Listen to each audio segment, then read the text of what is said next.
Chapter 808, Yifeng's Invitation. A fine gold treasure chest. Hearing Shifeng's words, everyone spun towards the distant, glowing altar. 5 crystal pillars stood around the altar, glowing a faint blue. A golden treasure chest sat above the altar. Next to the treasure chest sat a massive pitch-black egg.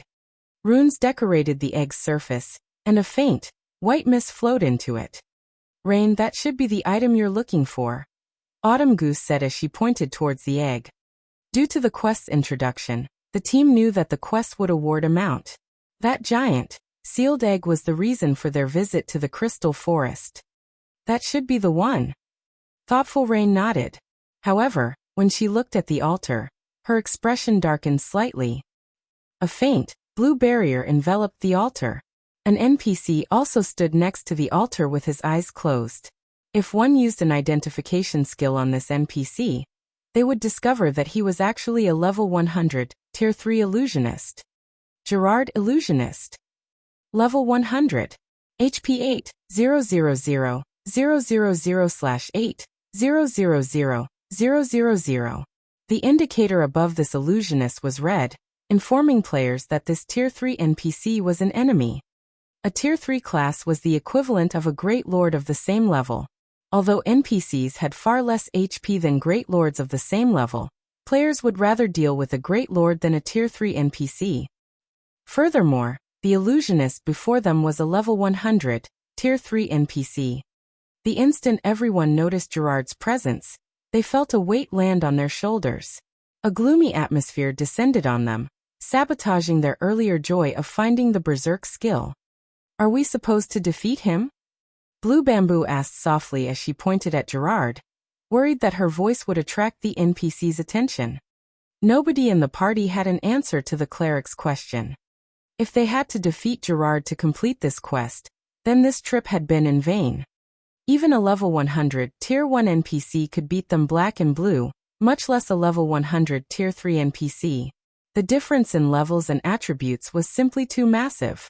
None of the equipment currently available in God's domain could make up for this gap. Just as everyone considered giving up. "No. There should be a way to complete this quest," Feng suddenly said through the party chat. "You have a plan?" Everyone turned to Feng in surprise. Surviving Gerard's attacks would be a miracle, not to mention stealing the giant egg he guarded. How could they possibly walk away with that egg? As far as they were concerned, this task was impossible. That was a level 100, Tier 3 NPC, not a common monster. Yes. That NPC is clearly maintaining the defensive magic array, and injecting most of his mana into that giant egg. There are 2 possible outcomes if we approach him. In the first scenario, Gerard gives up maintaining the magic array and attacks us, while in the second scenario, he continues to maintain the magic array, but summons a beast to deal with us. If that is the case, Gerard himself will be unable to move. If we interrupt his casting, the defensive magic array will fail. In either scenario, we have a chance to steal the egg as long as we interrupt the magic array. The only problem is delaying Gerald, and creating an opportunity for one of us to steal the egg. Everyone nodded, agreeing with Feng's logic. But which one of us will delay the NPC? Autumn Goose asked. Even if Big Brother Wind is a shield warrior, against a level 100 Tier 3 NPC, he will die instantly. And which one of us will be responsible for stealing the egg? Putting it bluntly, they did not even qualify as cannon fodder. How could they successfully steal the egg? "I can delay him for a short time. However, the person stealing the egg must be quick. If they're not fast enough, this operation will fail," Feng said after giving it some thought. With his current strength, he had no hope of defeating a Tier 3 illusionist. Delaying one, however, was possible. Although Feng had spoken softly, his words had dumbfounded his companions. They had a rough understanding of this swordsman after witnessing Feng's actions and hearing what he had to say. He lived up to his words and was extremely trustworthy. Since Feng had made the claim, it meant that he was confident that he could accomplish it. Otherwise, he would not have said anything at all. "But there are no speed-type classes among us. We won't make it in time," Thoughtful Rain said, shaking her head. Setting aside magical classes and Feng, who had to pin down the NPC, everyone else was a warrior. They would be able to steal the egg fast enough. Don't we have the War Spirit Possession? Feng asked, chuckling. The War Spirit Possession skill increased a player's agility. Naturally, the player's speed would also increase. Moreover, he had speed scrolls in his bag. With these, they should be able to reach the egg in time. But this skill book is too valuable. Moreover, we have only come this far thanks to you, Feng. Would you really be alright with letting outsiders learn the War Spirit Possession? Autumn Goose asked awkwardly. The Berserk skill was more valuable than top-tier equipment or weapons. It's just a skill book. If you feel so bad about it, why don't you join Zero Wing? If experts like you join Zero Wing, you will be given a set of dark gold equipment. Receiving a Berserk skill is also normal. Moreover, Zero Wing's management is not strict. There aren't many restrictions on our members. If you want to go out on an adventure or do a quest, the guild will even provide with all sorts of assistance, Feng offered, grinning. All three of these players, Autumn Goose, Deathwind, and Gunfire, exhibited remarkable combat standards. They only lacked some formal guidance. Otherwise, they could become a force to be reckoned with. Zero Wing had grown a lot stronger. However, it still had very few experts. If Autumn Goose and the others joined Zero Wing, it would undoubtedly make the guild even stronger. Not to mention a mere Berserk skill book, Feng was even willing to give each of them a Tier 1 set equipment if they joined the guild. To other expert players, the War Spirit Possession might be precious, but to Zero Wing's experts it was nothing. Feng could simply give them the Power of Darkness. Although the Power of Darkness did not provide as much of a boost as the War Spirit Possession did, its duration was far longer. Overall, the Power of Darkness was stronger than the War Spirit Possession by a large margin. Moreover, compared to several Berserk skill books, Feng was more interested in the fine gold treasure chest. That treasure chest was even rarer than a Berserk skill. After Feng's blatant attempt to recruit them, Autumn Goose and the others pondered their options for some time. Previously, they had felt nothing more than disdain for guilds. However, after seeing Thoughtful Rain and Blue Bamboo's daily lifestyle in the game, in addition to the fact that Zero Wing was home to an expert like Feng, their impressions of Zero Wing had changed significantly. Even an expert like Feng was willing to help Thoughtful Rain with her quest. It was simply unthinkable in other guilds. Moreover, Thoughtful Rain adventured with their group often. She had never been restricted. On the contrary, every time Thoughtful Rain joined them on a quest, she offered an abundance of useful information that she had obtained from her guild. The information was usually out of their reach, and had been incredibly convenient when they quested. In the end, after a serious discussion between the three, Autumn Goose walked up to Feng with a solemn expression. Chapter 809, Power of a Tier 3. Although we don't think that joining Zero Wing would be a mistake, we have many friends in the Wind God's Spear. Various guilds are also targeting the Wind God's Spear in the Dark Knight Empire. It is not in a favorable position right now. We won't abandon the Wind God's Spear during such a crucial time, so please forgive us for rejecting your goodwill. Autumn Goose spoke with determination. Feng could tell that the Berserker loved and was devoted to the organization. After all, they were all companions who had experienced life and death with each other. How could they abandon that for personal gain? If he were in their shoes, he wouldn't do such a thing either. Moreover, Autumn Goose understood that should they join Zero Wing, if they were seen fighting with the members of the Wind God Spear, those guilds would turn to Zero Wing and cause trouble. Zero Wing would be dragged into the Wind God Spear's mess. I understand. If you wish to join a guild in the future, please consider Zero Wing. Feng nodded. However, you cannot refuse the War Spirit Possession skill book. We cannot complete this quest without it. Feng had understood that it would be very difficult to poach members from the Wind God's Spear. After all, it was an organization of players that detested guilds, to begin with. However, he had still wanted to try. He would take any opportunity he was given. After all, on the off chance he succeeded, he would make a huge profit. Meanwhile, Thoughtful Rain and Blue Bamboo, who had watched this from the side, were somewhat disappointed.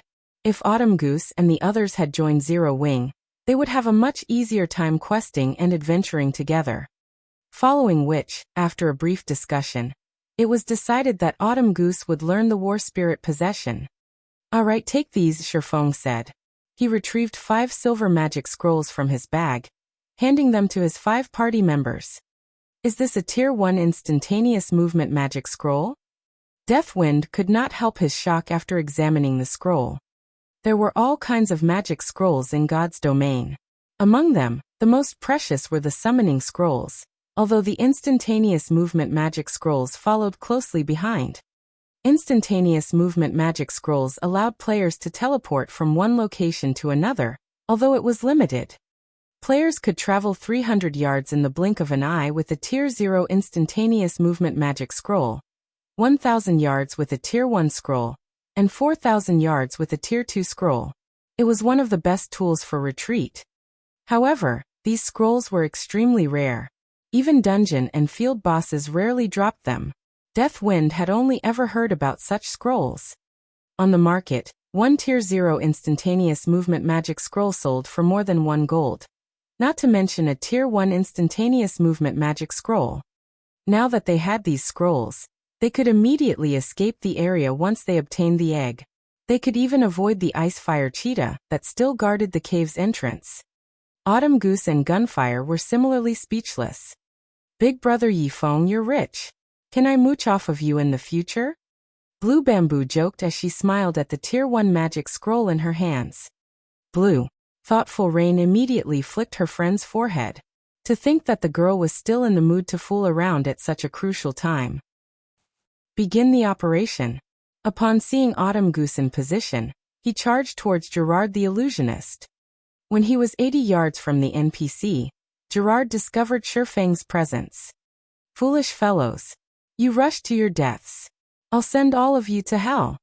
Gerard smiled disdainfully as he swung his staff. Immediately, a black magic array appeared beside Gerard. A 2-headed hellhound launched itself from the magic array. "Are you kidding me? A level 100 Lord-ranked monster. Isn't this cheating?" Blue Bamboo's jaw dropped when she saw the Crimson Hellhound. A Tier 3 NPC was already enough trouble. Now said NPC had summoned a level 100 Lord. This was absurd.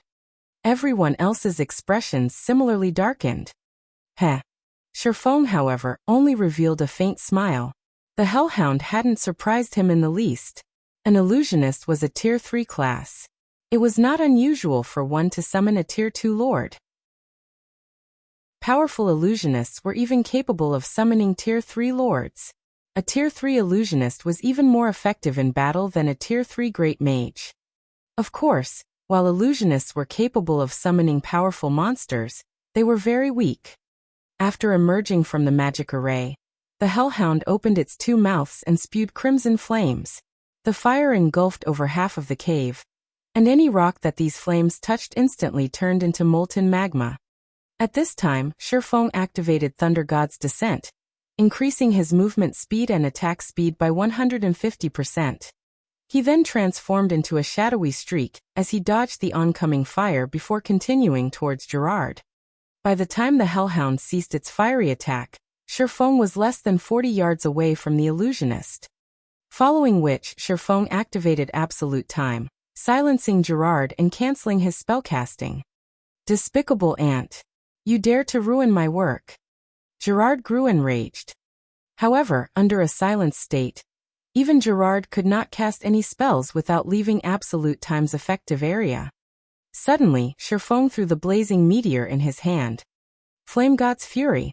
A streak of crimson light appeared before Gerard. "Pung. What?" the party members exclaimed when they saw what had happened.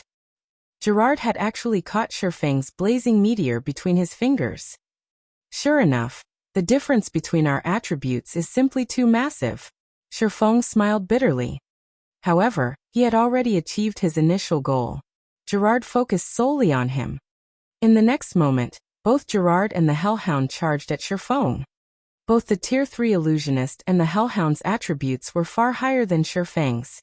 Like a powerful gale, The two enemies closed the distance between themselves and Feng.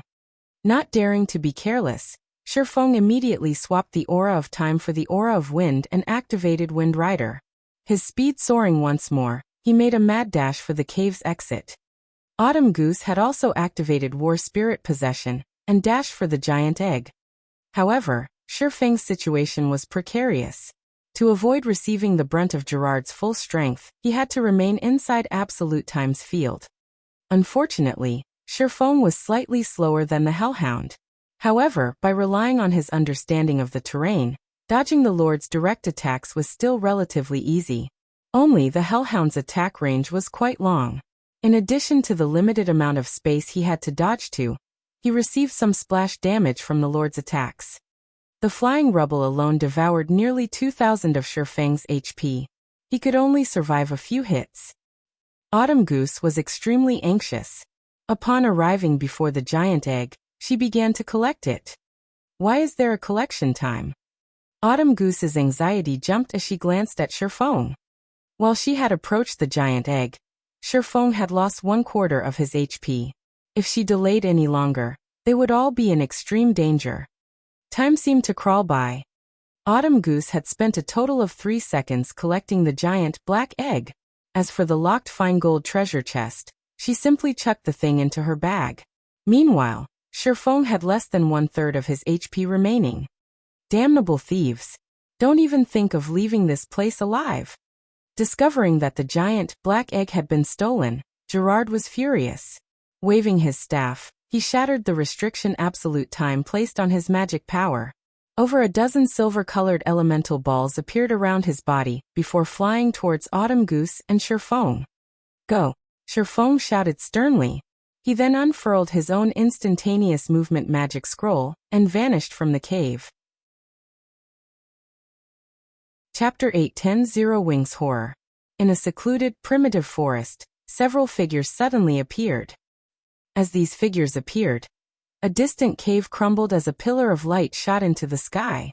The frightening power that radiated from the pillar of light caused the air to stagnate.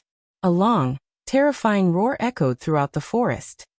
These players finally realized just how truly terrifying a level 100, Tier 3 NPC was.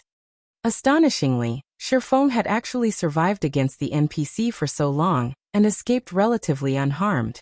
He was a monster. Autumn Goose, Deathwind, and Gunfire sighed. They had been given an opportunity to deepen their relationship with an expert as powerful as Feng. If they had accepted his offer to join Zero Wing, the swordsman might have even offered to tutor them. However, they had rejected his offer. Quickly use your return scrolls, Feng urged once he accounted for the whole team. Although the Tier 1 instantaneous movement magic scroll was a powerful escape tool, their pursuer was a level 100 Tier 3 NPC. Gerard would not let them get away easily.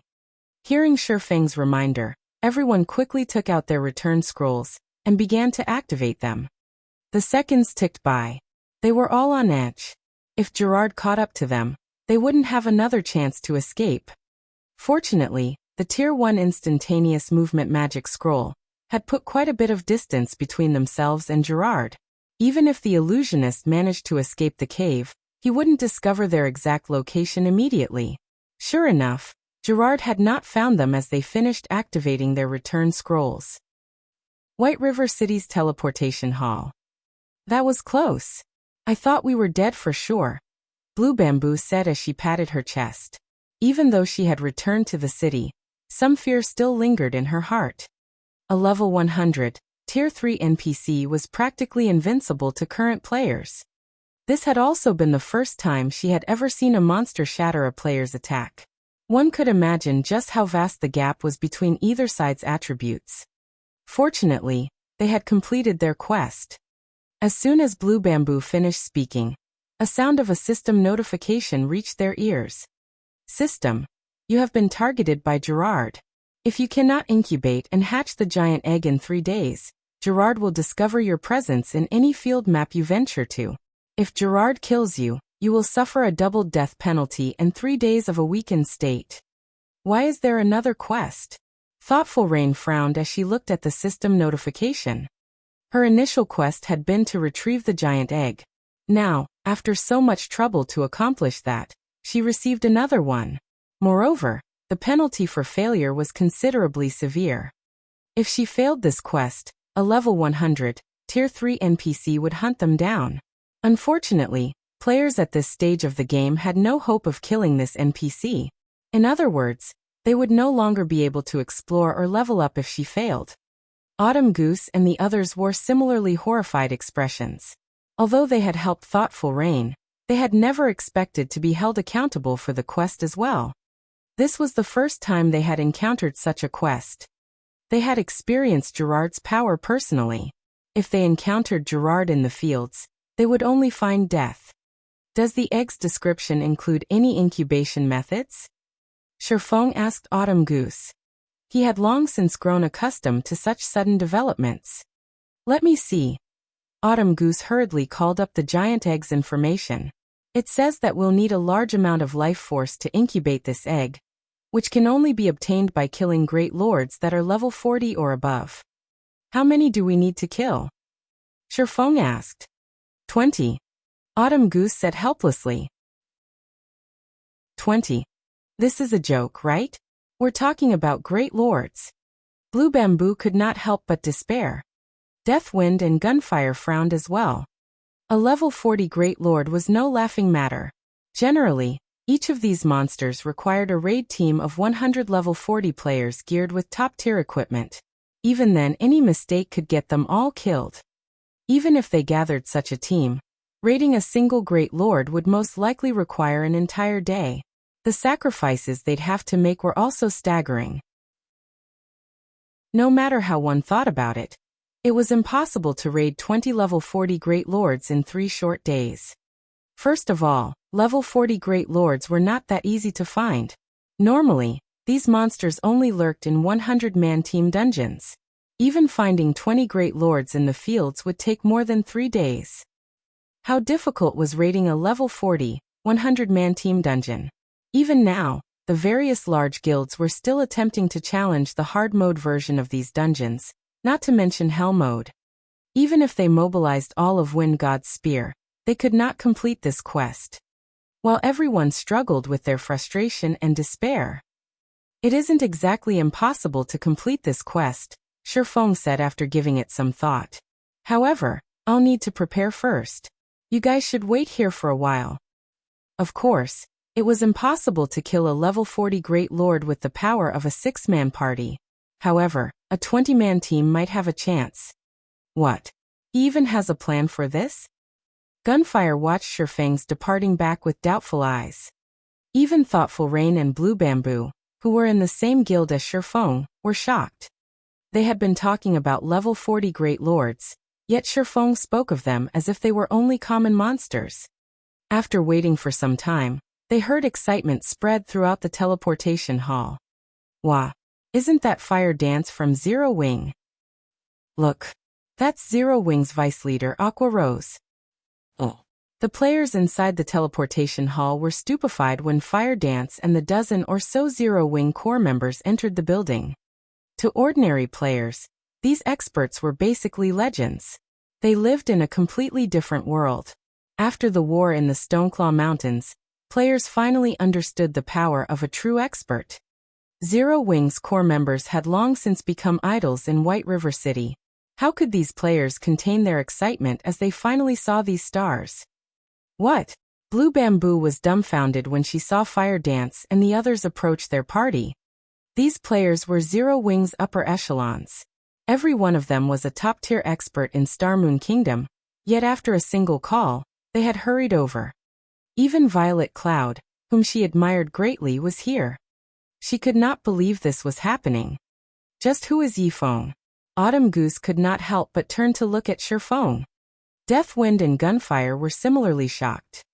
They had still felt disdain and disinterest towards guild experts. However, after seeing these experts from Zero Wing, they suddenly realized how little they knew. They could feel an intense pressure from each of these experts. Fire Dance, in particular, felt as if they stood before a humanoid lord-ranked monster. With a single glance from the assassin, they trembled with fear. Their instincts screamed for them to run as far as they could from the assassin. When these experts stood together, the combined pressure was overwhelming. The air in the teleportation hall was stifling. Even moving was a struggle. Moreover, they were not in combat. If they attempted to fight these zero-wing experts, they were certain that they would never escape these people's grasp. All right, now that everyone has arrived, let's begin the quest, Feng said, chuckling. Chapter 811, Giant Beast. White River City, War God's Temple. For a long time, players had seldom visited this place. However, due to the appearance of the Abyss battlefield, it had become a popular hub for players. Independent team recruiting members. Those who want the double EXP buff, come on over. Town reclamation team recruiting. Minimum requirement of level 30. Equipment must be at least mysterious iron rank. Must have reached the trial tower's second floor. Noobs do not disturb. Looking for players to carry me through the Abyss battlefield. 5 silver for 100 honor points. Limited spots available. First come, first served.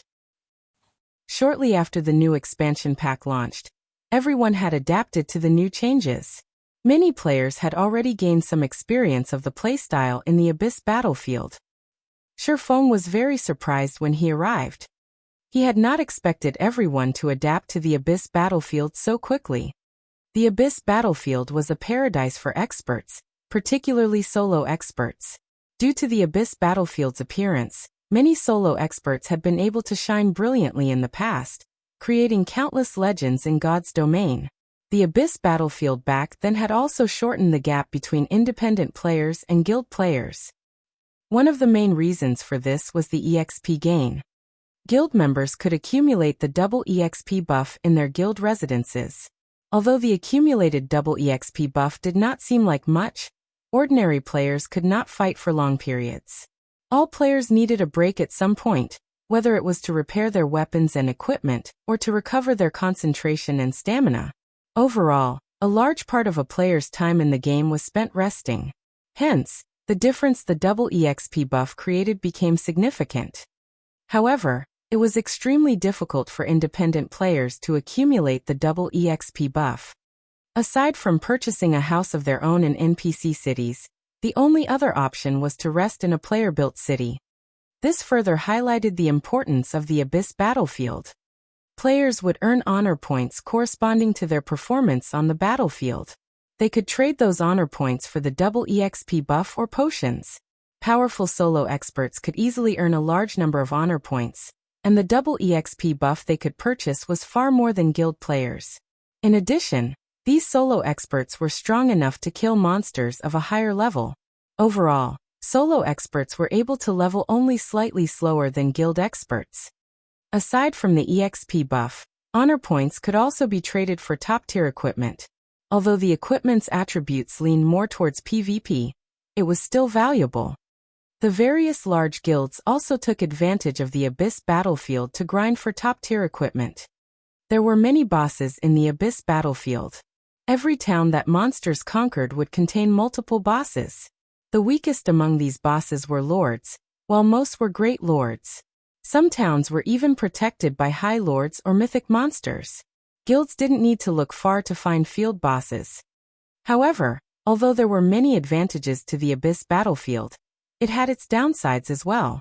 Every player who entered the battlefield was allotted 1 life each day.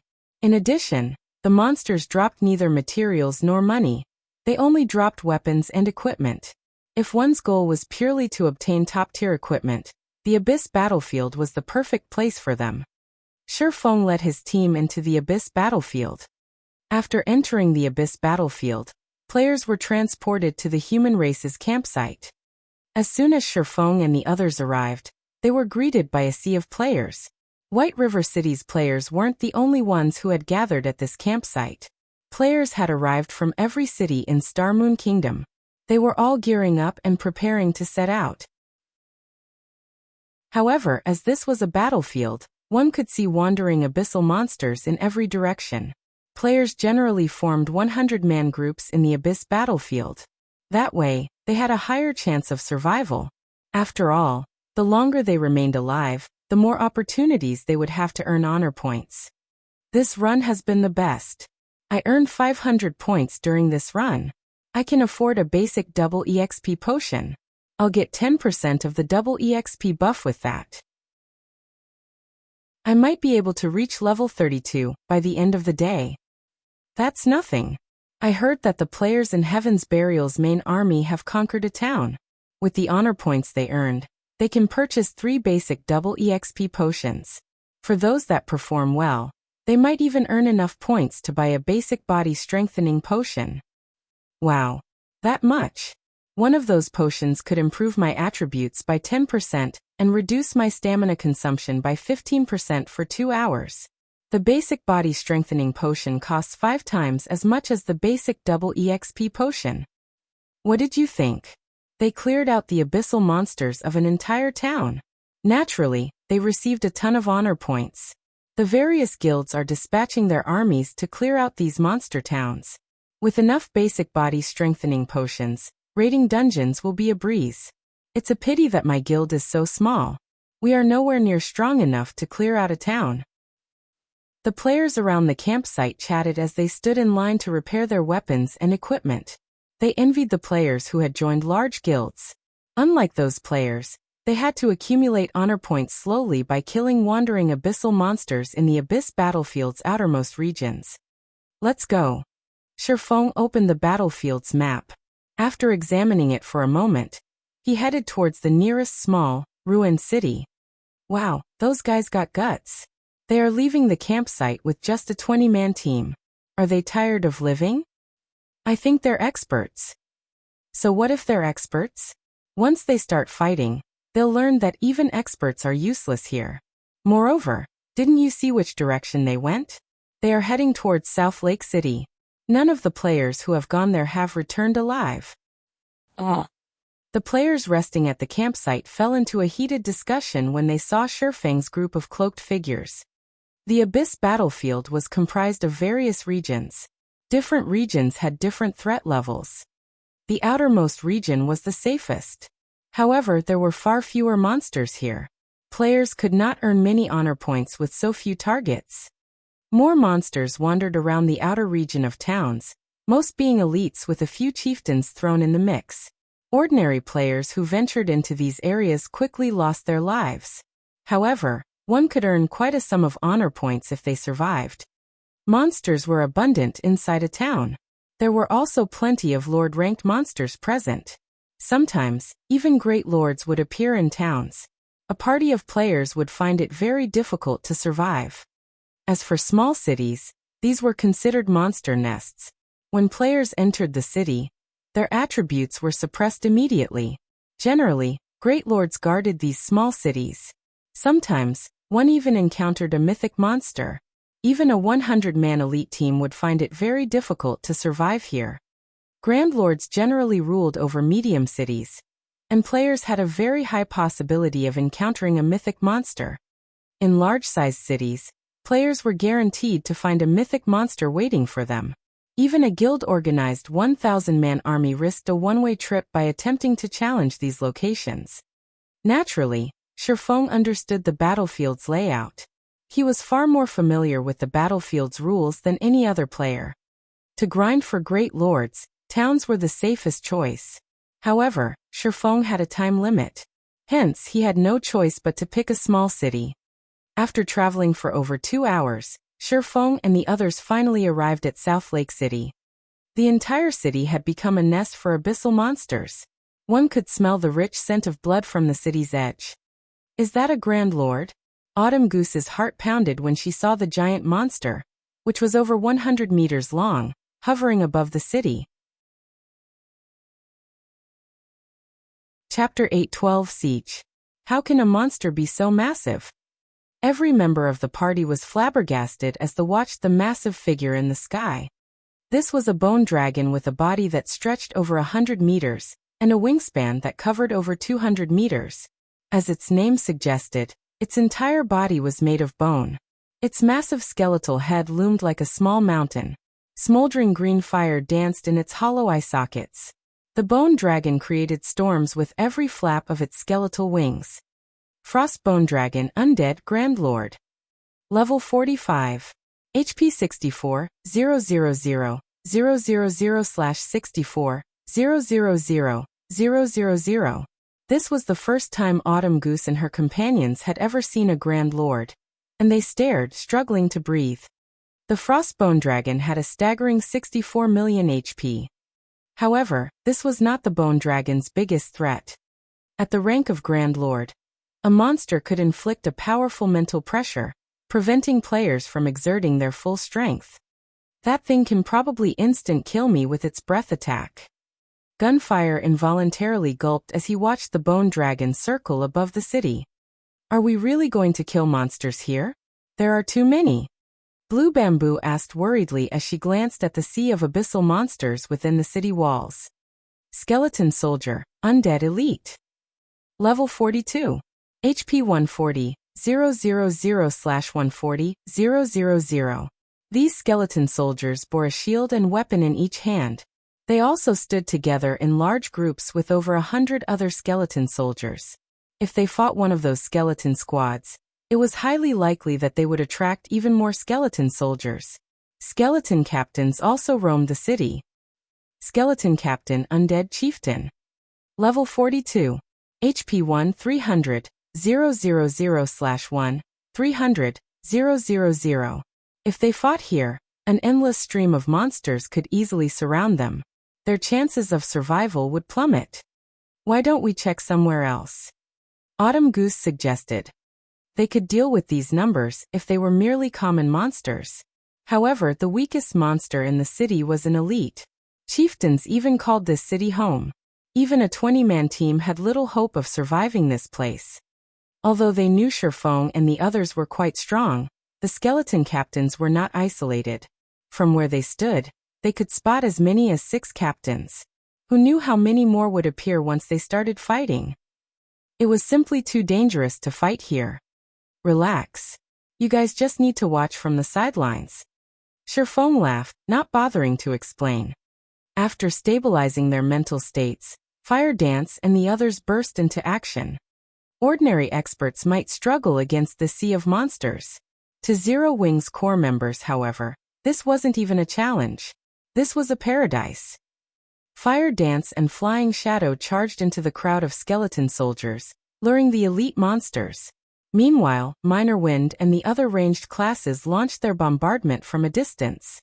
Immediately, they had attracted the attention of nearly 800 skeleton soldiers and 3 skeleton captains.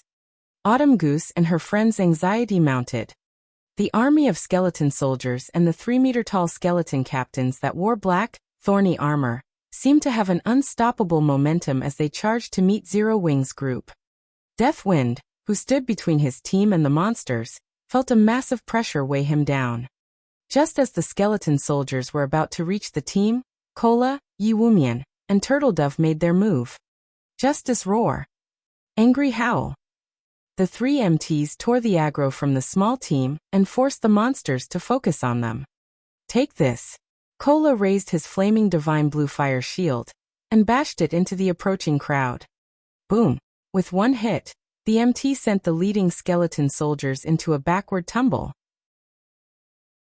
Cola then used Devotion, and a golden glow blossomed over an area of 15 by 15 yards, a damage of around -500 points appearing above the head of every skeleton soldier.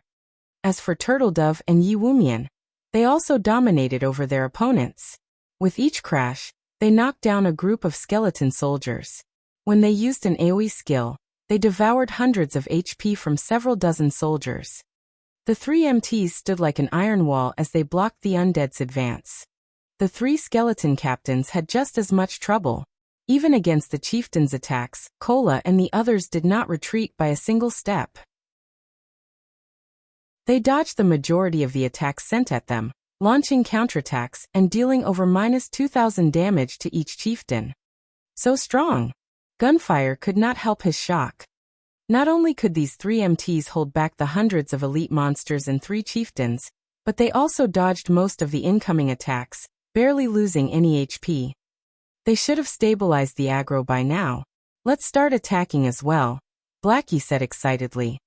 As Blackie spoke, he activated Stars of Light. Aqua Rose also used the Tier 1 spell, death and decay. Meanwhile, Feng had switched to the aura of fire and activated Firestorm. At this time, Cola and the others suddenly stomped the 3 skeleton captains, causing all 3 to lose their balance and fall to the ground. Immediately after, the 3 MTs retreated. In the next moment, the area before Cola and the others transformed into hell itself. Huge stars fell from the sky, black smoke emerged from the ground, and fire erupted into the air. The ground shook as if the end of the world had arrived. Boom, boom, boom. After several seconds, most of the 800 or so skeleton soldiers had been annihilated. The 3 skeleton captains had lost close to half of their HP. Everyone's level bars exploded with EXP. Blue Bamboo even leveled up on the spot, climbing from level 34 to level 35. At this time, Cola and the others slammed their shields into the 3 skeleton captains and began building their aggro once more. Meanwhile, Shadow Sword and Rampant Blade used charge and appeared before a skeleton captain. They then swung their great swords at the chieftain's joints, momentarily freezing the captain's movement. 2 critical damages of over -5,000 points appeared above the chieftain's head. As for Fire Dance, she appeared behind another skeleton captain and used Absolute Strike. -28,467. Fire Dance immediately followed up with a backstab, her attack triggering 1,000 transformations critical point effect. The fragmented legendary weapon then transformed into a streak of silver light as it pierced and shattered the skeleton captain's sturdy armor. A frightening damage of -19,482 points appeared above the skeleton captain's head. Is she even human? Fire Dance's damage shocked Autumn Goose and her team. Thoughtful Rain and Blue Bamboo were also shocked into silence. This was their first time they had seen their guild's upper echelons grind monsters. The difference between the way they normally grinded was like the difference between heaven and earth. In a party dungeon, a chieftain-ranked monster was a boss. In front of Fire Dance, however, it was no different than a common monster. Not a single one of Fire Dance's attacks dealt less than -10,000 damage. Under the continuous bombardment of Zero Wing's core members, the 3 skeleton captains had not even had a chance to land a finger on Cola and the other 2 MTs. Meanwhile, Violet Cloud, one of the team's healers, had become one of the main damage dealers. Each of her numerous mana balls dealt over -600 damage to the skeleton captains. As a result, the chieftain's HPs fell at a rate visible to the naked eye. After just 20 seconds, the 3 skeleton captains and the remaining skeleton soldiers crumbled to the ground, transforming into piles of bones and dropping several pieces of equipment. They also granted every player with a significant amount of EXP. Chapter 8:13. Frightening Leveling Speed. Seeing the scattered bones and their rapidly rising experience bars, Autumn Goose and the others were at a loss for words. Facing hundreds of level 42 elites and 3 level 42 chieftains would be a challenge, even for a 100-man team of level 40 elite players. Now, however, a dozen or so players had easily defeated these monsters. Although they had realized that there was a gap between them and Zero Wing's core members, this battle made it clear just how wide that gap was. This grinding and leveling speed is amazing. I wish we could level like this every day. Blue Bamboo sighed as she looked at her experience bar. She had gained more EXP in less than a minute than she usually obtained after 2 hours of grinding. They were leveling faster than a rocket. Moreover, the speed at which they were earning money was simply ridiculous. In less than 1 minute, they had gained 6 pieces of equipment. Nowadays, in God's domain, the higher a monster's level was, the lower its drop rate for equipment would be. They had killed many level 40 monsters before. Even when they killed level 40 elites, they rarely obtained any equipment. Only level 40 chieftains were certain to drop equipment. Even then, they usually only dropped 1 or 2 pieces. Among the 6 pieces of equipment they had obtained, 4 were level 40 bronze equipment, and 2 were level 40 mysterious iron equipment. Although they were not pieces of top-tier equipment, they could sell for quite a bit of money. Even after splitting the profits among the team, they would earn more than what an ordinary player earned in a single day. Feng had intended to split the loot equally. However, Autumn Goose and the others rejected the offer. After all, they had not done anything. They also were not members of Zero Wing. They already felt uncomfortable about receiving a share of such a lucrative amount of EXP despite not contributing. As for Thoughtful Rain and Blue Bamboo, the two girls similarly rejected the offer. In the end, Feng had no choice but to pass the equipment to Aqua Rose to store in the guild warehouse. Fire Dance, Flying Shadow, Minor Wind, lure the monsters. We'll clear the city's borders before we enter the city itself, Feng commanded after he finished collecting the drops. In the Abyss battlefield, the basic strategy to capture a city was to eliminate the monsters in the outer edge. If they did not take care of the minions outside the city, once they started fighting in the city, a single roar from a boss could very well attract every single minion. The monsters would surround them, greatly increasing their chances of wiping. Hence, it was important to annihilate the monsters outside the city first. Moreover, in the Abyss battlefield, monsters in towns and cities had long respawn times. They didn't have to worry about endless respawning. They also wouldn't have to waste a lot of time getting out of the city. Following which, Fire Dance, Flying Shadow, and Minor Wind lured wave after wave of monsters towards Cola and the others. After the MTs had built up their aggro with the skeleton captains, Feng would use Firestorm. Anyone else who possessed AoE skills would join him with their own attacks, finishing off the skeleton soldiers quickly.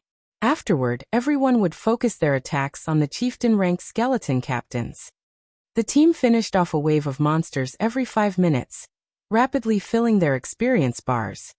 After 3 hours of hard work, Autumn Goose and the others reached level 35, whereas Blue Bamboo reached level 36. The 5 felt as if they were dreaming as they watched their absurd leveling speed. We're leveling so fast. I'm the same level as the boss now. Gunfire was flabbergasted by his own level. Autumn Goose and Death Wind had similar reactions. Even expert players needed to grind for 2 or 3 days, just to reach their level. It should be known that there were 48 hours in a single day in God's domain. Now, however, they had only taken 3 hours to level up. Their leveling speed was ridiculous. Furthermore, the monsters outside the city were no threat to Zero Wings members at all. Finally, after grinding for over 9 hours, the team had managed to kill all the abyssal monsters in South Lake City's outer region. Meanwhile, Thoughtful Rain and the others had reached level 37, whereas Fire Dance, Aqua Rose, and the other members of Zero Wing had reached level 39. As for Feng, he had reached 81% of level 39. He was only 19% away from the level 40 threshold. After clearing out the monsters from the city's north side, Feng led everyone into the city. South Lake City was far more dangerous inside its walls than it was outside. Abyssal monsters had a hierarchy. The lowest monsters generally lived in the outermost regions. As players ventured deeper into a city, they would encounter higher-ranked and stronger monsters. Rather than increasing inside the city, the concentration of monsters decreased significantly. However, it was not difficult to spot the skeleton warriors that roamed the city streets. Skeleton Warrior, Undead, Special Elite. Level 42. HP 550, 000/550, 000. The city was also home to plenty of skeleton captains. Even a level 40, 100-man elite team would have to be extremely careful upon arriving here. One mistake could attract hundreds of skeleton warriors and 7 or 8 skeleton captains, leaving the team surrounded. Fortunately, Zero Wing's core members would have little trouble handling such a situation. They could defeat a monster army of such size with relative ease. However, Feng's goal was not to level up, but to kill great lords. Hence, he prioritized scouting the city over grinding. I've discovered a great lord over here. Flying Shadow, who used stealth to scout the city, reported through the team chat. I'm in the city plaza. Only, there is another team of players fighting the Great Lord right now. Who are they? Feng asked, surprised. The others were surprised and curious as well. South Lake City was many times more dangerous than monster towns in the Abyss battlefield. Even a level 40, 100-man elite team had to be extremely careful here. Their team had spent so much time clearing out the monsters around the city, yet someone had gotten ahead of them, and had already begun killing a great lord. They're a 100-man team. These people are wearing a guild emblem, so they should be the main force of some guild, Flying Shadow reported as he observed the situation. The lowest leveled player is level 34, while the commander is level 36. Currently, they've dropped the Great Lord's HP by a third, and have yet to suffer any losses. Field Great Lords were different from Dungeon Great Lords. They were a lot stronger. However, they did have a little less HP. The fact that the team had taken 1/3 of a level 40+ Great Lord's HP, without losing a single member, showed that the team was extraordinarily strong. Hold on, I'll send you their battle video. Flying Shadow then started recording a short video before sharing it with the team. I've never seen their guild emblem before. I don't think that it's a Starmoon Kingdom guild. However, the fact that they can handle a Great Lord this well shows that the guild is certainly not ordinary. Upon receiving the video, they watched the short clip of this guild in battle. In the video, the corpses of abyssal monsters filled the wide fountain plaza. Meanwhile, a group of players faced a giant skeleton. The giant skeleton stood over 10 meters tall. The skeleton wore black, heavy armor and wielded 2 massive war axes. Skeleton General, Undead, Great Lord. Level 43. HP 18, 000, 000/18, 000, 000. The Skeleton General brandished its war axes madly, each swing causing the earth to tremble. However, the players fighting the Skeleton General were very coordinated. Their MTs guided the Skeleton General's attacks to an area void of other people. Meanwhile, the healers and range damage dealers responded when and how they needed to, decreasing the Great Lord's HP continuously. Overall, the players were quite organized. This is interesting. I hadn't expected to meet them in a place like this. Feng's lips curled up into a faint smile after seeing the players in the video. Chapter 8:14, Legendary Guild. These people have relatively good combat standards and equipment, but why haven't I heard of this guild before? Even after racking her mind, Aqua Rose could not figure out which guild these players were from. The Skeleton General displayed frightening power. Not only did it possess extremely high strength, but it was also very fast. Even for Cola, tanking this Great Lord would be a burden. Although these players did not possess an MT like Cola, who had extremely high defense and strength, they made up for the lack of strength with the cooperation of 4 MTs. The team's damage dealers also kept the boss in check. This made it possible to raid the Skeleton General. Moreover, the team's damage dealers and healers were very powerful. Almost all of them dealt over -1000 damage with each attack, causing the Skeleton General's HP to decrease slowly but steadily. It was only a matter of time before they defeated the Great Lord. No ordinary guild was capable of such a feat generally. Only the experts of famous large guilds could raid a level 43 Great Lord so easily. However, Aqua Rose knew nearly every famous guild in the virtual gaming world, but she had never seen this guild emblem before. Look, that Skeleton General seems to be summoning a companion. Cola shouted as he watched the surrounding monsters gather toward Skeleton General, who stood in the plaza's heart with a grim expression. The others were also shocked. They had not expected the boss inside the city to have such a move. With this, killing the Skeleton General would be far more difficult. After all, one was already required to go all out against a Great Lord. More monsters joining the fray might become the last straw that broke the camel's back. Everyone finally understood why Feng had them clear out the surrounding monsters while on their way, rather than avoiding confrontation. This boss is too overpowered. It has lured another Great Lord. Flying Shadow, who hid in the plaza, stated as he watched the blurry figure fly straight towards the skeleton warrior. Agonizing Banshee, Undead Great Lord. Level 40. HP 17, 000, 000/17, 000, 000. Although the Agonizing Banshee had less HP than the Skeleton General, it was a magical class monster. It posed more of a threat than the first undead. The instant the agonizing banshee arrived, she released a piercing screech, forcing over a dozen players into a confused state. These players lost all control over their bodies as they began behaving like raving lunatics. The sudden development was precarious for the team. "Let's head over and take a look," Feng said, laughing as he watched the agonizing banshee massacre the team of players. It was not unusual that Aqua Rose had not heard of this guild. After all, the guild wasn't famous, it was an upstart guild. The guild's name was Immortal Light. Immortal Light was based in the Twin Towers Kingdom. The Twin Towers Kingdom and Starmoon Kingdom were adjacent to each other. Hence, Feng knew quite a bit about the Twin Towers Kingdom. Although Immortal Light was only an upstart guild, it had performed exceedingly well in the competition for dominance over the Twin Towers Kingdom. It had stolen over a dozen cities from the first-rate guild, Emperor's Light, going as far as to occupy the third-largest city in the Twin Towers Kingdom.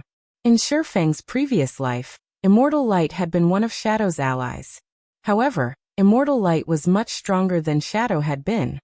In God's domain, it was very difficult for a small guild to survive. Hence, these guilds needed to work together. However, Immortal Light was different from Shadow. After 10 years of development in God's domain, it had become a first-rate guild, and had occupied over half of the Twin Towers Kingdom. It had even dominated various cities in other kingdoms. Back then, it had developed into a guild that could rival even Ouroboros. Meanwhile, Immortal Light's guild leader, Sindhart, was a very famous expert in God's domain. He had been one of God's domain's 12 sacred elementalists in the past. Immortal Light also had several other Tier 5 experts. Even Ouroboros and Emperor's Light had not dared to provoke the guild in the past. One could say that Immortal Light had been a legend in the Twin Towers Kingdom. In just a few years, a no-name guild had gone from an organization without any background or backing to a huge existence in the virtual gaming world, which even first-rate guilds feared and respected. The difficulty of such a feat was unimaginable. Feng never imagined that he would actually encounter this guild so soon. "Do you know them?" Fire Dance asked curiously. She understood Feng quite well. He would not attack someone unless they attacked him first. In addition, his pride as an expert would not allow him to steal a boss from a stranger. Even if he wanted the boss, he would simply wait for the two great lords to annihilate the other team.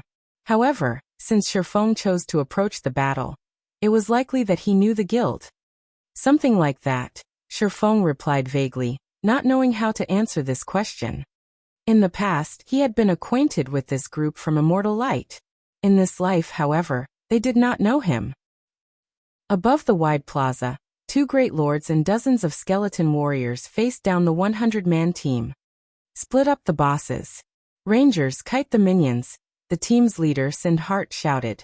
He would not let his confidence waver even though his team now had to fight two great lords simultaneously. On the contrary, he remained extraordinarily calm as he commanded the battle. "Guild leader, that agonizing banshee's AoE spells are too powerful. We've already lost 8 people. 1,000 leisures, lead your group and follow me. We'll suppress the banshee together. Everyone else, focus on the skeleton general." Even Sindhart was helpless against the banshee's shadow sweep attack. He could only lead a contingent to distract the Great Lord. Immediately, with Sindhart at the lead, 10 players activated a barrier magic array around the agonizing banshee, trapping the Great Lord behind a purple barrier. "Narrow the magic array's area," Sindhart shouted as he watched the banshee resist. Quickly, the 10 players controlling the magic array shrank the magic array, sealing the agonizing banshee inside a small, purple globe and preventing the Great Lord from moving. "Guild leader, someone's heading this way. How are there other people here?" At this moment, even Sindhart grew anxious. To surely kill the skeleton general, they had even used their most precious barrier magic array. They could not afford any more surprises. "This guild is quite impressive. They have an intermediate magic array as well," Aqua Rose stated when she saw the hovering, purple ball. She could estimate the barrier's strength with a single glance. Currently in God's domain, Being able to obtain a basic magic array was quite a feat. One could probably count the number of intermediate magic arrays players had found on one hand. Yet now an unknown guild employed their own. The guild clearly had an extraordinary background. Friend, if you are interested in these two great lords, why don't we take them on together and split the loot equally? Sindhart shouted. Although the group that had just arrived only consisted of 20 players, the fact that this small group had made it this far spoke of their extraordinary strength. Without knowing Feng and his team's motives, Sindhart was unwilling to give up on the great lords. Hence, he might as well make them an offer. After all, even if Feng's team were strong, they could not handle two great lords at once. Guild leader, I think they're from Zero Wing. What? Zero Wing? Isn't that Star Moon Kingdom's #1 guild? The players from Immortal Light were instantly on edge, wearing grim expressions. Chapter 8:15 Zero Wing takes action. Why are they here? Sindhart was shocked when he saw Feng and his team. Even in the Twin Towers Kingdom, Zero Wing was resoundingly famous. Starting out as a small guild, Zero Wing had faced down the various large guilds in White River City, becoming White River City's overlord. Later on, it successfully repelled the Dragon Phoenix Pavilion, a super first-rate guild. However, this was not Zero Wing's greatest achievement. Afterward, Zero Wing had occupied Stone Forest Town, and won a war against the joint forces of the Star Alliance, a first-rate guild and their various allies, instantly becoming the most sought-after guild in Star Moon Kingdom. In addition, Zero Wing was a guild of experts. Its guild leader, Black Flame, even ranked 51st on the God's Domain experts list and had been given the title of Sword King. A recently established guild like Immortal Light could not possibly compete with a guild like Zero Wing. Those people are Zero Wing's upper echelons. Look, that's Aqua Rose. Fire Dance is here as well. Look over there. Isn't that Violet Cloud, Cola, Turtle Dove, Minor Wind, Shadow Sword, Blackie, and Yi Wumian? Why are so many of Zero Wing's experts here? Immortal Light's members panicked for a moment. Aqua Rose and the others were all publicly acknowledged top-tier experts. One of them could exterminate a 100-man elite team by themselves. Ha ha ha. I never thought our guild would be so famous. Even a guild from another kingdom knows us. Blue Bamboo could not help her pride as when she saw the Immortal Light's collective anxiety. I wonder when my name will be as famous as Big Sis Fires and the others. Fire Dance and her fellow echelons couldn't help but laugh when they heard Blue Bamboo's excitement.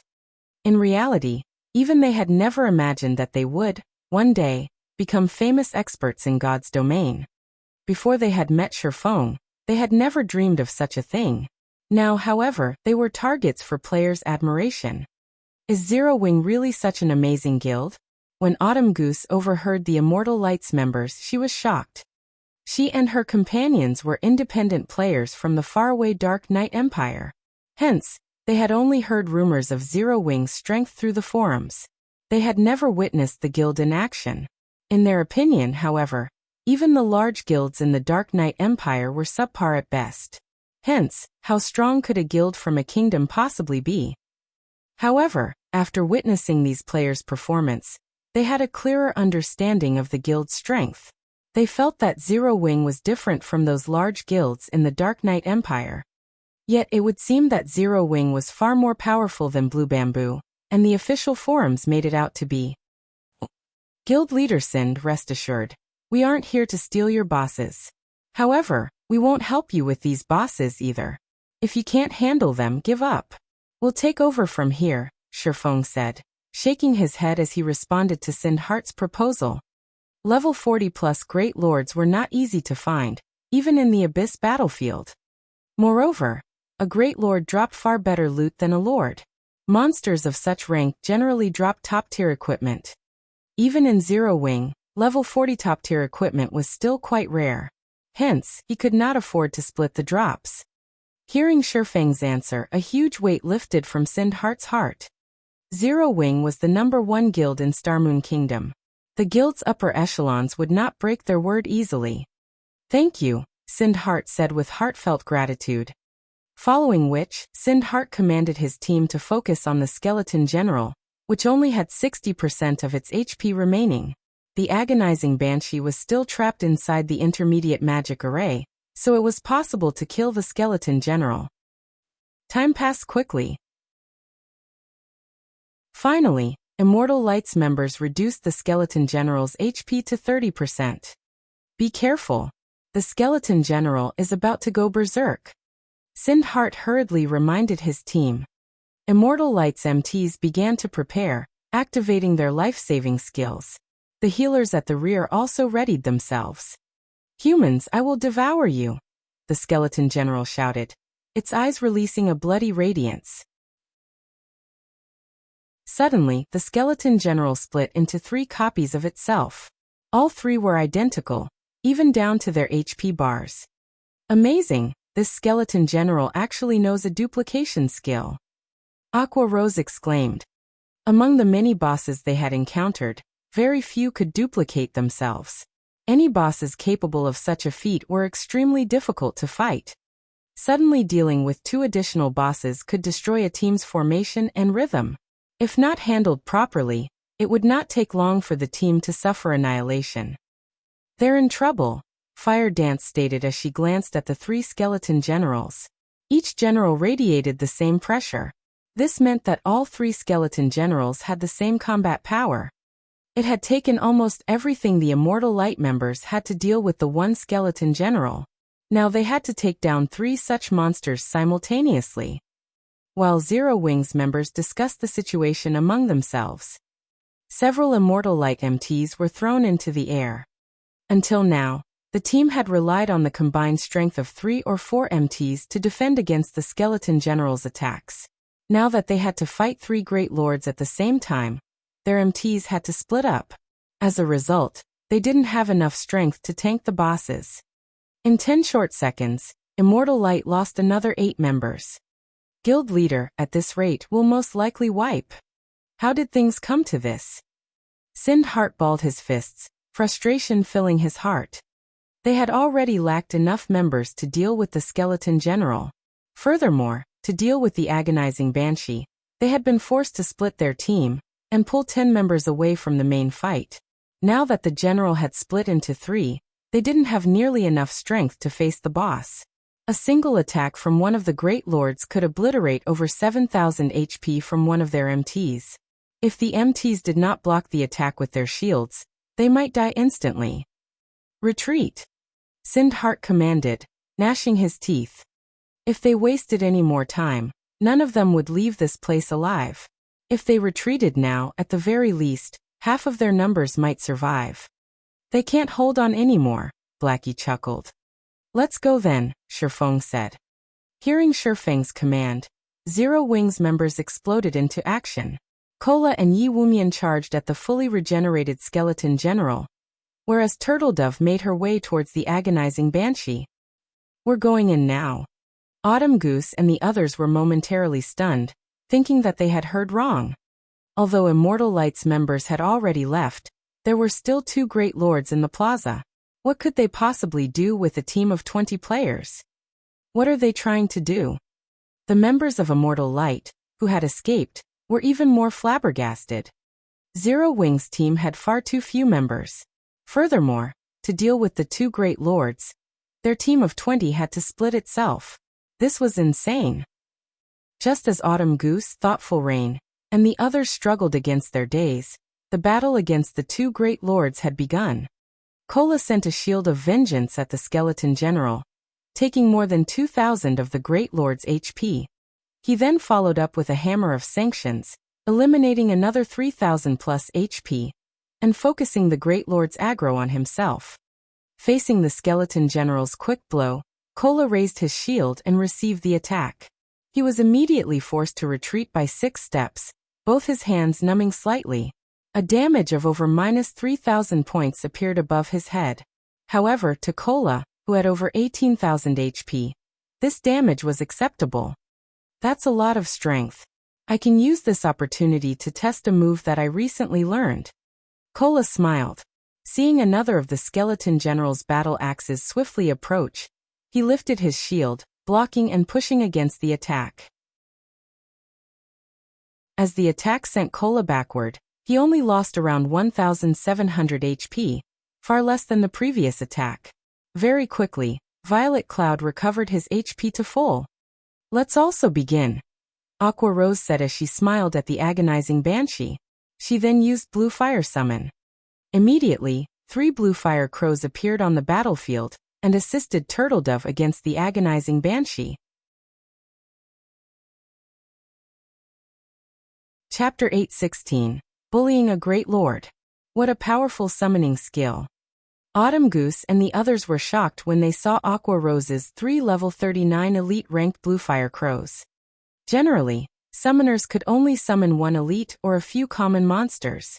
Aqua Rose, however, had summoned 3 elite monsters at one time. This was the equivalent of adding 3 powerful melee fighters to their team. Turtledove threw her shield at the agonizing Banshee, slamming it into the Banshee's head.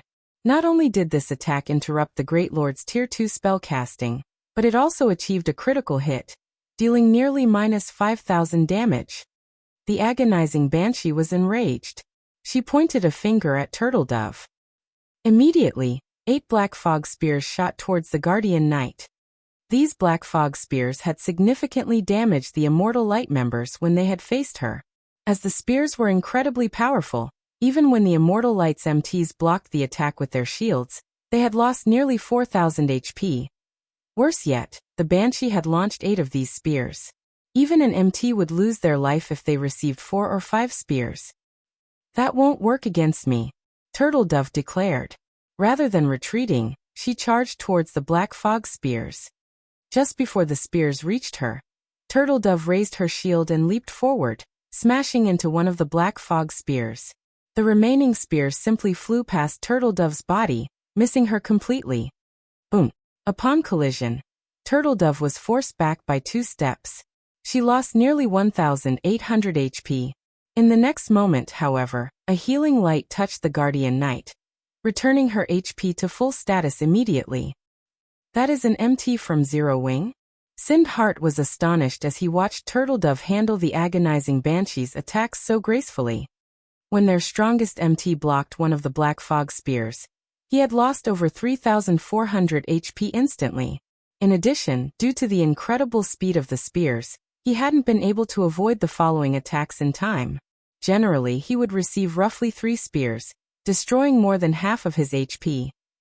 On the other hand, Turtledove had neutralized the Black Fog Spears with such ease. The other Immortal Light members were similarly stupefied when they saw Turtledove tank a Great Lord by herself. None of them could believe their eyes. Normally, they needed at least 4 or 5 MTs to rotate tanking a single Great Lord. Even so, there were times when they failed to hold the boss. Turtledove was definitely stronger than they were. However, the members of Immortal Light did not know that Turtledove currently wore a Tier 1 set equipment. Her plate armor was even epic rank. Although equipping the Divine Frost armor had caused Turtledove to lose the final set effect of the Yin-Yang Walker set equipment, the former not only reduced the damage she took, but one of its passive skills also reduced the agonizing Banshee's movement speed and attack speed. Although the Black Fog Spears were quite fast, Turtledove could easily determine the best evasion route with the speed reduction effect. Moreover, Turtledove was a Guardian Knight. Her magic resistance was very high. With over 18,000 HP, she could even survive a direct hit from a Tier 2 spell. Very quickly, Kola and Turtledove had pinned down the 2 Great Lords. Now everyone just needed to focus everything they had on 2 bosses. Are those monsters really Great Lords? Blue Bamboo felt as if she were dreaming as she watched Turtledove tank the agonizing Banshee without assistance. Even now, she alone had maintained Turtledove's HP at full. Normally, when she raided High Lords with Autumn Goose and the others, they needed at least 3 healers to focus on a single MT. Even so, their heals were not always sufficient. Yet, despite facing a Great Lord, only she was the only necessary healer to keep Turtledove alive. Autumn Goose also wondered if the agonizing Banshee seemed very weak. She even doubted that the MT needed her assistance as she focused solely on damage. However, Autumn Goose was very aware. The agonizing Banshee was not weak at all. Rather, Zero Wing's members were just that strong, which resulted in such a misconception. Only now did she understand why Feng had been so confident. Why all of these experts from Zero Wing were so confident. Now that the MTs had solidified their hold on the bosses, Zero Wing's members had no issue dealing sufficient damage. The assassin class relied on speed to deal massive amounts of damage over time. Fire Dance, however, played the class differently. Standing behind the skeleton general, Fire Dance launched streak after streak of silver light at the Great Lord. Despite the skeleton general's incredible defense, the female assassin's damage was mind-boggling. Minus 9,480. Minus 30,121. Minus 16,916. Minus 20,518. Feng's damage was also impressive. None of his attacks dealt less than minus 6,000 damage. From time to time, his chop achieved a critical hit, dealing over minus 20,000 damage with a single attack. As for the other melee classes like Shadow Sword and Rampant Blade, they never dealt less than minus 3,000 damage. With their powers combined, these several players devoured the skeleton general's HP of 18 million at a rate visible to the naked eye. Are they even human? The Immortal Light members were astonished. The total damage Feng, Fire Dance, Shadow Sword, Rampant Blade, Blackie, and a few other core members of Zero Wing dealt was higher than their 100-man team's total damage. Previously, their attacks had only dealt over minus 1,000 damage to the Great Lord. Even Sind Heart, the most powerful player on the team, had only dealt over minus 2,000 damage to the skeleton general. Feng and Fire Dance, however, easily managed tens of thousands of damage. From time to time, they even dealt over minus 30,000 damage. Despite the skeleton general and agonizing Banshee being two daunting great lords, against Zero Wing, they were no different than helpless common monsters. The two bosses could only struggle against the small team of players. Even with its prided speed and strength, the skeleton general, in particular, rarely landed a hit on the Guardian Knight Cola, due to Fire Dance and Feng's coordinated attacks. Even when the Great Lord used a Tier 2 skill, Cola easily took the hit with a life-saving skill. As for the team's healers, aside from the slight pressure they felt when the skeleton general used a powerful skill, they needed to do so little to keep their companions alive that they had time to join the attack on the Great Lords. In just 5 minutes, the skeleton general's HP fell to 30%. Wumian, pin one of them down and leave the other to me. Everyone else, focus on the skeleton general. Cola is tanking. Feng shouted after seeing the skeleton general begin to split itself into 3 clones. Although this move was quite powerful, all 3 copies shared the same HP. As long as they had enough players to tank the 3 skeleton generals, they could cope. As soon as the skeleton general had completed its cloning, Yi Wumian lured one away. As for Feng, he activated Heavenly Dragon's power. After all was said and done, a Great Lord was still a Great Lord. Unlike MTs, Feng did not possess any damage reduction skills or very high defense. He didn't have a shield either. If he wanted to withstand the boss's attacks, he had to rely on his own strength. Unfortunately, he could not contend with a level 43 Great Lord with his normal strength attribute. Only by activating a Berserk skill could he pin a skeleton general down by himself. Among the many Berserk skills Feng possessed, Heavenly Dragon's power had the shortest cooldown, which was 3 hours. The Power of Darkness had a 6-hour cooldown, whereas Blade Liberation had a 10-hour cooldown. The last one also had side effects he needed to worry about. Hence, Dragon's power was Feng's best option. Moreover, Heavenly Dragon's power was his best-suited Berserk skill for head-on confrontations. It was the best option against bosses. Chapter 8:17. Suffocatingly Explosive Power. What is he trying to do?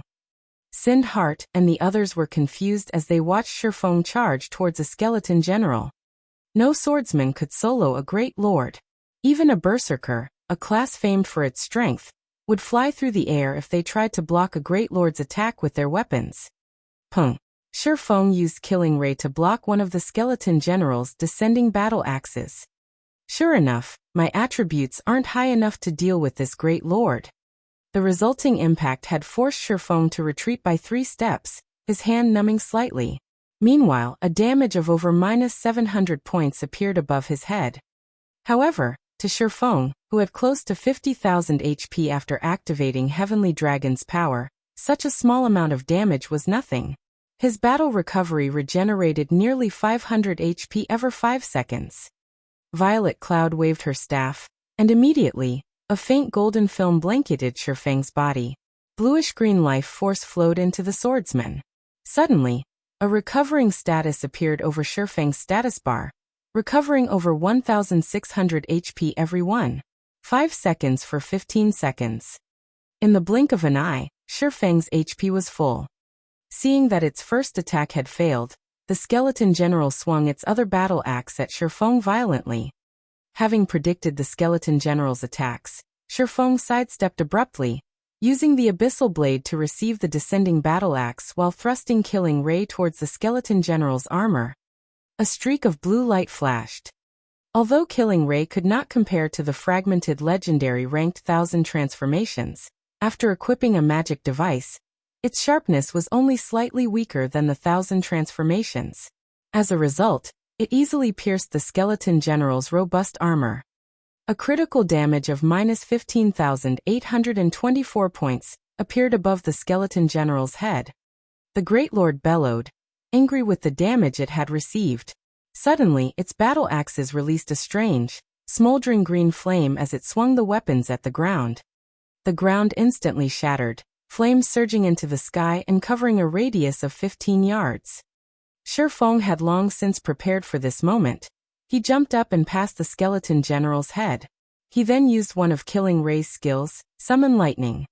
Arcs of blue lightning descended and struck the skeleton general's battle axes. The collision's impact was massive. Feng then utilized the force of the impact to avoid the smoldering flames.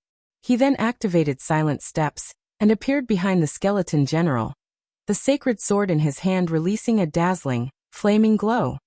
Flame burst. 15 brilliant explosions discharged behind the skeleton general, one after another. -48,167. -117,954. -49,715.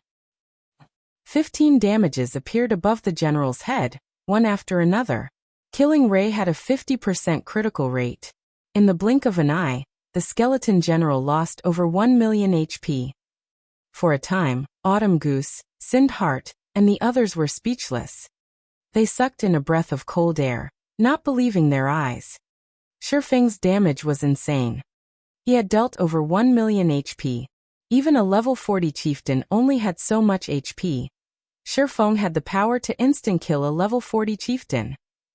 This power was no longer that of a player. This was the power of a humanoid great lord. However, Feng did not think much of his attack. After all, his strength attribute was almost on par with a chieftain of the same level. After Heavenly Dragon's power doubled his strength, he surpassed ordinary lords of the same level. He had also used his sure-kill skill, Flame Burst. Being capable of instant-killing a chieftain of the same level was expected. Flame Burst was not called a sure-kill skill for no reason. Feng's Flame Burst had heavily wounded the skeleton general. The swordsman had destroyed nearly half of its armor. Several bones beneath the armor had even cracked. "Focus on killing my skeleton general," Feng shouted to his team. Not only had the general lost some of its combat power after receiving the several injuries, but its defense had also dropped significantly. Hence, dealing with this skeleton general would be much easier than dealing with the other two. Sure enough, in less than 1 minute, the skeleton general's HP fell below 500,000. Just before the general died, Feng shouted once more commanding, "Everyone switch to the Banshee. Turtle Dove, tank this skeleton general." "What is Big Brother Feng trying to do?" Blue Bamboo asked, confused. If they finished off the skeleton general, it would become much easier to deal with the agonizing Banshee, yet Feng decided not to kill the skeleton general. No matter how she looked at it, The decision was unwise. Blue Bamboo wasn't the only one who was confused. Experts like Thoughtful Rain and Autumn Goose didn't understand, either. However, none of Zero Wing's members doubted Shifeng's command. Immediately, they shifted their focus towards the agonizing Banshee. Turtle Dove swapped targets with Shifeng. However, the agonizing Banshee couldn't care less about the sudden change as it continued to attack Turtle Dove with black fog spears. I am your opponent. Shifeng appeared behind Turtle Dove, the killing ray transforming into numerous streaks of blue light. Pung, pung, pung. Players usually suffered heavy injuries if the black fog spears struck them, yet Shifeng easily shattered each one. Is this an expert of Star Moon Kingdom's #1 guild? Sindhart was astounded. He felt his chest tighten, struggling to breathe. Zero Wing was far more frightening than the rumors make the guild out to be. It was no wonder why even Emperor's Light, a first-rate guild in the Twin Towers Kingdom, feared Zero Wing, choosing to give up in Star Moon Kingdom entirely. After Shifeng shattered the black fog spears, he vanished, abruptly reappearing before the agonizing Banshee. Arcs of blue electricity circled his body. Tier 2 Taboo skill Instant Strike. For 3 seconds, Shifeng's attack speed increased by 500%, and his damage increased by 400%. Before the agonizing Banshee could react, over a dozen streaks of blue light wrapped around her body. Minus 21,046. Minus 43,248. Minus 42,987. In the blink of an eye, the agonizing Banshee's aggro shifted to Shifeng. However, even though Shifeng now held the Great Lord's aggro, the situation had not changed. The agonizing Banshee was a magical class monster. Even as a Great Lord, her strength could not compare to Shifeng's while he had a Berserk skill active. As the Banshee began to cast another spell, Shifeng struck, interrupting her casting. For 3 whole seconds, the agonizing Banshee could not use a single spell. Instead, she lost more than 1,000,000 HP. Suddenly, Fire Dance appeared behind the agonizing Banshee, launching a sneak attack at the back of the Great Lord's head and forcing her into a fainted state for 2 seconds. She then used the Tier 1 skill, 5-star Burst. Minus 16,718. Minus 34,297. 5 numbers appeared above the agonizing Banshee's head in quick succession, only slightly lower than the damage of Shifeng's normal attacks while in a Berserk state. Following which, the agonizing Banshee received a one-sided beating, her HP draining like flowing water. When her HP reached 30%, the Great Lord was thoroughly enraged. As the agonizing Banshee released a piercing scream, a massive black magic array appeared in the sky. Everyone immediately felt their strength leave their bodies. Crap. This spell absorbs players' stamina. Fire Dance immediately noticed the abnormality. If players ran out of stamina, even with godlike combat power, they were helpless. At this rate, they'd run out of stamina in 30 seconds. After that, they would be sheep for the slaughter. Not today. Shifeng, who had long since prepared for such a situation, switched to the Aura of Time and activated Absolute Time, freezing the mana fluctuations in the surrounding area. Although Absolute Time's duration on a Great Lord was less than 10 seconds, interrupting the agonizing Banshee's mana channeling was enough. After losing its supply of mana, the gigantic magic array in the sky gradually dissipated. Seeing this, the members of Immortal Light finally understood how presumptuous they had been, thinking that they could raid South Lake City's Great Lords. Seconds flew by. Finally, both the agonizing Banshee and Skeleton General's HPs were below 100,000. Shifeng activated Divine Providence, significantly increasing his luck attribute. He then used Thundering Flash to finish off the agonizing Banshee, before following up with a Thunder Flame explosion on the Skeleton General. After a momentary struggle, the agonizing Banshee and the Skeleton General fell to the ground, one after the other, dropping several items around their bodies.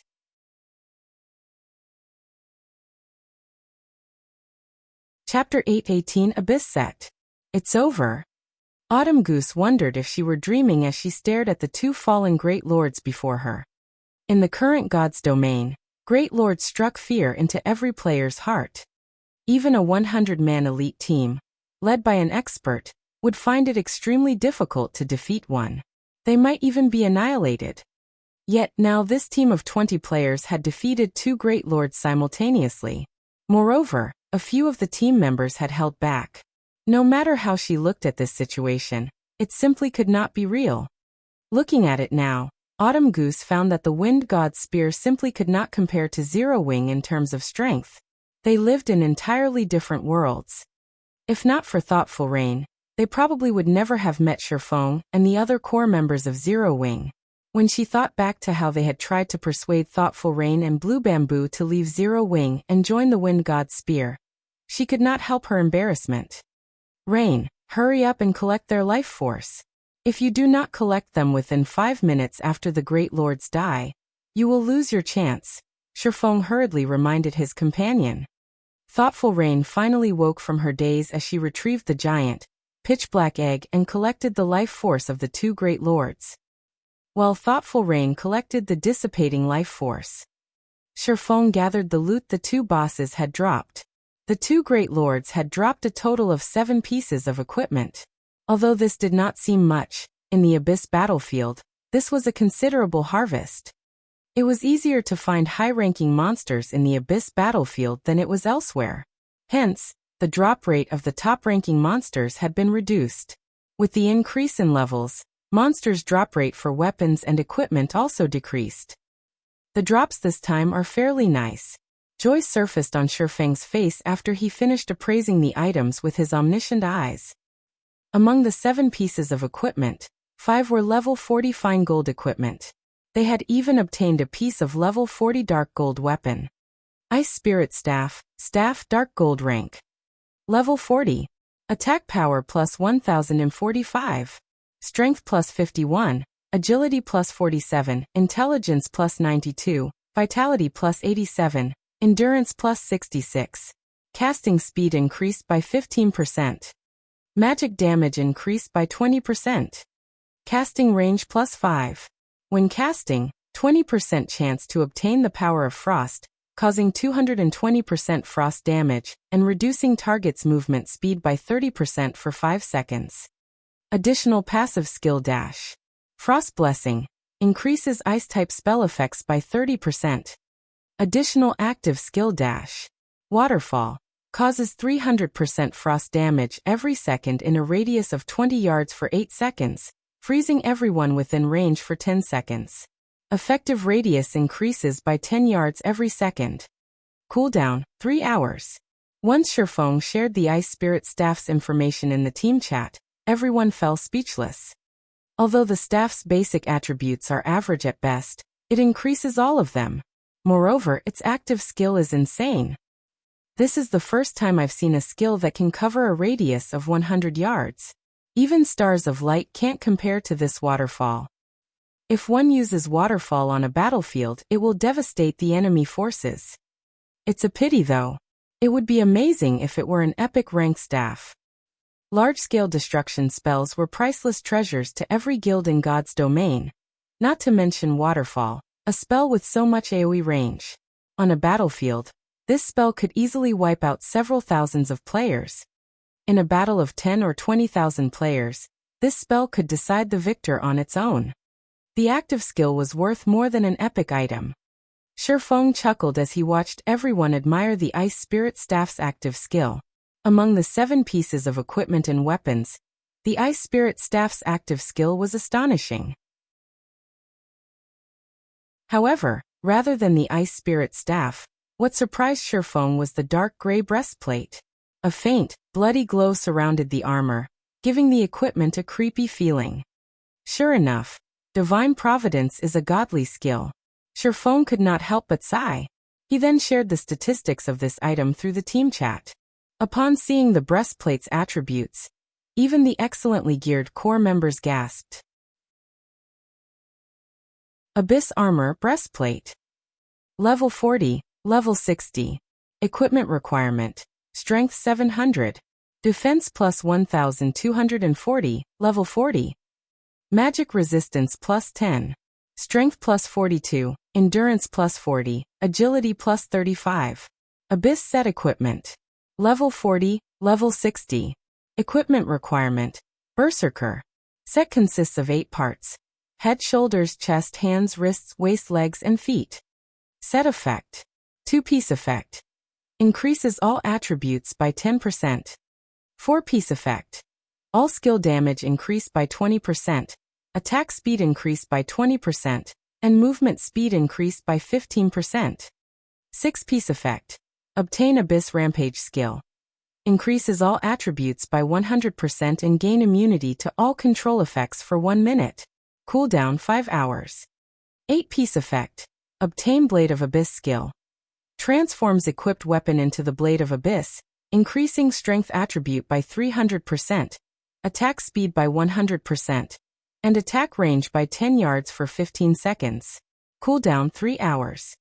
What a powerful set. Blackie nearly drooled when he saw read the Abyss set equipment's information. The breastplate's basic attributes were only the equivalent of a dark gold item. However, as one obtained more pieces of the set, their combat power would grow exponentially. If one gathered all 8 pieces, although the set's basic attributes might not compare to epic items, the boost it granted would only be slightly weaker than a set of epic equipment. Of course it is strong. This set equipment is purely intended to increase violence. Even the Tier 1 set equipment for Berserkers cannot compare to the Abyss set. After reaching Tier 2 at level 50, no Tier 1 set equipment will be able to compete with the Abyss set, Feng explained. The Abyss set equipment was the battlefield's representative equipment. Moreover, it was not exclusively for Berserkers. All classes had their own Abyss sets, and their attributes were all specialized for violence. These sets were extremely well suited for PvP. However, the Abyss set's drop rates were extremely low. It was practically impossible to collect all 8 set pieces for a single class. If one could collect 6 pieces of a set, they could increase their prowess in combat far more than with a Tier 1 set equipment. After all, the Tier 1 set equipment only consisted of 5 pieces. If one gathered all 8 pieces of an Abyss set, they would be practically invincible in PvP fights. I wonder if we'll gather a complete set. Aqua Rose was eager to find out. If they gathered all 8 pieces and let either Rampant Blade or Shadow Sword equip the set, the Berserker's abilities would soar, becoming one of the guild's top fighters. Most likely, aside from Feng and Fire Dance, nobody in the guild would be able to match them. Alright, rest up. We're going to look for the next Great Lord soon. Feng commanded as he stored the equipment. Meanwhile, Immortal Lights members who had watched from a distance had not recovered from their shock after watching Zero Wing easily defeat the 2 Great Lords. Their team of 100 had failed to defeat even one Great Lord. Yet Zero Wing had taken 2 down at once with a team of 20. The difference between their guilds was like the difference between heaven and earth. Sindhart suddenly said, "Follow me."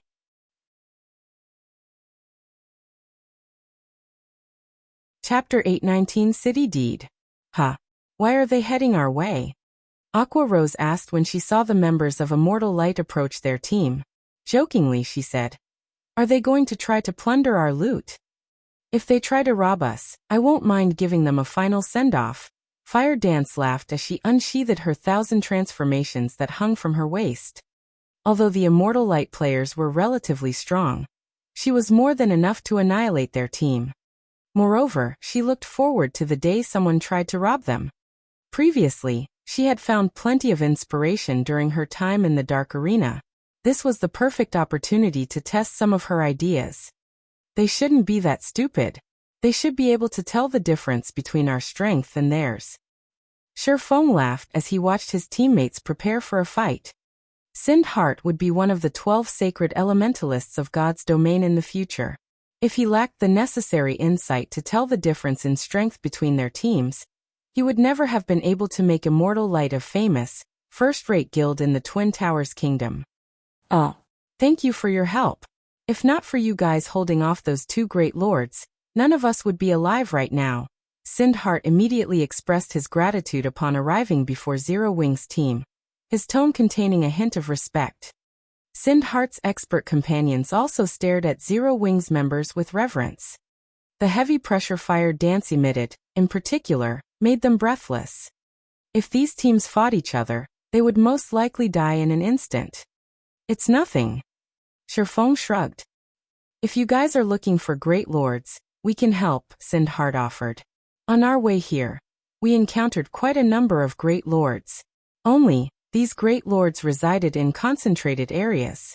It's highly likely that you'll attract a second great lord while dealing with the first. Saying so, Sindhart sent Feng the coordinates of those several great lords. Thanks. Feng rejoiced when he received the coordinates. Sindhart had given him the coordinates for 7 great lords. This would save them a lot of time searching for these bosses. Glad to be of help. Sindhart smiled. I don't believe that you came over here just to give me these great lords' locations. What's on your mind? Feng asked. He could not help but laugh when he saw Sindhart's hesitation. In the past, even he had looked up to Sindhart. Countless small guilds had tried to gain Immortal Light's favor. Yet now, watching this man struggle with his desire to ask for help, Feng could not help but sigh. Hearing Feng saying so, Sindhart released his tension with a sigh of his own and said, In truth, aside from thanking you for the help, I wanted to ask something of Zero Wing. Although this may be sudden, I don't have any better options right now. Guild leader, are you really going to ask? One of the guild's upper echelons asked with surprise. If they refuse and news of this leaks, we'll be in big trouble. Do you think we have any other choice? Sindhart grumbled, a deep sense of powerlessness touching his expression. He did not want to do this either. However, he could not think of a better plan. Only after encountering Zero Wing and seeing how powerful the guild was did he find hope. This might very well be their last opportunity to escape their dire situation. The other upper echelons fell silent. Although they wanted to argue their guild leader's decision, they could not bring themselves to do so. However, this had certainly captured Feng's interest. He could understand if Sindhart simply wanted to form a connection with Zero Wing. However, for a prideful person like Sindhart to place all his hopes in a stranger, the situation must be severe. Moreover, Feng was familiar with Sindhart's personality. He was not someone who would simply bow out of a challenge. Even when Immortal Light had fought a first-rate guild, Sindhart had refused to lower his head. He prioritized bonds and friendship over personal benefits. Otherwise, he would not have risked Immortal Light's extinction just to help an allied guild resist a first-rate guild. God's domain was only a game. Feng could not imagine what could cause someone like Sindhart to despair. I wish to sell several plots of land in the Twin Towers Kingdom. I will sell these lands at 90% market price. I'd like to offer them to Zero Wing in exchange for coins or top-tier equipment of the same value. Sindhart finally said after a long moment of silence. Sell land. Feng was curious. Since when had Sindhart become a land broker? If they're rubbish lands, Zero Wing is not interested. Please rest assured, the lands are in Snowfield City and have a lot of potential, Sindhart said as he took out several Snowfield City deeds. These are close to the underground arena, the Adventurers Association, the auction house, and the War God's Temple. Have you lost your minds? You're actually selling these? Blackie could not help his shock after seeing the deeds. Currently, most of the lands in major NPC cities with potential had been purchased already. It was extremely difficult to buy these lands even if one could afford them. With God's Domain's blazing popularity, more people would join the game in the future. The value of these lands would soar. In less than half a year, these lands would be worth several times their current value. It was especially true for the lands in Twin Towers Kingdom's third-ranking city, Snowfield City. Yet, Immortal Light wanted to sell away these lands, at 90% market price no less. This was simply inconceivable. They are indeed good plots of land. However, why are you trying to sell them to Zero Wing? Feng asked. The Twin Towers Kingdom and Starmoon Kingdom shared many aspects. Both were medium-sized kingdoms. Although Snowfield City was no match for White River City in terms of status, It was its kingdom's third-ranking city. Many organizations would offer a high price for these lands. Sindhart fell silent for a moment. Shortly after, he sighed and said, "It's not that I don't want to sell them, but nobody is willing to buy them." "Why? The value of these lands will only increase in the future. Why doesn't anyone want to purchase them?" Aqua Rose asked, slightly surprised. Even the lands in the 20th ranking city in the Twin Towers Kingdom would be highly sought after, much less the valuable lands in the third ranking city. Aqua Rose had personally ventured to other kingdoms to purchase several plots of land for the Candlelight trading firm, so she understood how popular these lands were. Because none of them wished to earn the ire of the Super Guild King's return, Sindhart said helplessly. When Zero Wings members heard Sindhart's words, they were dumbfounded. King's Return was a veteran super guild. Even a super first-rate guild like the Dragon Phoenix Pavilion was nothing in comparison. Moreover, the King's Return's headquarters was in the Glory Empire, an empire located only a short distance away from Starmoon Kingdom and the Twin Towers Kingdom. Feng was similarly shocked by this revelation. A small guild like Immortal Light had actually provoked a super guild like King's Return. No matter how he thought about it, this shouldn't be possible.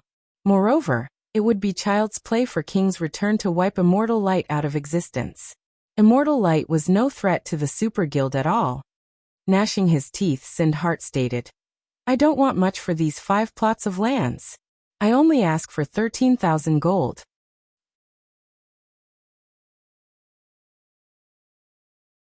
Chapter 820. A Group of Lunatics. Guild Leader. Sindhart's asking price shocked the several upper echelons he had with him. These were 5 high-potential golden lands. "I know what I'm doing," Sindhart barked, having made up his mind. Originally, he had intended to raid Great Lords for some level 40 top-tier equipment and sell the items. However, they were not strong enough to take down level 40-plus Great Lords. The only option they had left to earn a large sum of coins quickly was to sell these 5 plots of land. However, they could not sell the land to anyone in the Twin Towers Kingdom. King's Return had already declared their stance in the Twin Towers Kingdom, and nobody was willing to provoke the Super Guild. However, with Zero Wing's strength, even a super first-rate guild like the Dragon Phoenix Pavilion had been forced to back down. Hence, Zero Wing should not fear King's Return at all. Moreover, only a large guild like Zero Wing had the financial strength to spend 13,000 gold. Zero Wing occupied a treasured land like the Stone Forest town. The magic crystals and coins the town generated could tempt even first-rate guilds. Although there were guilds in their kingdom that did not fear King's Return, these guilds would need a relatively long time to gather the required money. Unfortunately, Sindhart could not afford to wait.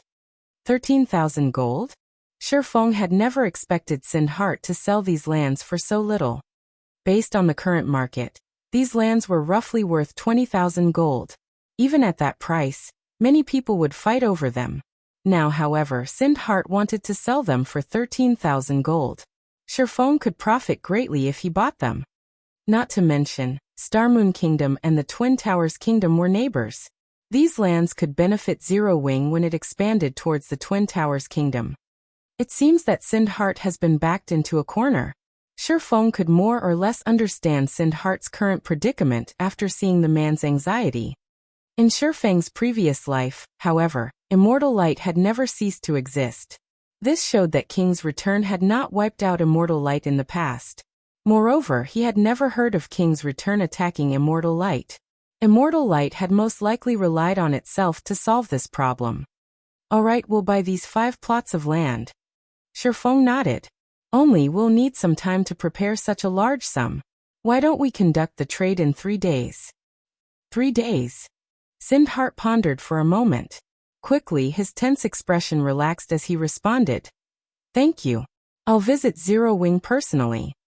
Following which, Sindhart led his guild members away from South Lake City.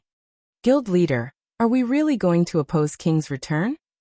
Aqua Rose asked Feng through a private message. The Dragon Phoenix Pavilion could not compare to King's Return. Moreover, Glory Empire was not far from Starmoon Kingdom. Once mounts were available in God's domain, the Super Guild's threat to Zero Wing would not be a laughing matter. Don't worry. We're just conducting business.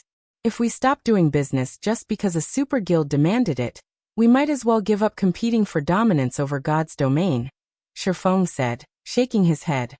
Moreover, this isn't a major issue. If King's Return were truly angry, it would have annihilated Immortal Light already. If the super guild struck, Immortal Light would have no power to resist. Sind Heart had helped him in the past. Now he was only returning the favor. Moreover, he could make a huge profit with this trade and secure Sind Heart's gratitude.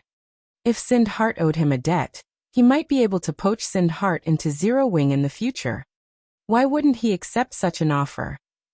Indeed.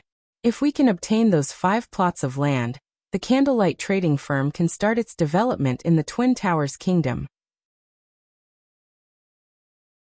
Aqua Rose agreed with Feng's reason. Zero Wing was no longer the weak, little guild it had been. If they cowered from such a small issue, developing the guild in the future would be a problem. If King's Return truly wanted to deal with Zero Wing, it would have to consider its options carefully. The Super Guild was not powerful enough to annihilate Zero Wing in Star Moon Kingdom. Zero Wing really is amazing. They're not even afraid of King's Return? Deathwind had never imagined that Feng would agree to Sind Heart's offer so decisively.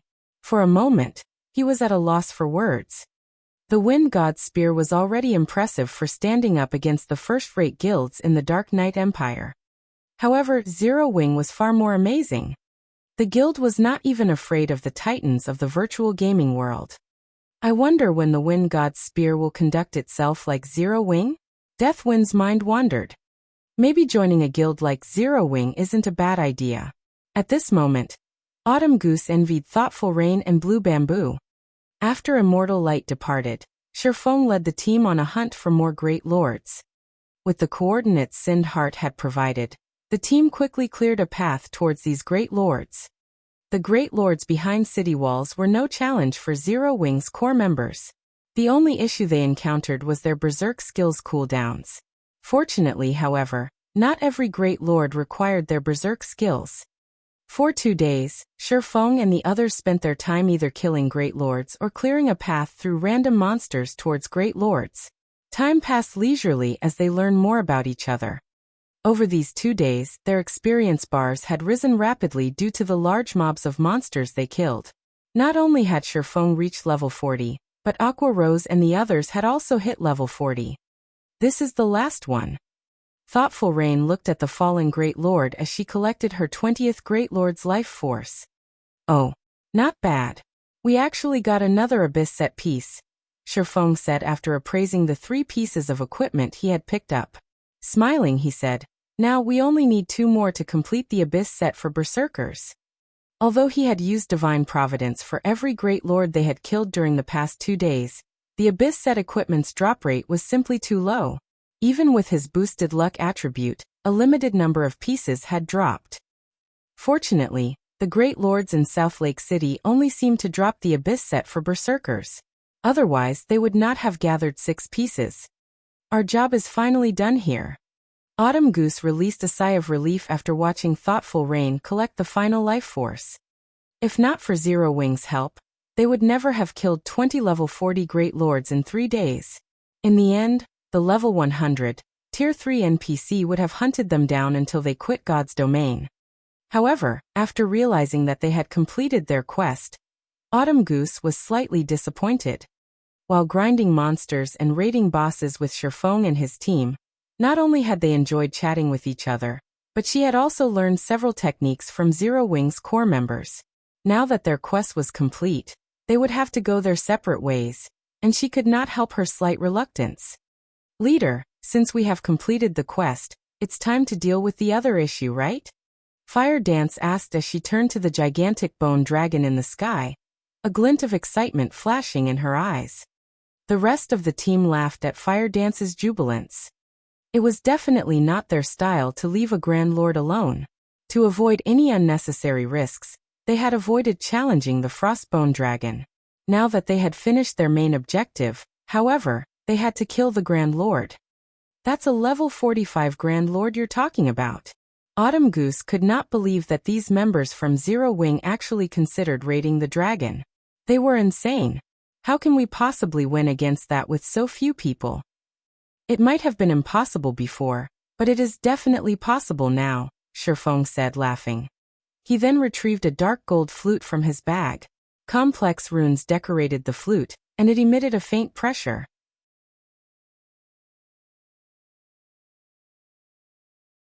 Chapter 821, Demonic Flame Tiger. Is it really possible? Autumn Goose muttered doubtfully. Chills crawled down her spine despite the frostbone dragon being so far away, her instincts constantly warning her of the danger. Every time the bone dragon flapped its massive wings, the sounds of explosions rang through the air.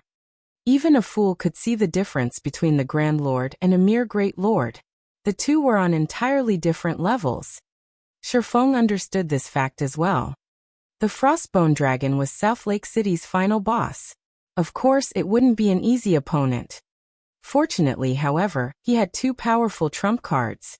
They still had a chance of victory. Moreover, it wouldn't be a major issue if they died. At worst, they would be teleported out of the Abyss battlefield. They would not suffer the usual death penalties. Following which, Feng played the dark gold flute, the sweet sound echoing throughout South Lake City. Roar! With a roar, a golden magic array appeared before Feng. Suddenly, a massive black tiger leaped out of the array. The massive tiger stood over 4 meters tall. Black flames covered its razor-sharp claws. Exquisite black armor wrapped around its body. Just by standing there, the tiger's flames increased the surrounding temperature significantly. The ground beneath its feet melted under the scorching heat. The tiger was too hot to approach. What's that? Everyone was stunned by the sudden appearance of the black, flaming beast. It's a mount, of course. Feng walked up to the giant tiger and rubbed the soft fur on its head. He was quite satisfied with his mount. Demonic Flame Tiger, Dark Gold Mount. Level 40. HP 1, 020, 000/1, 020, 000. In the past, the best mount Feng had ridden was only fine gold rank. In this life, however, he had obtained a dark gold mount after killing Noya, a guardian boss in the Dark Denver. Mounts were extremely useful to players in field battles, especially a dark gold mount. Even a bronze mount already possessed certain combat capabilities, assisting players in battle. After reaching dark gold rank, the mount was the equivalent of a chieftain of the same level. Although a chieftain might not be anything to a top-tier expert, a dark gold mount's true power did not lie in its damage-dealing abilities. Such a thing was only useful to ordinary players. The true value of a dark gold mount lay in its support skills.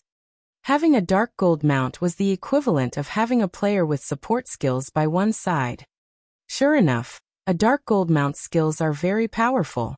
Feng was slightly surprised after he examined the Demonic Flame Tiger's skill menu. A level 40 fine gold mount only had 2 support skills. One was single target skill, while the other was an AoE skill. However, a level 40 dark gold mount had 3 support skills, with one being a single target skill, and the other 2 being AoE skills. Synergy passive skill. While within 100 yards of the Demonic Flame Tiger, all attributes of owner increase by 10%. Battle Roar. The Demonic Flame Tiger releases a deafening roar. All allies within 20 yards experience a 20% damage increase, movement speed increased by 20%, and attack speed increased by 30% for 10 minutes. Cooldown, 30 minutes. Dark Blessing. All allies within 20 yards gain 100 points of magic resistance, 20% damage reduction, and all attributes increased by 10% for 30 minutes. Cooldown 10 hours. These 3 skills alone could raise the strength of the entire team by a huge margin. This was the value of dark gold mounts. A mount. Everyone's jaws dropped when they heard Feng's explanation. This can't be true, right? The Demonic Flame Tiger before them looked absolutely stunning. Moreover, they felt a heavy pressure from it. Based on its HP, it should be at least as powerful as a chieftain. A monster like the Demonic Flame Tiger could even serve as the boss in a party dungeon. Yet such a powerful monster was actually a mount. This shattered any knowledge they had about mounts. What rank is this mount? Secret silver. Fine gold. Everyone nearly drooled as they stared at the demonic flame tiger. With its imposing might and its majestic appearance, the demonic tiger would be the center of attention regardless of where it was. It's just dark gold rank, Feng said as he tapped the demonic flame tiger's front paw. The demonic tiger obediently bent down before Feng, its dignified behavior vanishing. Feng's team members shot him a disdainful glare. It's just dark gold rank. Even though they had already reached level 40, none of them even had a common mount. They just hoped to obtain a bronze or mysterious iron mount. They wouldn't even dare dream of owning a secret silver mount, let alone a fine gold mount. They had never even expected to see a dark gold mount. After we leave the battlefield, I must find my own dark gold mount to show off, Blackie declared as he drooled over the demonic flame tiger, that was the size of a small house. He could not help but fantasize about riding his own demonic tiger down White River City streets. He would be the object of everyone's envy. Just the thought gave him chills. The other team members nodded in agreement. The horses one could buy in cities were garbage compared to the demonic flame tiger. Only a mount like the demonic flame tiger could be considered a real mount. This is not the time for this. Everyone, head to your appointed locations. Aqua, cast Song of Sprites on me, Feng commanded. The epic rank staff song of Beatrice he had previously given Aqua Rose had a very powerful skill. The Song of Sprites. It could amplify the effects of a specific spell. When used on large-scale destruction spells and summoning skills, this skill was incredibly powerful. Feng had long since used up his magic amplification scroll. The Song of Sprites was the perfect skill to replace it. Following which, Feng summoned the Demon Gate. Aqua Rose used Song of Sprites on Feng, instantly buffing the demon's summoning by 300%. In the next moment, a Tier 3 battle demon wielding a two-handed sword in one hand emerged from the Demon Gate. Battle Demon. Level 55. HP 14, 000, 000/14, 000, 000. It was a success. Seeing the Tier 3 battle demon step away from the Demon Gate, Feng used the Bible of Darkness's ability to rob the battle demon of its will, turning it into a puppet. Is this Feng and these core members' true strength? The instant the battle demon appeared, Autumn Goose, Thoughtful Rain, and the others were stunned. A Tier 3 demon was the equivalent of a Great Lord-ranked monster. It was also level 55. That monster could kill them instantly. Just how powerful is Zero Wing? Autumn Goose and the others struggled with their shock. Only now did they finally understand why Zero Wing's members had been so calm against all of those great lords. They even wanted to take on the Frostbone Dragon. With such a powerful summon monster, even with so few members, it was not entirely impossible to defeat the level 45 Grand Lord.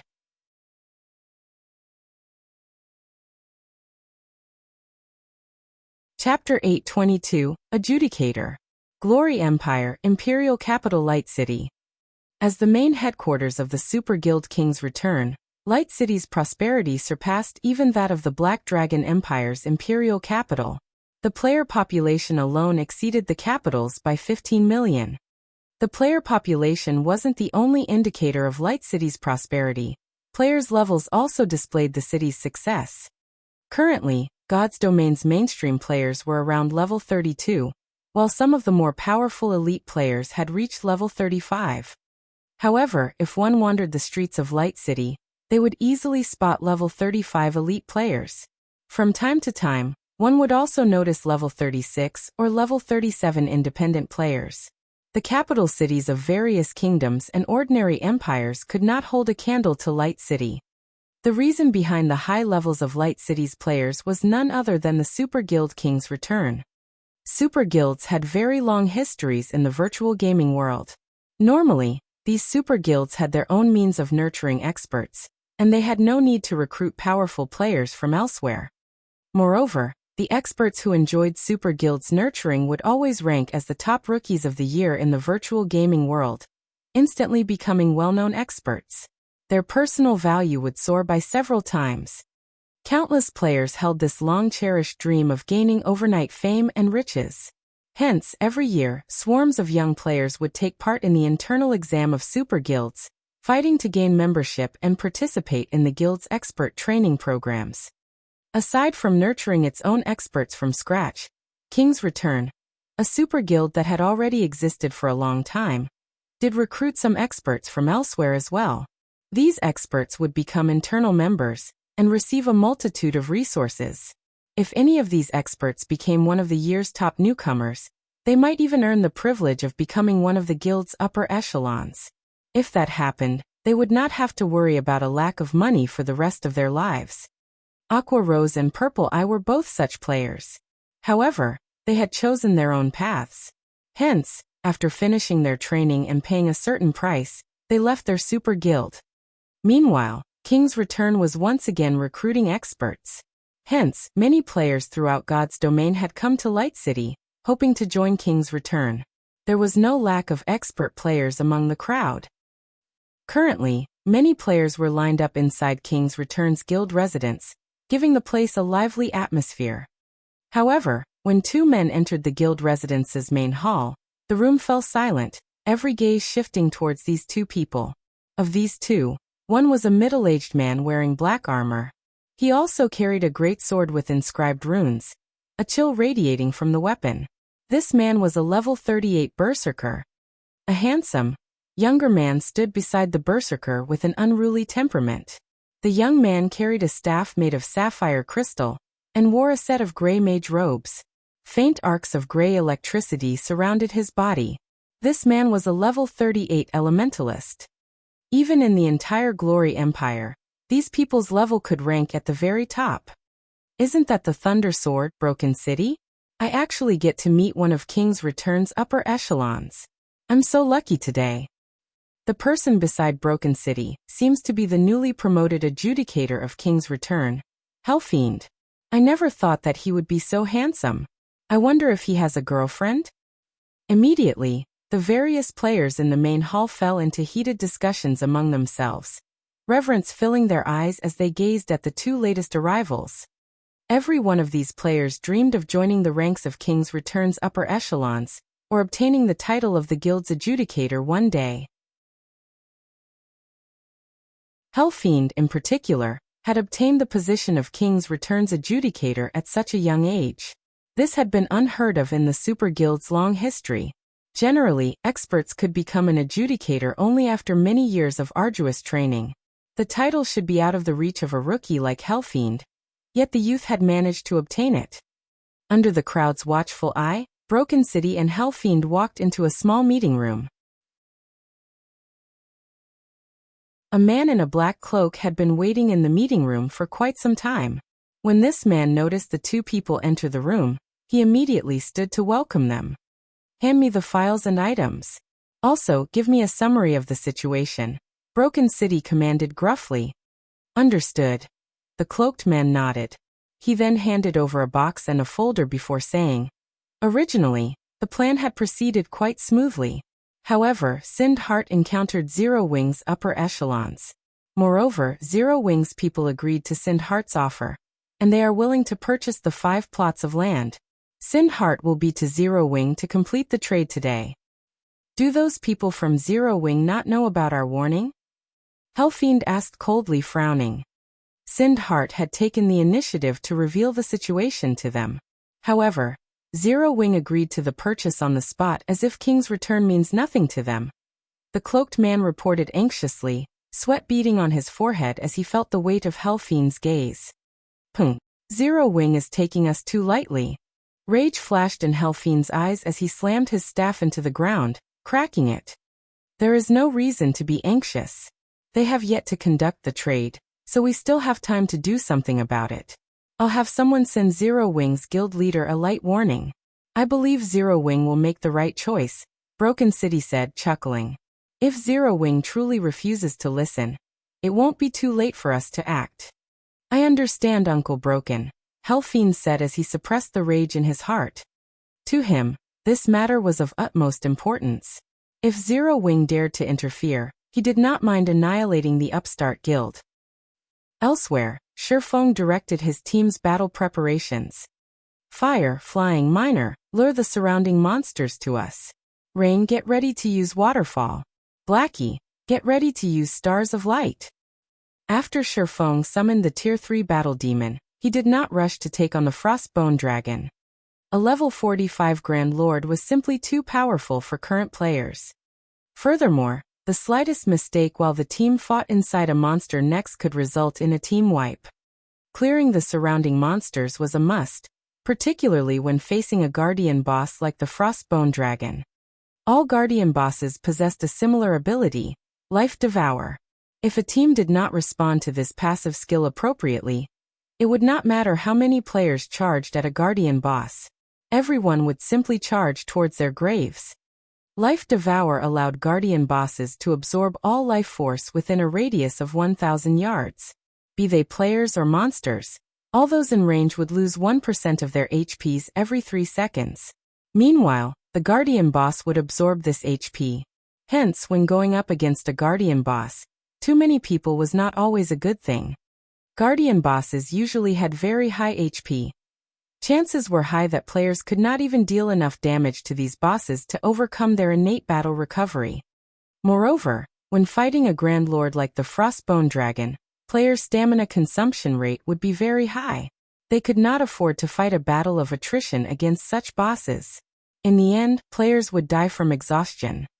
Finally, after over an hour, Feng's team managed to clear all of the monsters within the Frostbone Dragon's range of activity. Move out.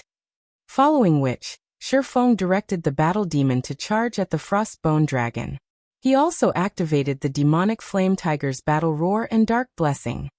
Immediately, the entire team's attributes and magic resistance rose by a large margin.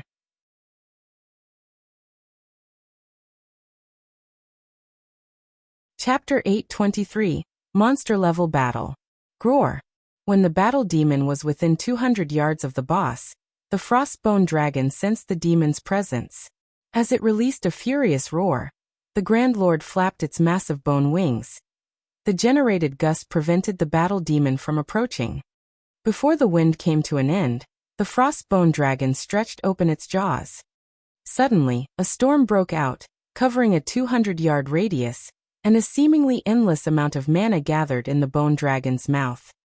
Damn it, it's using dragon breath. Realizing what he was seeing, Feng hurriedly shouted, "Everyone get away from the bone dragon's front." Feng's command confused Aqua Rose and the others. They were currently over 300 yards away from the Grand Lord. At such a distance, the bone dragon's attack should not be a threat. However, seeing at Feng's anxious expression, the Zero Wing team did not dare to be careless as they rushed to the sides. Due to Battle Roar and Dark Blessing, everyone's attributes had received a significant boost. Their movement speeds had also increased massively. In the end, they managed to move just as the mana in the Grand Lord's mouth reached a critical level. Before the team could relax, however, they suddenly felt a chill from behind them, and they could not help their shivers. Instantly, a beam of white light devoured the buildings behind them. How is this possible? Aqua Rose could not believe her eyes. The 600-yard stretch before the Frostbone Dragon had transformed into a frozen tundra. Had they not dodged the breath attack in time, they would have lost their lives. How can a Grand Lord be so powerful? The crowd gasped collectively. With such a wide and long-ranged AoE attack, even an army of 10,000 players would die instantly. Alright, snap out of it. Let the battle demon pin the Frostbone Dragon down. Everyone else, attack from the dragon's sides. Absolutely do not stand in front of it, Feng immediately commanded, not finding the Grand Lord's powerful attack one bit surprising. The Frostbone Dragon ruled over a city. Zerg tactics would never be enough for players to kill it.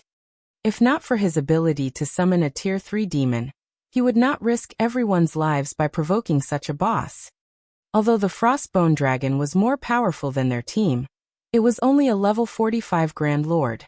However, the Tier 3 demon he had summoned was level 55.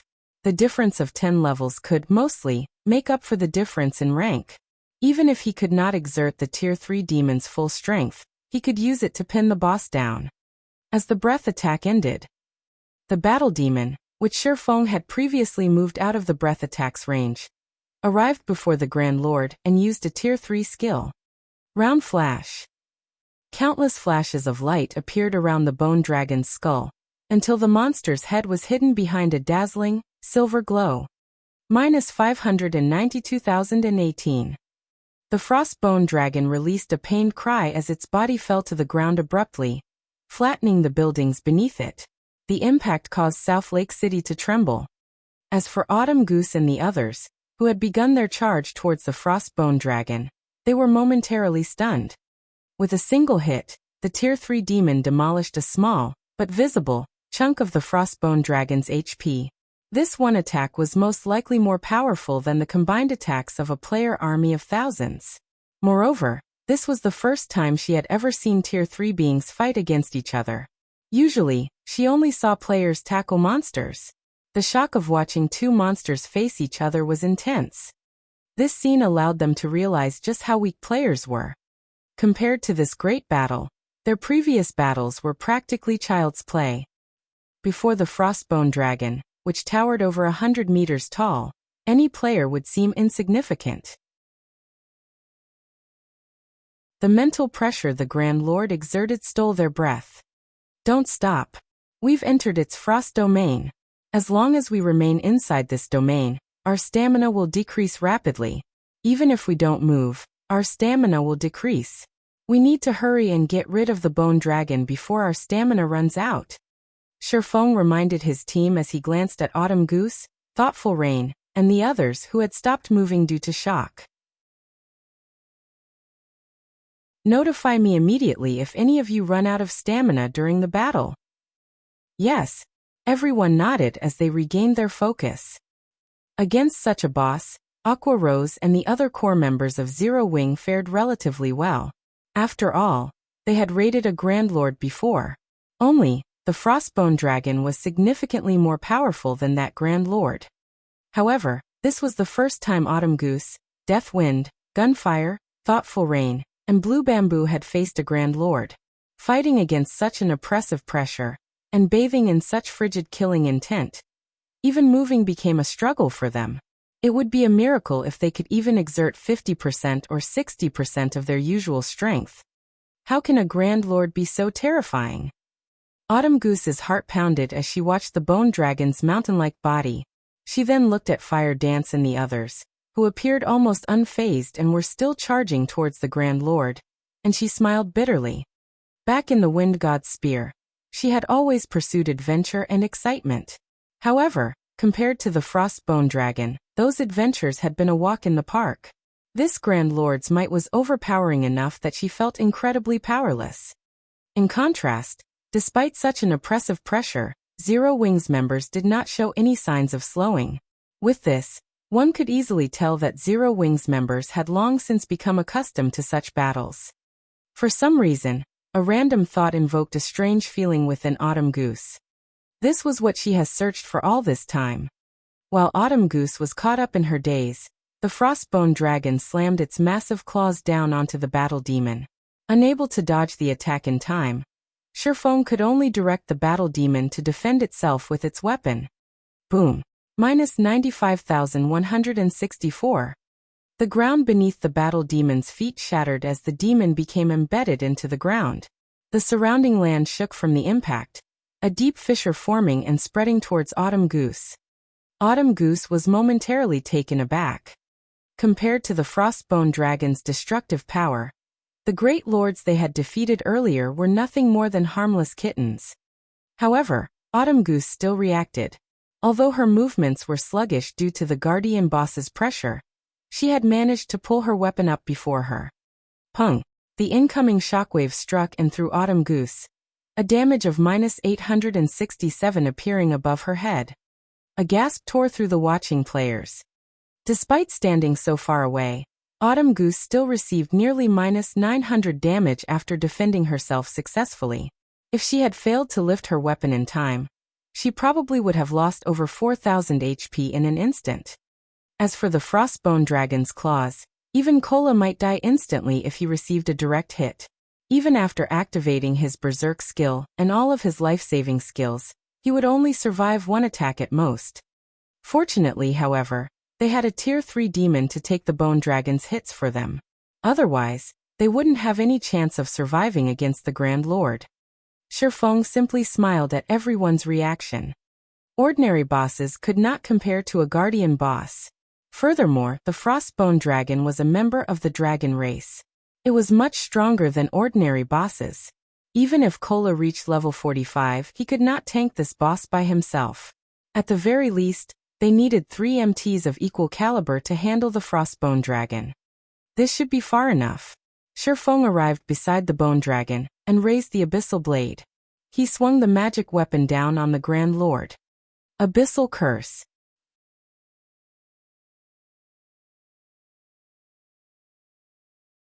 Chapter 824, Super Large-Scale Destruction Spell. Under a seal, Feng shouted low. Suddenly, a massive, black magic array appeared beneath the Frostbone Dragon's feet.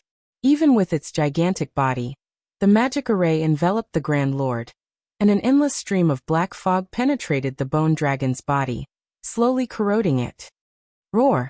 The Frostbone Dragon struggled, trying to break free from the array's bindings, but no matter how hard it fought, it could not expel the black fog from its body. Everyone on the team immediately used their most powerful skills against the Frostbone Dragon. Lifting his spear, Gunfire leaped into the air and used Beheaded. Pung!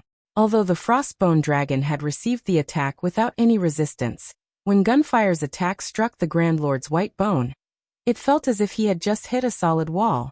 Not only did the attack fail to cause any external damage, but the resulting vibration also inflicted pain to his own hand. His attack had only caused slightly over -700 damage. What kind of defense is this? Horror filled Autumn Goose as she stared at the damage. No matter what was said or done, Gunfire was one of the top-ranking experts in the Wind God's Spear. He was very well equipped. Even against all those great lords prior to this fight, his beheaded skill always dealt around -2000 damage.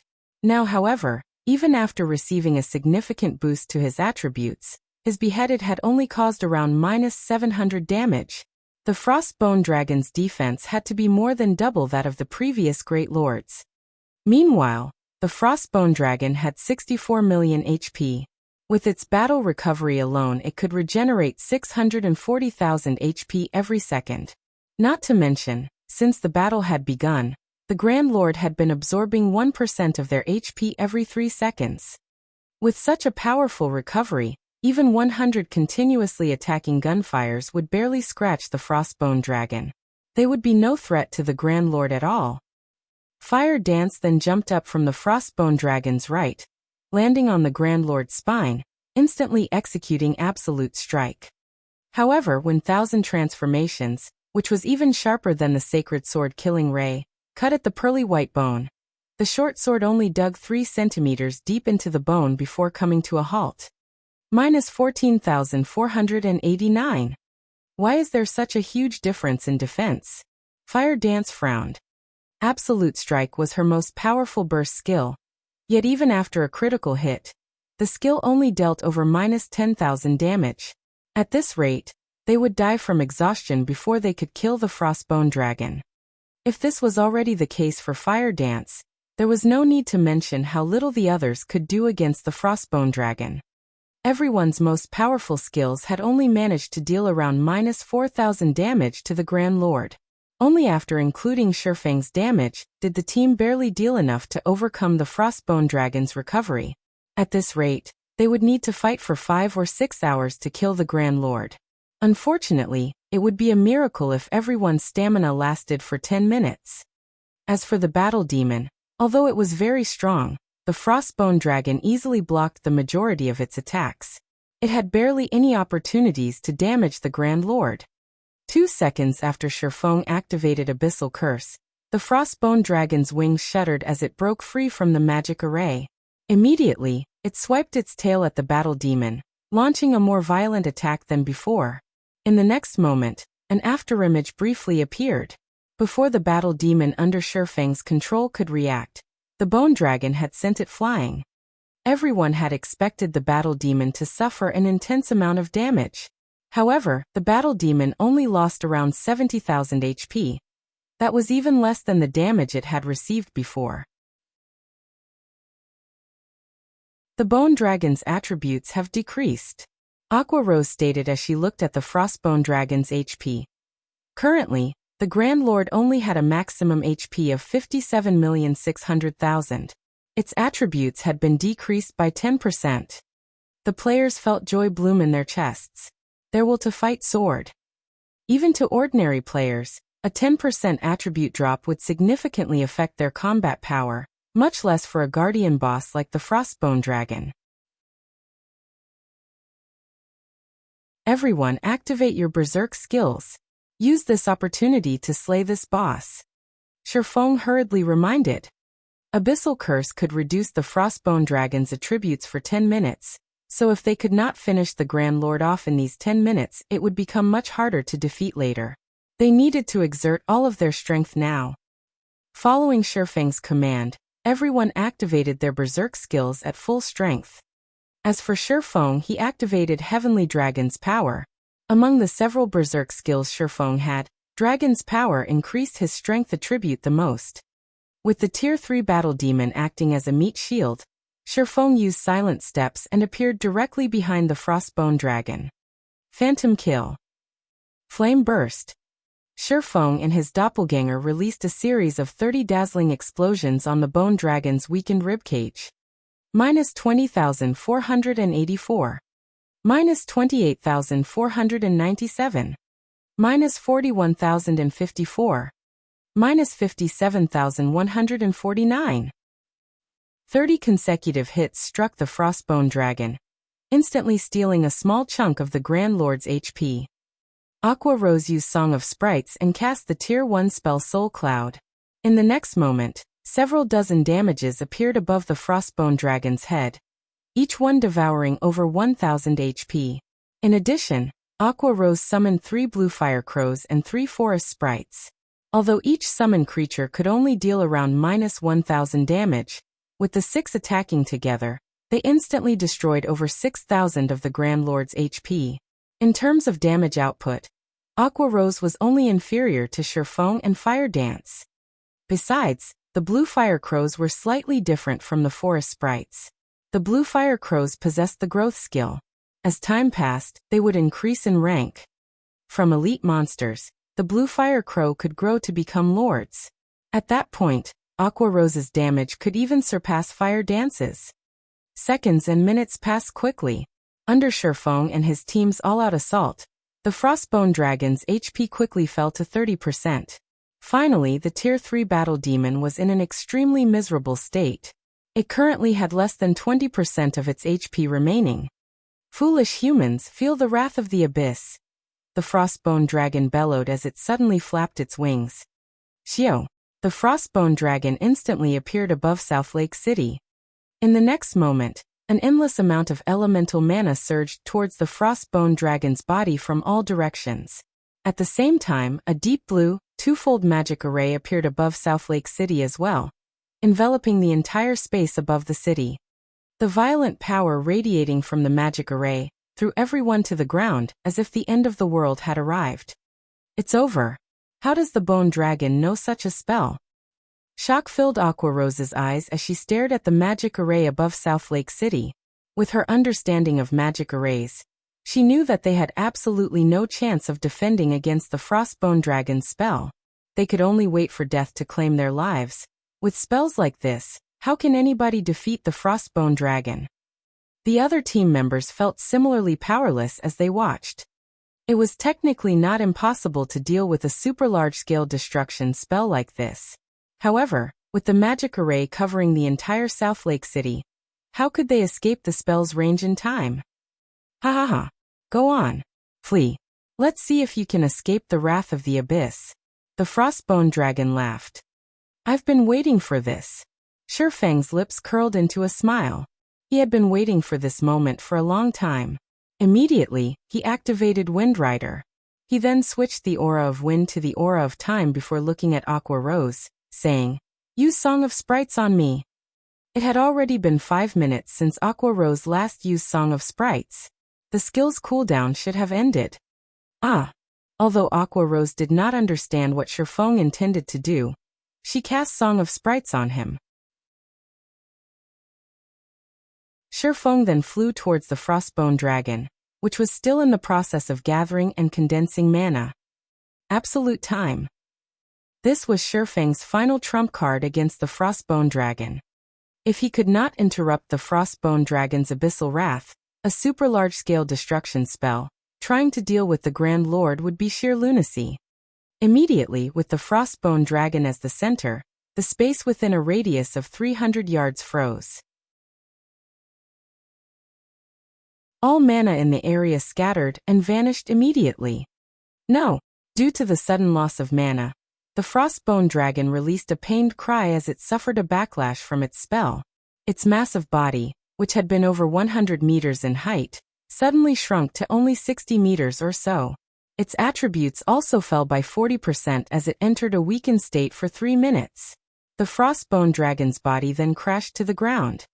With its combat power greatly reduced, how could the Frostbone Dragon be a challenge for the team from Zero Wing? Even without the Tier 3 Battle Demon, the Frostbone Dragon was no longer a threat. At this time, Feng activated the power of darkness, his attributes soaring once more. He then began a rampant assault on the Grand Lord. When the Frostbone Dragon had less than 500,000 HP remaining, Feng activated Divine Providence before using Flame Burst on the Grand Lord, destroying the Grand Lord's final strand of HP. The instant the Frostbone Dragon died, everyone heard the sound of a system notification.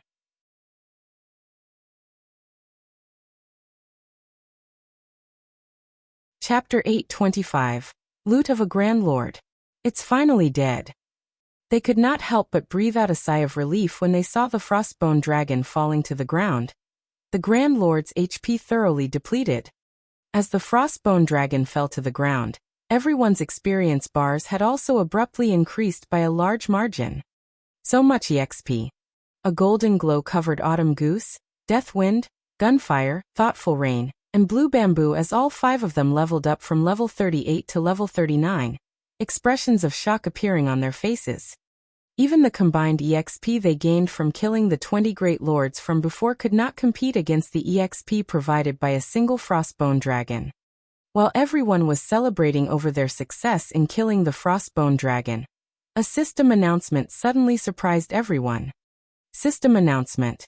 Congratulations. You have killed the Guardian Boss Frostbone Dragon.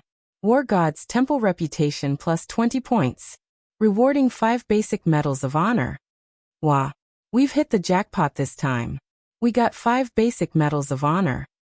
Autumn Goose and the others were similarly stunned by this situation. They never imagined that there would be such great rewards for killing the Frostbone Dragon. They had heard that many large guilds had organized massive expeditions to conquer towns.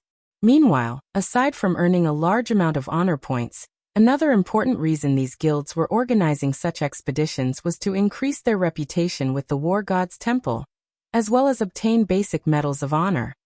The higher one's War God's Temple reputation was, the more discounts one could obtain when exchanging for items using honor points. At the same time, after one's reputation with the temple reached a certain level, they could also exchange for higher-ranking items. The high-ranking items available for exchange would tempt even top-tier expert players, much less ordinary expert players. For example, battlefield mounts, rare skills, high-ranking rare potions, and many other items could not be found on the market. Although a battlefield mount was only useful in the Abyss battlefield, the quality of the mount itself was very high. Players could exchange for a bronze mount right from the onset. As one's War God's Temple reputation increased, one could even exchange for a dark gold mount. These mounts could increase a player's combat power in the Abyss battlefield significantly. Not to mention, there were also all sorts of rare skills. However, aside from needing a large amount of honor points, these high-ranking items also required one other thing for which to exchange. And that item was the basic medal of honor. Exchanging for a single bronze battlefield mount required 20 basic medals of honor and 30,000 honor points. Without basic medals of honor, Even with all the honor points in the world, one would not be able to exchange for items that were truly useful to players. However, it was extremely difficult to obtain a basic Medal of Honor. From the knowledge they gained through the research done over the past few days, for players who participated in capturing a town there was only a single basic Medal of Honor awarded. Now each of them had obtained 5 medals. That was equivalent to capturing 5 towns. If one wanted to exchange for a bronze mount, they'd need to capture a total of 20 towns. Capturing a town was easier said than done. Unlike the outside world, once players died in the Abyss battlefield, they had to wait until the next day to enter the battlefield again. Hence, one's life was essential in the Abyss battlefield. To avoid death, players would usually act carefully and spend a long time raiding a single town. However, there were currently no bronze mounts being sold on the market at all. Only a single common mount was for sale, which cost 40 gold. Even if someone were selling a bronze mount, it would cost several hundred gold. At the very least, how could ordinary players possibly afford to purchase one? Consequently, if one wanted to experience riding a bronze mount, this was the fastest method to do so. In the Abyss battlefield mounts were slightly more powerful than normal mounts. Not only were they faster, but their combat power was also higher by a single rank. Just a fine gold battlefield mount could already rival a chieftain of the same level, while dark gold battlefield mounts could rival a lord of the same level. With such a mount, players could obtain honor points in the Abyss battlefield more easily in the future. While everyone was feeling ecstatic over their unexpected harvest, Feng had appraised all the items dropped by the Frostbone Dragon. Although the Frostbone Dragon had only dropped 5 items, every piece was either a top-tier weapon or equipment. Big brother Feng, looking at how happy you are, just what kind of items did the boss drop? Hurry up and share them with us. Don't just keep them to yourself. Blue Bamboo became exceedingly curious when she saw the smile on Feng's face. This was the first time she had raided a Grand Lord. Moreover, there was also a rumor going around in the outside world saying that Grand Lords had a chance of dropping epic items. Nothing much. I'm just happy because we managed to complete the Abyss set. Aside from that, the boss has also dropped a level 40 dark gold ranked shield, a level 40 dark gold ranked ring, and a pair of growth-type gloves, Feng said, laughing. He then shared the details of the shield and ring through the team chat. Frostbone shield, dark gold rank. Level 40, level 45. Equipment requirement. Strength 500. Defense plus 2720, level 40. Block rate, 37%. Strength plus 43, endurance plus 51. Ice resistance plus 10. Evasion plus 10. Weakens damage received from the front by 20%. Every time shield is struck, 10% of damage will be converted into user's defense. Up to a maximum of 2000 defense can be converted. Maximum HP increased by 10%. Additional skill dash. Frostbody. Becomes immune to all damage coming from the front for 4 seconds. Cooldown, 5 minutes. The defense on this shield is especially high. Just the defense on this shield alone is already a match for my total defense. Aqua Rose was dumbstruck after seeing the attributes of the Frostbone shield. The Divine Bluefire Shield Cola was currently using only had 1950 defense. However, the total defense the Frostbone shield could provide was 4720 points. Not to mention, the shield itself also had a passive damage reduction skill and an active skill that provided pseudo-invulnerability. With this shield, they would be able to take on even the super powerful skills of bosses in the future. Particularly, when the healers could not keep up with the damage the MT wielding the Frostbone shield was taking, said MT could use Frostbody to alleviate the burden on the healers. Ice Spirit Ring, dark gold rank. Level 40, level 45. Equipment requirement. Intelligence 400. Strength plus 15, agility plus 18, endurance plus 24, intelligence plus 55, vitality plus 37. Casting range plus 2. Casting speed increased by 10%. Magic damage increased by 10%. Attacks have a certain probability to trigger freeze effect, freezing target for 3 seconds. Additional skill dash. Rapid cooldown. Resets cooldown of all skills learned by user. At the same time, removes all control effects and increases casting speed and movement speed by 30% for 10 seconds. Cooldown 10 minutes. After everyone saw the statistics of the Ice Spirit Ring, their eyes nearly fell out of their sockets. With this ring, a magical class's damage output would increase by at least 20%. Blue Bamboo said as she greatly admired the Ice Spirit Ring. This was the first time she had seen a ring with such amazing attributes. Ornaments were very rare in God's domain. Their value was much higher than even weapons. Despite being fully geared in top-tier equipment, the ring she currently wore was only a level 20 mysterious iron ring. However, she was very well off already. Many players were still wearing level 10 bronze ranked rings. However, compared to the Ice Spirit Ring, her level 20 ring was practically trash. Don't get too excited. Whether it is the shield or the ring, the value of these two items most likely cannot be compared to this pair of gloves. Feng then shared the stats for the gloves with everyone.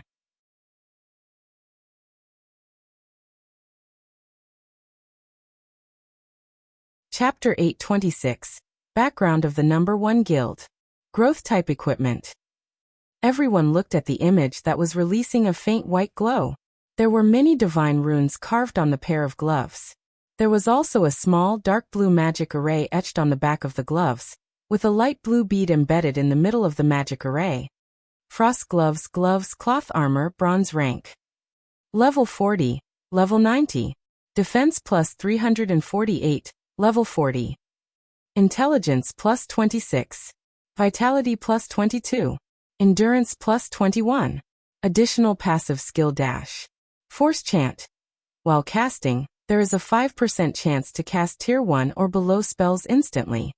Additional active skill dash. Frost breath. Deals 500% magic damage in a cone to enemies within 30 yards and freezes all targets hit for 5 seconds, and then reduces their movement speed and attack speed by 40% for 15 seconds. Cooldown 1 hour.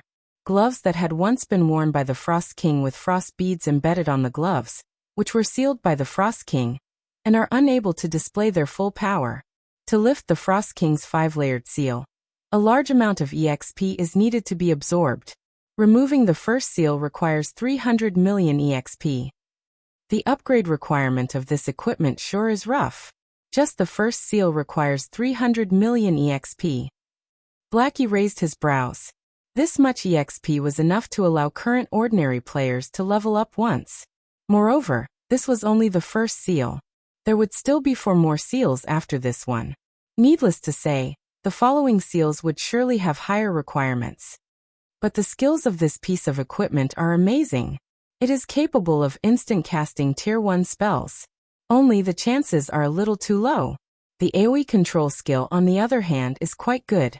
With these two skills together, this pair of gloves would not lose out to any dark gold equipment, Aqua Rose commented. When Feng heard everyone's unbiased evaluations, he could not help but shake his head and laugh, saying, "Do you guys think that removing the seals will only improve the equipment's basic attributes? This is growth type equipment. It can be upgraded into epic rank if you remove all of the seals. Whether it is the basic attributes of the gloves or its skills, both will gradually improve along with the undoing of the seals. Dark gold equipment definitely cannot compare to something like this." This is epic equipment? Everyone was surprised. Zero Wing's core members had a profound understanding of just how powerful epic items were. Compared to epic equipment, dark gold equipment was practically garbage. The two were on entirely different levels. Even just equipping a single epic weapon or equipment could instantly increase a player's combat power by a large margin. Unlike dark gold equipment, where multiple pieces were required to display their advantages. So this is epic equipment? Autumn Goose and the others were momentarily at a loss for words when they looked at the frost gloves. While they were still at the stage of being joyful over getting a piece of dark gold equipment after defeating a great lord, Zero Wing had already set its sights on epic equipment. Over time, the gap between them and Thoughtful Rain would unquestionably grow increasingly larger. Following which, Feng held an internal auction between the members of Zero Wing. This scene caused Autumn Goose, Deathwind, and Gunfire to grow exceedingly envious. They never imagined that, even for such powerful equipment, Zero Wing was willing to distribute them through an internal auction. In other guilds, such equipment was usually distributed based on the team leader's designation. In the end, the Frostbone Shield was won by Yi Wumian, while Thoughtful Rain obtained the Frost Ring. This outcome greatly surprised Thoughtful Rain. Of course, part of the reason for such a result was because the other magical class members of the team had all set their sights on the Frost Gloves. Unfortunately, the gloves were still won by Aqua Rose in the end. After completing the equipment distribution, everyone teleported out of the Abyss battlefield together. As soon as the team appeared at the teleportation array inside the War God's Temple, a wide array of noises immediately entered their ears. Players recruiting for team members filled the War God's Temple. After just being away for a few days, the War God's Temple had undergone tremendous changes. Currently, players crowded the main hall of the War God's Temple. The levels of the players here, as well, had undergone significant changes. Originally, level 30 players were considered mainstream. Now, however, the majority of the players present in the main hall were around level 32. Among them, there was no lack of level 34 or 35 independent players. Also, these players were all relatively well equipped. However, shortly after Feng and the others appeared, the entire main hall went silent. Practically everyone within the building had shifted their gazes towards Feng's group. Aren't they Zero Wing's upper echelons? Damn. They're the real deal. As expected of the top-tier experts of Starmoon Kingdom, even though I am standing so far away from them, I still can't help but shiver at the pressure they give off. Who are those three independent players beside them? All three of them are level 39. What? Level 39? The number 1 player on Starmoon Kingdom's ranking list just reached level 38 not long ago. Did they hide their levels on the ranking list? Just how did they manage to level up so quickly? It would be great if I can mooch off of them. Pros, carry me please. No one could believe their eyes when their gazes landed on Autumn Goose and the others. Feng and the other members of Zero Wing were wearing black cloaks so no one could identify their levels. Autumn Goose and the others, however, were not wearing black cloaks, so everyone could see their current levels clearly. At this situation, Autumn Goose and the others could not help but feel slightly embarrassed. If not for Feng bringing them along to kill so many great lords, it would be impossible for them to reach level 39 so quickly. At most, they would have reached level 37 by now. After they returned to the Dark Knight Empire, the other members of the Wind God's Spear would also be shocked upon seeing their levels. Yi Feng, are you not coming with us to turn in the quest? Thoughtful Rain asked as she looked at Feng. I still have some matters to attend to, so I won't be going together with you, Feng said as he shook his head. He had just received a message from Melancholic Smile, saying that representatives from King's Return wanted to meet him to discuss an important matter. After considering the situation for a long moment, the only conclusion Feng could come up with for this sudden visit was due to the matter relating to Sin Heart. After all, Zero Wing did not possess any actual connections with King's Return. However, he also felt that the possibility of such a thing happening was low. A super guild like King's Return could easily annihilate an upstart guild like Immortal Light. Just like Nine Dragons Emperor of the Dragon Phoenix Pavilion, King's Return could simply take direct action against Immortal Light. There was no need for them to go through so much trouble to deal with a single upstart guild. However, since people from King's Return had come personally to visit him, no matter what was said and done, it was necessary for him to pay back their sincerity. As for the Silver Legend quest, even if he turned in the quest together with Thoughtful Rain and the others, the most he would get in return was a little EXP. That meager amount of EXP was practically negligible to him. Now that the final arc of the Silver Legend quest was complete, there was no need for him to tag along with the group anymore. Hearing Feng saying so, A hint of disappointment appeared on Thoughtful Rain's face. Zero Wings Guild residence. Inside the large guild hall, Zero Wings members could be seen moving about busily.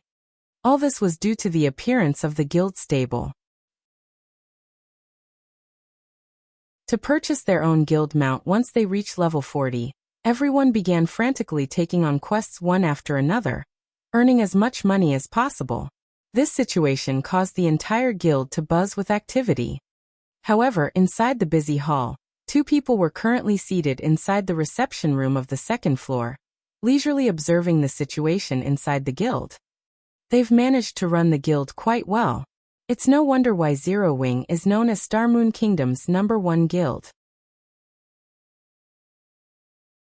Unfortunately, the guild's background is poor, and it doesn't have any expert nurturing capabilities. A robust man in silver heavy armor spoke disdainfully as he watched the situation downstairs. This man was a level 38 berserker. Although there were many elite players in Zero Wing, at the end of the day, they were only slightly better than the players of Star Moon Kingdom. They were no match for Empire players at all. It was especially true when comparing the levels of expert players. Currently, the highest leveled player in Star Moon Kingdom had only recently reached level 38. On the other hand, many of the players on Empire ranking lists had already reached level 39. At this moment, the doors to the reception room abruptly opened. Feng, who was currently using his appearance of black flame, then walked into the room. Level 40. How could this be?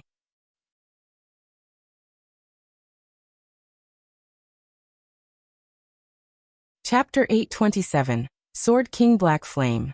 As Feng entered the elegant reception room, he did not bother with disguising his current level. The robust man's gaze fixed on Feng, confusion filling his eyes. A guild in Star Moon Kingdom actually had someone higher leveled than the #1 player on the Glory Empire's ranking list. No matter how he thought about it, this was inconceivable. Their levels were already quite high, so they required a tremendous amount of EXP to level up. It was especially true for leveling from level 39 to 40. All those who held their rank on the ranking list practically grinded without rest. Moreover, ordinary experts could not compare to their efficiency. Usually, these rankers had groups to lure and damage monsters for them. When the monsters dropped to their final strand of HP, these rankers would strike the final blow, taking the majority of the monster's EXP. Either that or these rankers formed teams who possessed AoE attack spells, and had others lure hordes of monsters to these AoE teams. They would then rotate through each team, sharing the EXP as they killed the monsters. The basis of these systems was sacrificing other players' EXP. Only large guilds had the power to employ these methods. With such a grinding efficiency, the EXP these rankers obtained was many times more than what ordinary expert teams could earn while grinding. Only with this technique could they exceed other players by so many levels. Even so, Feng had still surpassed them by such a large margin. I am Black Flame. What business do you have with me? When Feng examined the two representatives, he realized that he had met one of them before. The robust man was none other than the berserker, Thunder Tiger, whom he had met when he sold equipment in Blackwing City. Aside from the unruly-looking Thunder Tiger, Feng also recognized the indifferent youth beside the berserker. The youth's name was Ordinary Stranger. In the past, he had been one of King's Return's top 10 summoner experts. These two people were extremely powerful. Both could rank with Star Moon Kingdom's top 10 experts. Even the top-tier experts in first-rate guilds could not hope to compete with either of these two. Their levels alone made this evident. Among the two, one was a level 38 berserker, while the other was a level 38 summoner.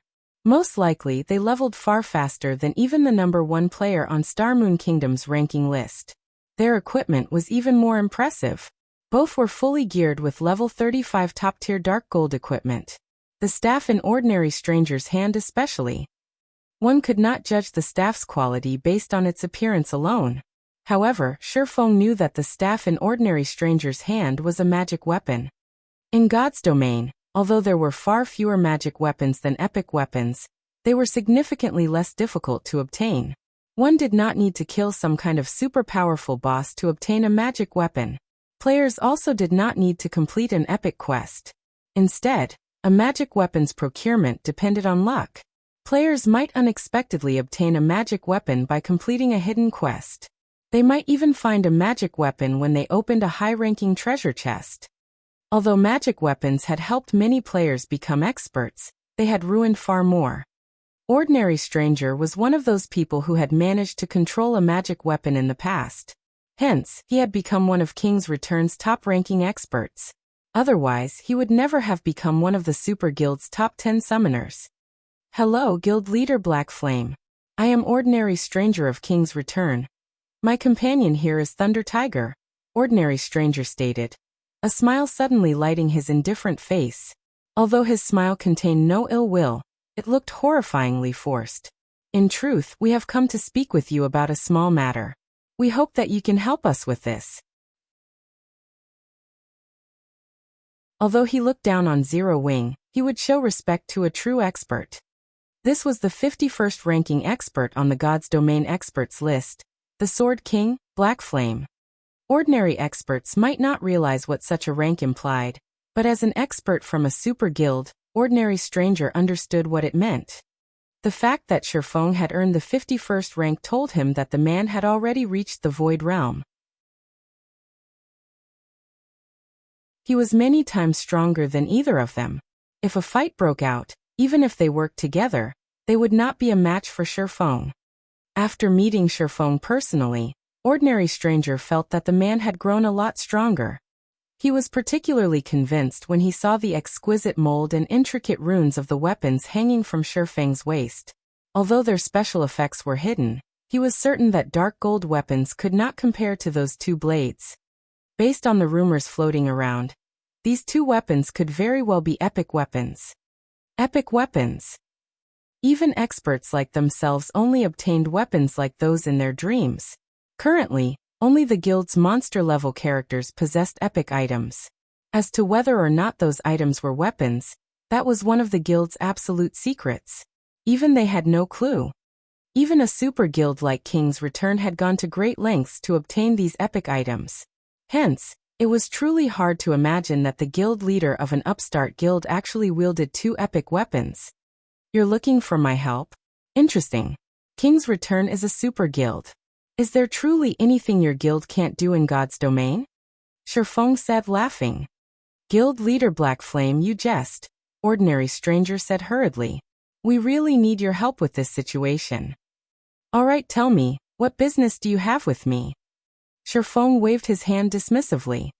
Recently, we've heard that Zero Wing plans to buy some of Snowfield City's lands. We would like to dissuade you. In return, King's Return will provide Zero Wing with a plot of Light City's land, allowing the Candlelight trading firm to develop there, Ordinary Stranger explained. Although Snowfield City was the third largest city in the Twin Towers Kingdom, its player population could not compete with Light Cities. The difference between the two cities was simply too massive. Even an extremely ordinary plot of land in Light City was far more valuable than Snowfield City's golden lands. Can you tell me which plot of land you are offering? Feng was slightly surprised. He had never expected King's Return to be so generous. Only the extremely wealthy could afford land in imperial capitals. Moreover, even if one managed to purchase one or two plots, without the endorsement from the city's ruling guild, one's business would fail. The ruling guild would cause all sorts of trouble to chase away their customers, going so far as to kill the players who dared to spend gold at their shops. This was especially true for imperial capitals in which super guilds had set up their headquarters. In a few years, the players within these imperial capitals would either become members of the guild, guests who had business with these super guilds, or players who supported these super guilds. It would be practically impossible these guilds' foundations in their home cities. Hence, even if one could afford the land in an imperial capital, most guilds usually avoided them. After all, these lands would only become expensive paperweights. Of course, it was a different story if one obtained the permission of the ruling guild. This was why Feng wanted to cooperate with Phoenix Rain. Since King's Return would willingly allow the Candlelight trading firm to develop at Light City, once the trading firm set up a shop, that shop would most likely earn more money than 5 or 6 kingdom cities combined. After all, the player population in Light City was that massive. Here it is. Ordinary Stranger took out a drawing. This was none other than the map of Light City. A red dot had been marked on the map's top corner, representing the land for resale. The slums.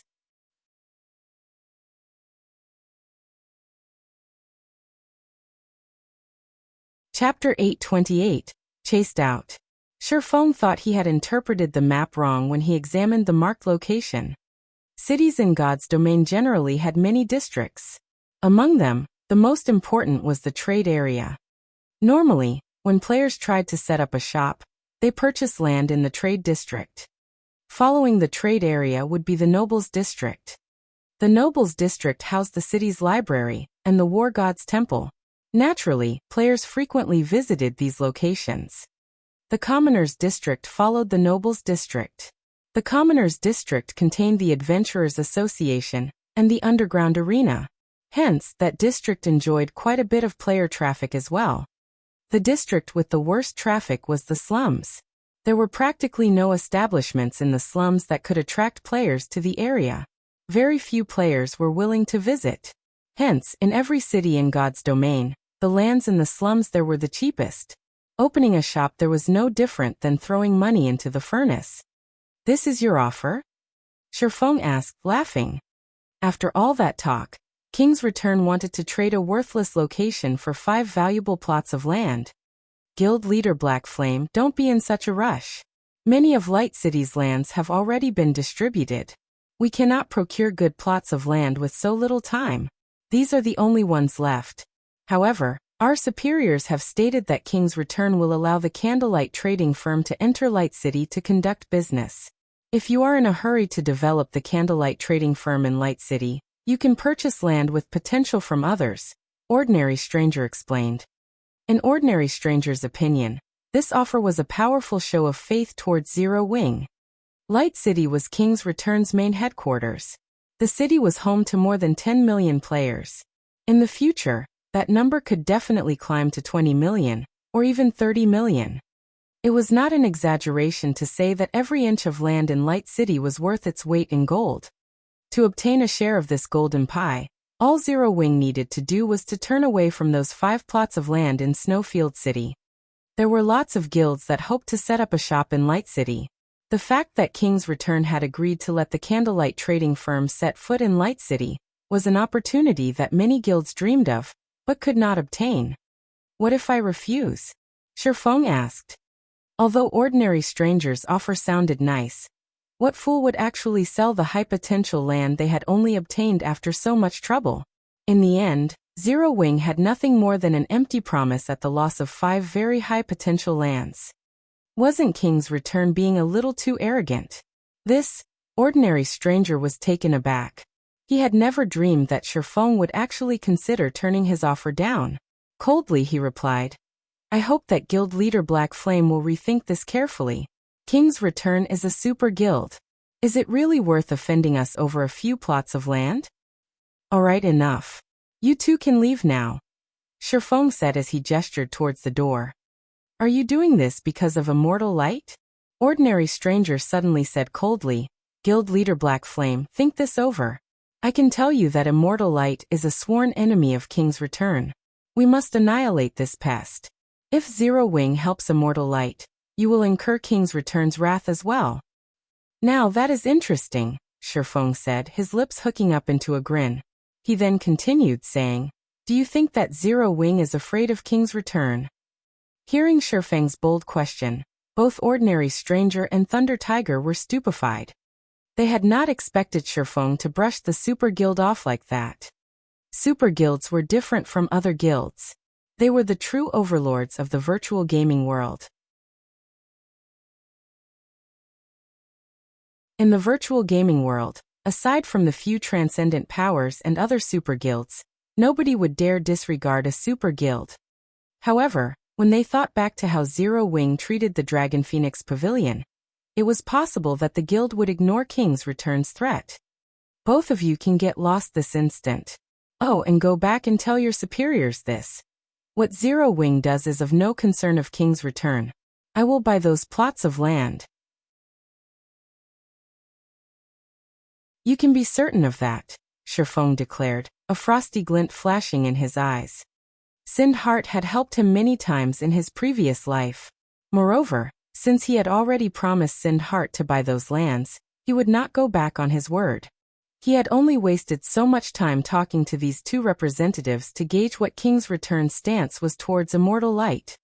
Although Zero Wing could not defeat a super guild in Starmoon Kingdom, it had no reason to fear them either.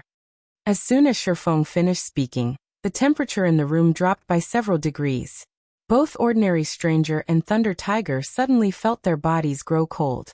Their instincts shouted warnings, reminding them that they were in an extremely dangerous situation, and that they could lose their lives at any moment. Both Ordinary Stranger and Thunder Tiger knew that they were not a match for Feng. Helpless, they could only leave Zero Wing's residence without accomplishing their objective. What are we supposed to do now? Thunder Tiger asked as he looked back towards the guild residence. Are we just going to return and report this? What else can we do? Ordinary Stranger had not expected Feng to be this insane. He was actually willing to offend King's Return for a meager guild like Immortal Light. Let's find a quiet location and report to Elder Broken City. We'll let the Elder decide how we should proceed. The two experts immediately ran to a high-class restaurant and rented a VIP room. They intended to report Feng's reply, word for word, to Broken City. Meanwhile, Feng arrived at the Candlelight trading firm. Melancholic, how many strengthening devices has your team completed? Feng no longer carried a fortune. Although he had earned quite a bit through Stone Forest Town and the Candlelight trading firm while he had been gone, after deducting the guild expenses and the magic crystals, which could not be sold, he only had roughly 4,000 gold on hand. Of course, to any first-rate guild in God's domain, having 4,000 gold of liquid funds after deducting guild expenses was practically a dream. However, if Feng wanted to purchase those 5 plots from Sindheart, he did not have nearly enough money. He also had a city waiting for him to build. Inside a VIP room in a high-class restaurant. Is that all? Broken City asked with gravelly tone through the video chat. Yes, that is all. After that, Black Flame chased us out. Ordinary Stranger explained softly. Since Zero Wing is adamant about poking its nose into our business, we should teach the guild a small lesson. I'll have Hellfiend lead the Falcon Legion over. Find out where Zero Wing's core members are right now. When the time comes, we won't let any of them survive. Broken City declared before disconnecting the call. Both Ordinary Stranger and Thunder Tiger were stunned. Although they did not know why Broken City focused so heavily on a small guild like Immortal Light, sending the Falcon Legion to deal with Zero Wing was no more than making a big fuss over a small issue. The Falcon Legion was King's Return's Ace Legion. The Legion was comprised of the young experts the guild had nurtured, and had been specifically formed to deal with other super guilds' legions. Moreover, Broken City was actually sending the Adjudicator Hellfiend. One could just imagine how furious the old man was.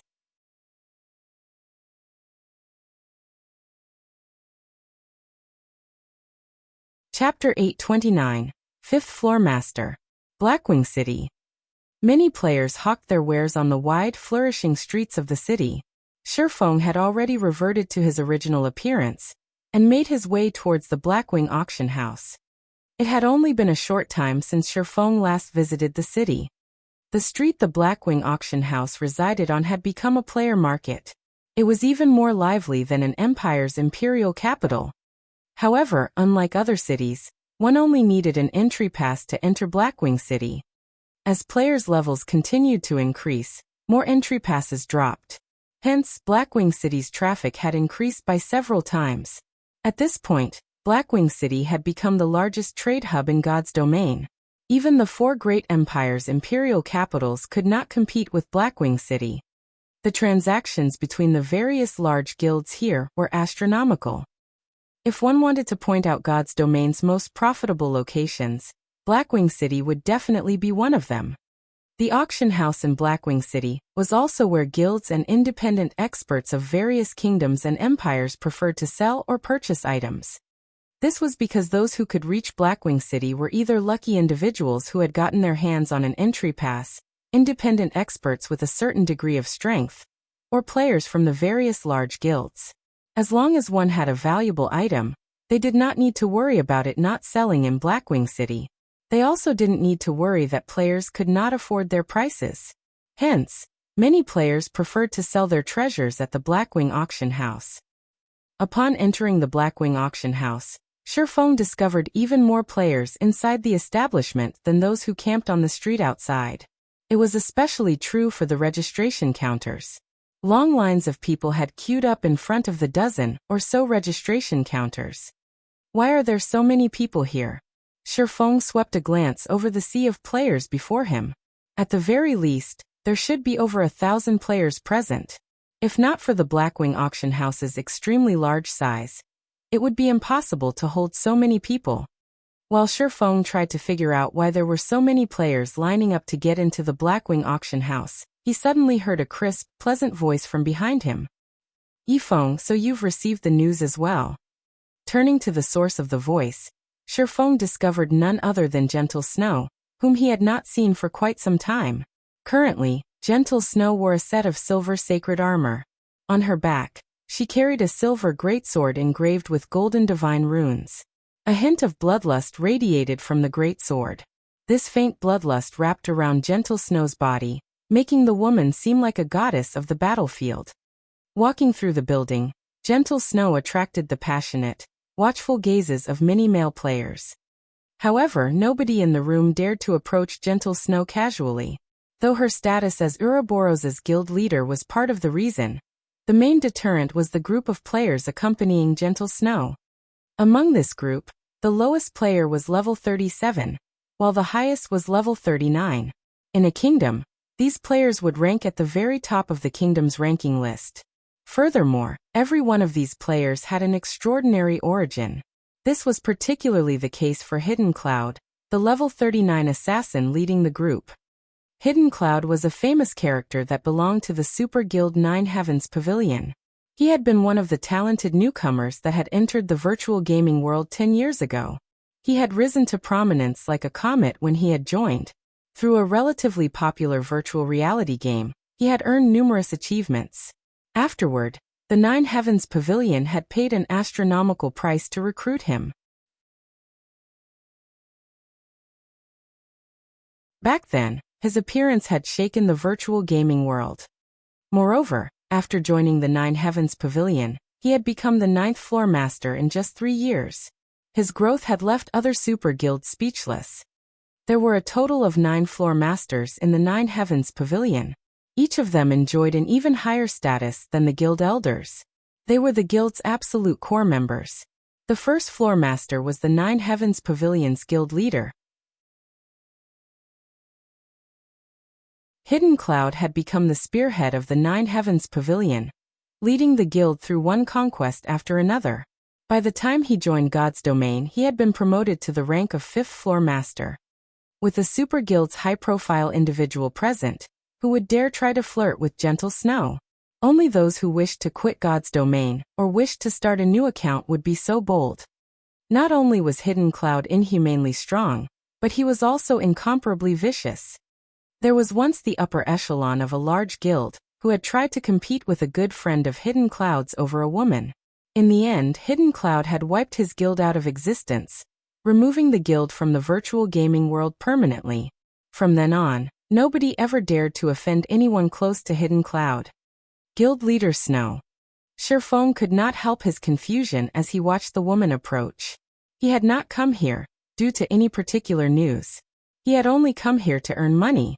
Is something going on here? You don't know?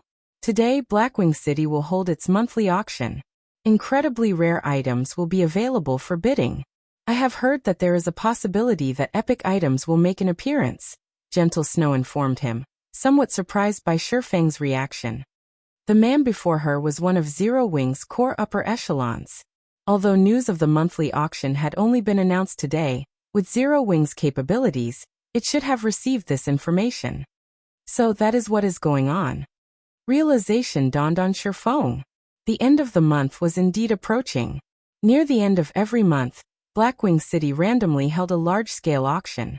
Not only would NPCs sell large numbers of rare items during this auction, but players could also put their items up for sale. However, the handling fees were slightly higher.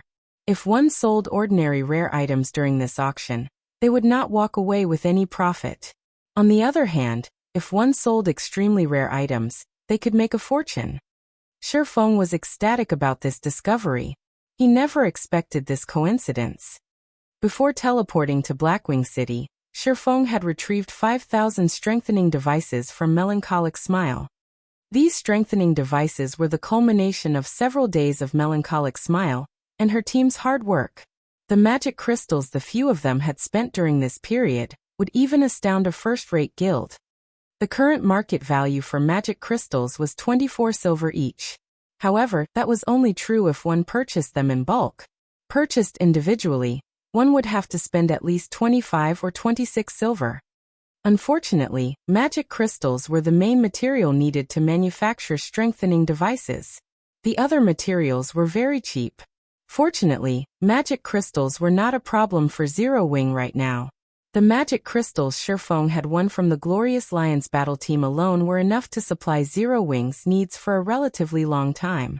They also had the magic crystals earned from Stone Forest Town. Snow, is this person your friend?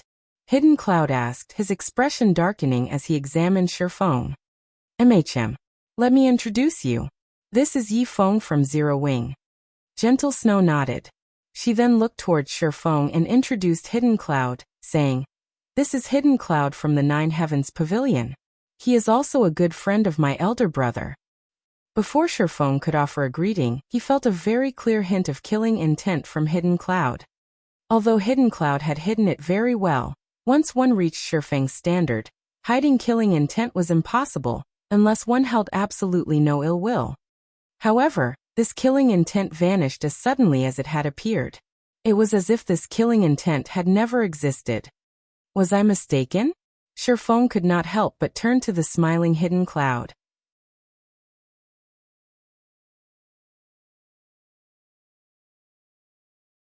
Chapter 830, Beginning of Fame. So you're the rumored Yi Feng. Hidden Cloud, with his tanned skin, a robust body, and a slightly evil air about him, wore a slightly surprised expression as he looked at Feng. The majority of God's Domain's players were completely clueless about what had happened in the Dark Arena. Not to mention, matches were held in the Dark Arena every day, making it even more difficult for people to follow a single battle team. To a super guild upper echelon like Hidden Cloud, however, there was no need to pay attention to the Dark Arena's ordinary experts. He was only interested in those who could leave an impression.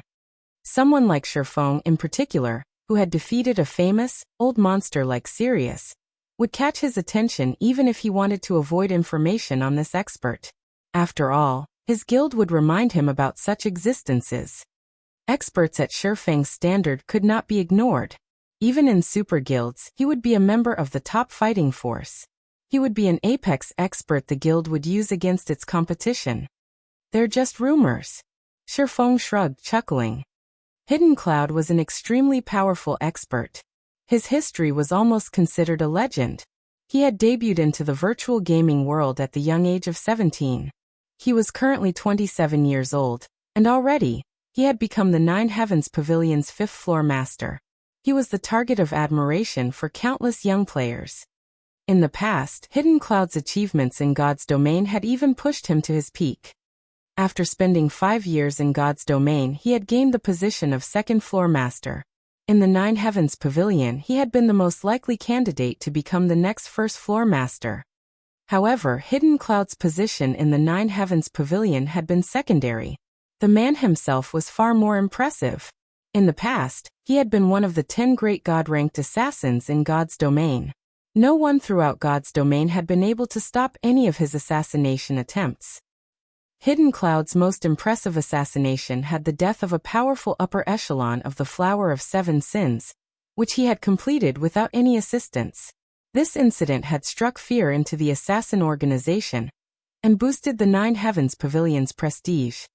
After all, even super guilds did not dare offend a transcendental power, like the Flower of Seven Sins. Many of these super guilds had suffered multiple losses at the hand of the organization. Super guilds had always suffered the Flower of Seven Sins' wrath. Never once had the organization suffered a loss of its own. The fact that Hidden Cloud had managed to defeat one of the organization's upper echelons had significantly boosted the Nine Heavens Pavilion's reputation. This incident had shocked the upper echelons of the various large guilds in God's domain. Feng had been no exception. I had never thought that Gentle Snow knew Hidden Cloud. It seems she has a few of her own secrets. Feng glanced at the 4 people behind Hidden Cloud. These 4 were Hidden Cloud's brothers in arms. Every one of them was extraordinary. Even in the dark arena, they would be considered first-class experts. It was also thanks to these 4 people that Hidden Cloud had reached his current position so quickly. However, one thing confused Feng. If Gentle Snow was acquainted with such a powerful existence, it should have been quite easy to secure the position of Ouroboros's guild leader during the previous mutiny, so much so that, if Hidden Cloud had made an appearance, Chao Chenghua and the elders backing him would have surrendered. After all, it was well known that Hidden Cloud greatly valued his relationships. He had even extinguished a large guild just to help a brother earn a woman's affections. Judging by Gentle Snow's tone and expression when she spoke to Hidden Cloud, her brother should have a very close relationship with this man. Yet, in the past, Gentle Snow had still left the virtual gaming world eventually. This was truly a mystery. While Feng pondered this riddle, Gentle Snow turned Feng and smiled, saying, "Since you've only just learned about this, you most likely haven't purchased an entry ticket, right? If you line up now, the tickets will probably sell out before you get one. Why don't you join us? You will regret it if you miss out on the auction." The Blackwing auction house had organized the auction suddenly this time, and many guilds had rushed to purchase entry tickets the moment they heard the news. Now that the auction would begin soon, it was most likely be impossible for Feng to get his hands on a ticket. Feng had helped her earn a fortune in the dark arena. She had significantly increased Ouroboros's liquid assets because of it.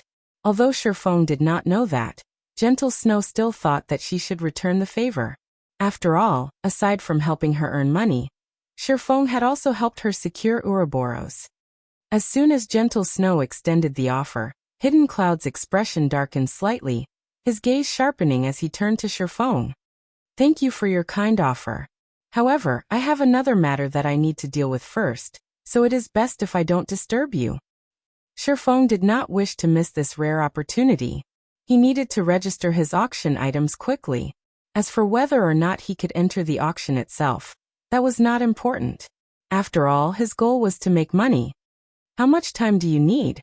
Gentle Snow prodded. "Roughly half an hour," Feng said as he glanced at the long queue. Although there were a lot of people at the registration counters, the registration process was simple and did not take very long. He should be able to finish what he needed in half an hour. That won't be an issue. In any case, there is still some time before the auction officially begins. I can wait here for you in the meantime. Gentle Snow offered after a moment of consideration. All right, I'll try to finish as quickly as possible. Feng nodded. Since Gentle Snow was willing to accommodate him, it would be rude to continue rejecting her offer. There would certainly be many valuable items for sale at Blackwing City's monthly auction. He might be able to purchase something good if he participated. If an epic item were available, he would hit the jackpot. It sure is difficult to invite this man, Gentle Snow sighed as she watched Feng's departing figure. This was the first time inviting someone had been so difficult. However, shortly after Feng left, Hidden Cloud secretly messaged one of his brothers, whispering, "Blaster, research that man called Yi Feng. Find out his origin. I want to know everything about him." "Boss, rest assured, I'll get it done quickly." The berserker named Blaster smiled confidently. He then began rapidly searching through the forums for all information relating to Feng. At the same time, he contacted a number of people to help him with the search. At the registration counter, after waiting for over 20 minutes, it was finally Feng's turn. "Sir, how may I be of service to you today?" the NPC female receptionist asked, smiling. "I wish to sell these items at this month's auction," Feng said as he revealed a strengthening device. "All right, please wait for a moment." the NPC receptionist received the strengthening device and began appraising it. Not all items were allowed in the auctions held in the Blackwing auction house. Items needed a certain value before being permitted. Hence, all items presented needed to undergo the system's appraisal. I apologize for the long wait. Sir, the estimated minimum price for this item is 1 gold 40 silver. If you wish to sell this item at our auction house, we will charge you a 30% handling fee. Do you wish to put it up for auction? The female receptionist handed the strengthening device back to Feng after she had finished. Only Blackwing City's auctions would charge a 30% handling fee. Other places charged 20% at most. Even so, Feng did not mind it. Yes. Feng took out 2,000 strengthening devices and divided them into hundreds of auction lots, with each lot having anywhere from 1 to 100 strengthening devices. If he sold too many at once, it would only cheapen the strengthening device. The various large guilds participating in this auction should be able to stomach 2,000 devices. After dealing with the strengthening devices, Feng ran to meet Gentle Snow. He then entered the auction venue with Gentle Snow and her companions, quietly waiting for the auction to start. At this time, Blaster sent Hidden Cloud a private message, reporting, "Boss, we've learned everything there is to know about that brat."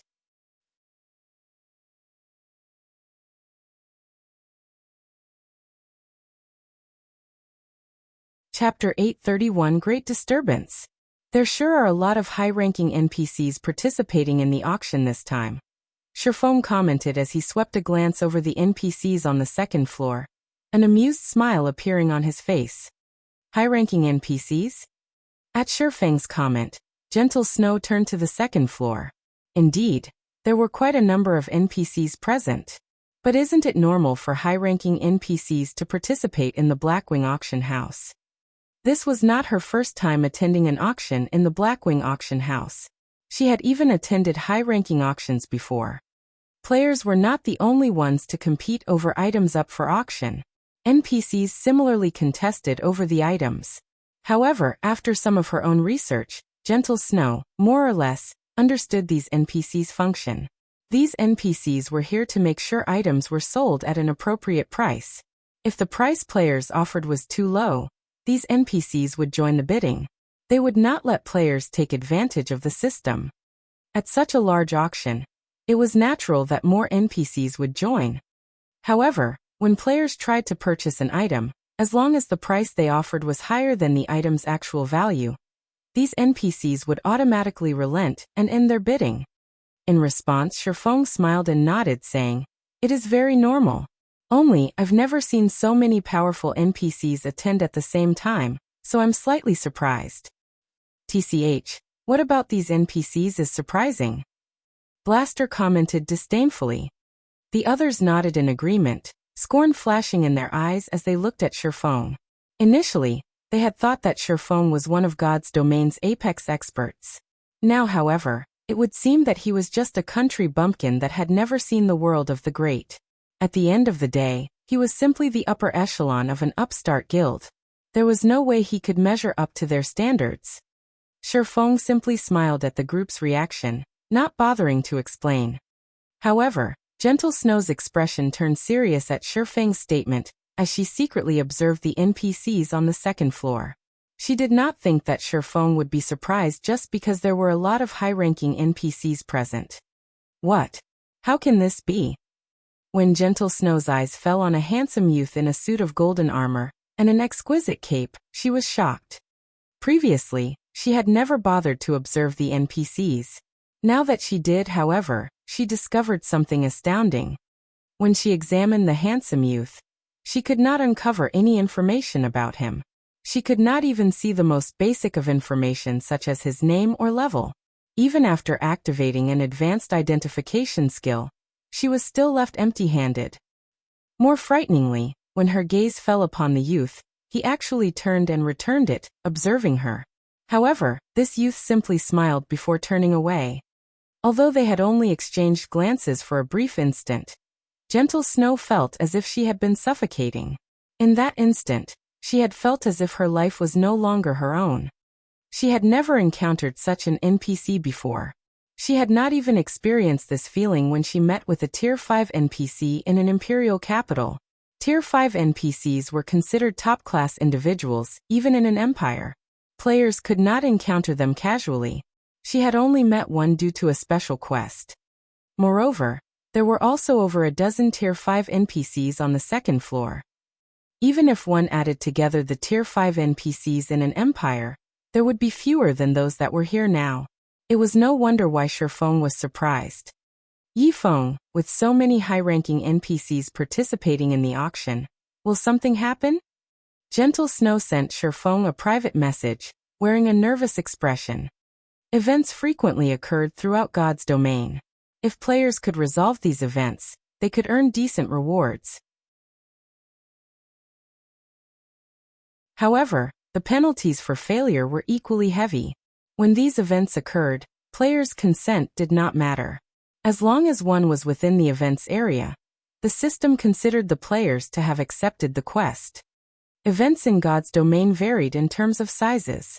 The larger an event was, the more horrific its punishment would be. She had met the Tier 5 NPC due to an event. In the end, said event had claimed the lives of 99% of the tens of thousands of players that had been present. A lot of equipment had dropped that day, and very few players had survived. She had been one of the lucky few. Unfortunately, because the event had not been completed, neither she nor the other survivors had received a reward. However, compared to the players that had died, she was considered very lucky. With so many Tier 5 NPCs here, she could not imagine what would happen if an event occurred. It's nothing major. Based on what I have learned, one can determine the value of the items that will be up for auction by the number of high-ranking NPCs that participate. The more NPCs that attend an auction, the more valuable the items will be that appear in said auction. Ordinary items wouldn't attract these hidden dragons, Feng explained. He could tell what Gentle Snow was worried about. So that's the case. It's no wonder why you would check the second floor. Gentle Snow finally understood. Her tense mood began to vanish. However, Feng had hidden one truth from the Snow Goddess. More high-ranking NPCs joined an auction when there were more risks. It was especially true when an NPC like that mysterious young man attended. God's Domain was not a game that let players have their way easily. During the game's initial stages, conflict was limited to players. However, as players reached higher levels, the game would gradually introduce a new type of conflict. The conflict between players and NPCs. In the past, a powerful NPC had even robbed Feng. Hence, money wasn't the only thing necessary to purchase an item from the Blackwing auction house. It was a simple matter if one purchased an item from another player. However, if one purchased an item sold by an NPC, they would have to stay on guard. One might win the bidding for an extremely precious item, but keeping the item would depend on their ability. While Gentle Snow and Feng conversed in secret, the auction had officially begun. Above the auction stage, a beautiful female NPC wearing a white evening gown approached the stage as the auction's hostess. However, as soon as everyone noticed this beautiful, curvaceous NPC, their jaws dropped in shock. This NPC beauty was a level 220, Tier 4 Great Wizard. In any city, she would be an Overlord-level NPC. However, such an existence had actually been tasked to host this auction. Everyone marveled at Blackwing City's wealth and influence. While the various players struggled with their days, the first auction item appeared before them. After examining the item's information, these players were thrown back into their stupor. The item was a golden tablet, radiating a purple-gold glow. Complex runes and images had been carved into the metal. With a glance, it was obvious that this tablet was anything but ordinary. A secret technique. Damn, this can't be real, right? The system is so generous to sell something like this at the very beginning. Our guild must have that. We had been right to join the Blackwing auction this time. Notify the others and tell them to purchase coins immediately. Buy as many as you can. We cannot let other guilds obtain this. Ordinary large guilds were completely clueless about the excitement that tore through the crowd. However, various super guilds and super first-rate guilds were thrown into chaos. These representatives eyed the golden tablet like ravenous wolves. Blaster, notify the guild elders immediately. Tell them to send as much money as they can as quickly as possible. Hidden Cloud shouted, excitement coloring his face. I understand. Not daring to delay, Blaster rushed out of the auction house and rapidly contacted the Nine Heavens Pavilion's elders.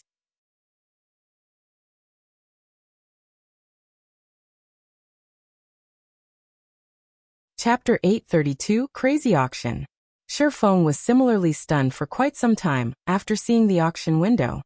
A secret technique. This was a treasure that every expert dreamed of obtaining. He had never expected something so shocking to be the Blackwing auction house's first item. If he could obtain this golden tablet, he could help even more people from Zero Wing grasp a powerful combat technique. While Feng recovered from his shock, the bidding for the golden tablet had begun. Bidding for the golden tablet started at 100 gold. However, a few players present instantly bid on it like madmen. 110 gold. 120 gold. 700 gold. It only took a few short seconds to stun many of the players present. The golden tablet's starting bid had already been beyond many players. Yet for just a piece of a broken tablet, someone was actually willing to pay 700 gold. Even to a third-rate guild, this was an astronomical price. A single third-rate guild would have 400 or 500 gold at most. Only second-rate guilds and above could afford such a price. Second-rate guilds, however, unless they had lost their minds, would not spend all their liquid funds on an unknown tablet piece. Suddenly Hidden Cloud shouted, 1,000 gold! This tablet belongs to the Nine Heavens Pavilion. Once again, many players were dumbfounded. They had never expected a super guild like Nine Heavens Pavilion to be so insane as to willingly spend 1,000 gold on the golden tablet. Such big words. Do you think this item belongs to your family or something? A female elementalist with an exquisite body laughed pompously. 1,500 gold. Quiet Melody, what's the point of fighting it?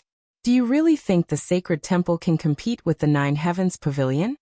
Hidden Cloud laughed. He then raised the bid saying, 1,600 gold. To develop the guild, the sacred temple had recently spent a lot of coins to purchase land and magic crystals. Hence, the temple should be running low. It could not compete with the Nine Heavens Pavilion's financial strength right now. Of course, he had two goals in mind with his comment. First, he wanted Quiet Melody to retreat, while his second goal was to buy time. Hidden Cloud had not intended to pay much attention to the auction. He was mainly here to accompany Gentle Snow. Hence, he had not brought a lot of money with him.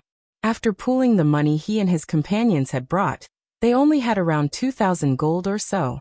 If this were a normal auction, that would be more than enough. They could even purchase a piece of epic equipment. Now, however, it was most likely not enough to win the golden tablet. After all, that tablet was far more valuable than any single epic item. Currently, God's Domain's various super guilds searched for these tablets frantically. Yet after investing so many resources and manpower, they had not found any clues leading to these items. There were no set patterns to acquiring these items. It was purely based on luck. Now that this tablet had appeared, he would spend more than 10,000 gold if he could purchase the golden tablet, much less several thousand. This item was like God's Domain's golden lands. Not only was it unique, but its value would also grow in the future. One could only encounter a treasure like this, not find one. However, his guild needed time to collect the required money. This made Hidden Cloud somewhat anxious. I never thought that the famous Hidden Cloud would be so arrogant. Quiet Melody covered her mouth with the back of her hand and laughed. Her laughter mesmerized many of the male players in the auction venue. It seems you really don't have much money on hand right now. Well then, I'll gladly buy this golden tablet on your behalf. 3,000 gold. The entire venue suddenly fell silent. The various guild representatives and the many independent players could not believe what they had just heard. 3,000 gold? With that much money, one could buy an ordinary plot of land in an imperial capital. Even to super guilds, This was a large sum of money, yet someone was willing to spend it on a piece of a broken tablet. This was insane. Just what kind of item is this? Gentle Snow was astounded when she heard Quiet Melody's bid. As expected of the Sacred Temple's Vice-Temple Master, Feng, on the other hand, silently praised the beautiful Quiet Melody. He had not expected the woman to see through Hidden Cloud's troubles with just a glance and act on it. While bidding for an item in a Blackwing auction, the item would be sold to the highest bidder once a period of time passed without a competing bid. Moreover, if one did not have enough money on hand, they would not be able to bid. Hidden Cloud's expression instantly soured when he noticed that his ploy had backfired. 3,000 gold was already far beyond his limit. If he had not provoked Quiet Melody and had gradually increased the bid, he could have earned some time for his guild to send more money. Now, however, he had lost the opportunity. Snow, how much money do you have with you? Lend it all to me.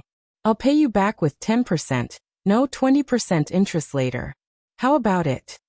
Hidden Cloud asked anxiously. This? Gentle Snow hesitated. Although she did not know the golden tablet's function, she could not outbid a super guild. However, her goal in coming here was to buy some items that were useful to her guild. If she lent all of her money to Hidden Cloud, it would be difficult to purchase the item she needed. After all, such auctions did not happen very often. 30%. Hidden Cloud shouted after hearing the hostess reporting the bid a second time. All right, I have 1,700 gold with me, Gentle Snow said after considering her options. Gentle Snow immediately traded 1,700 gold to Hidden Cloud, boosting his finances to 3,700 gold. 3,100 gold. However, a few seconds after he called out this bid, Quiet Melody once more shouted, 3,200 gold. At this point, Quiet Melody lost her composure. Although she had prepared some money before coming to the auction, she had not prepared a lot. Recently, to develop its businesses, her guild had purchased several plots of land. Hence, her available funds were limited. For this auction, she had only brought 3,500 gold. After Quiet Melody placed her bid, the other members of the Sacred Temple began to borrow money from other participants. However, a crisp sound echoed throughout the venue. 3,500 gold.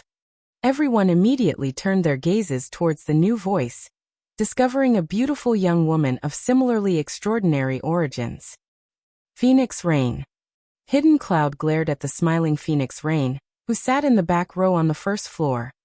I am truly sorry, but the Dragon Phoenix Pavilion has set its sights on this item as well, Phoenix Rain said, smiling softly. Recently, she had made a huge fortune in the Dark Arena. Although she had already spent some of that fortune, for this auction, she had brought 4,000 gold with her. It was also obvious that both Hidden Cloud and Quiet Melody were reaching their limits. Hence, she had more than enough to obtain the golden tablet. 3,700 gold. Hidden Cloud yelled out his final bid. At the same time, he secretly sent a message to Blaster, demanding, Blaster, is the money not here yet? Boss, they're still in the process of collecting money right now. They've already mailed some of it to me, but I'll need to wait for another minute to receive it. Blaster was also jittery. However, the process of sending money in God's domain was not instantaneous. There was a short transfer time. 3,800 gold. Phoenix Rain increased the bid by 100 gold without hesitation. Both Hidden Cloud and Quiet Melody frantically tried to borrow money. However, borrowing such a large sum in such a short time was easier said than done. And yet, after Phoenix Rain had announced her bid, Feng motioned towards the hostess and said, 4,000 gold.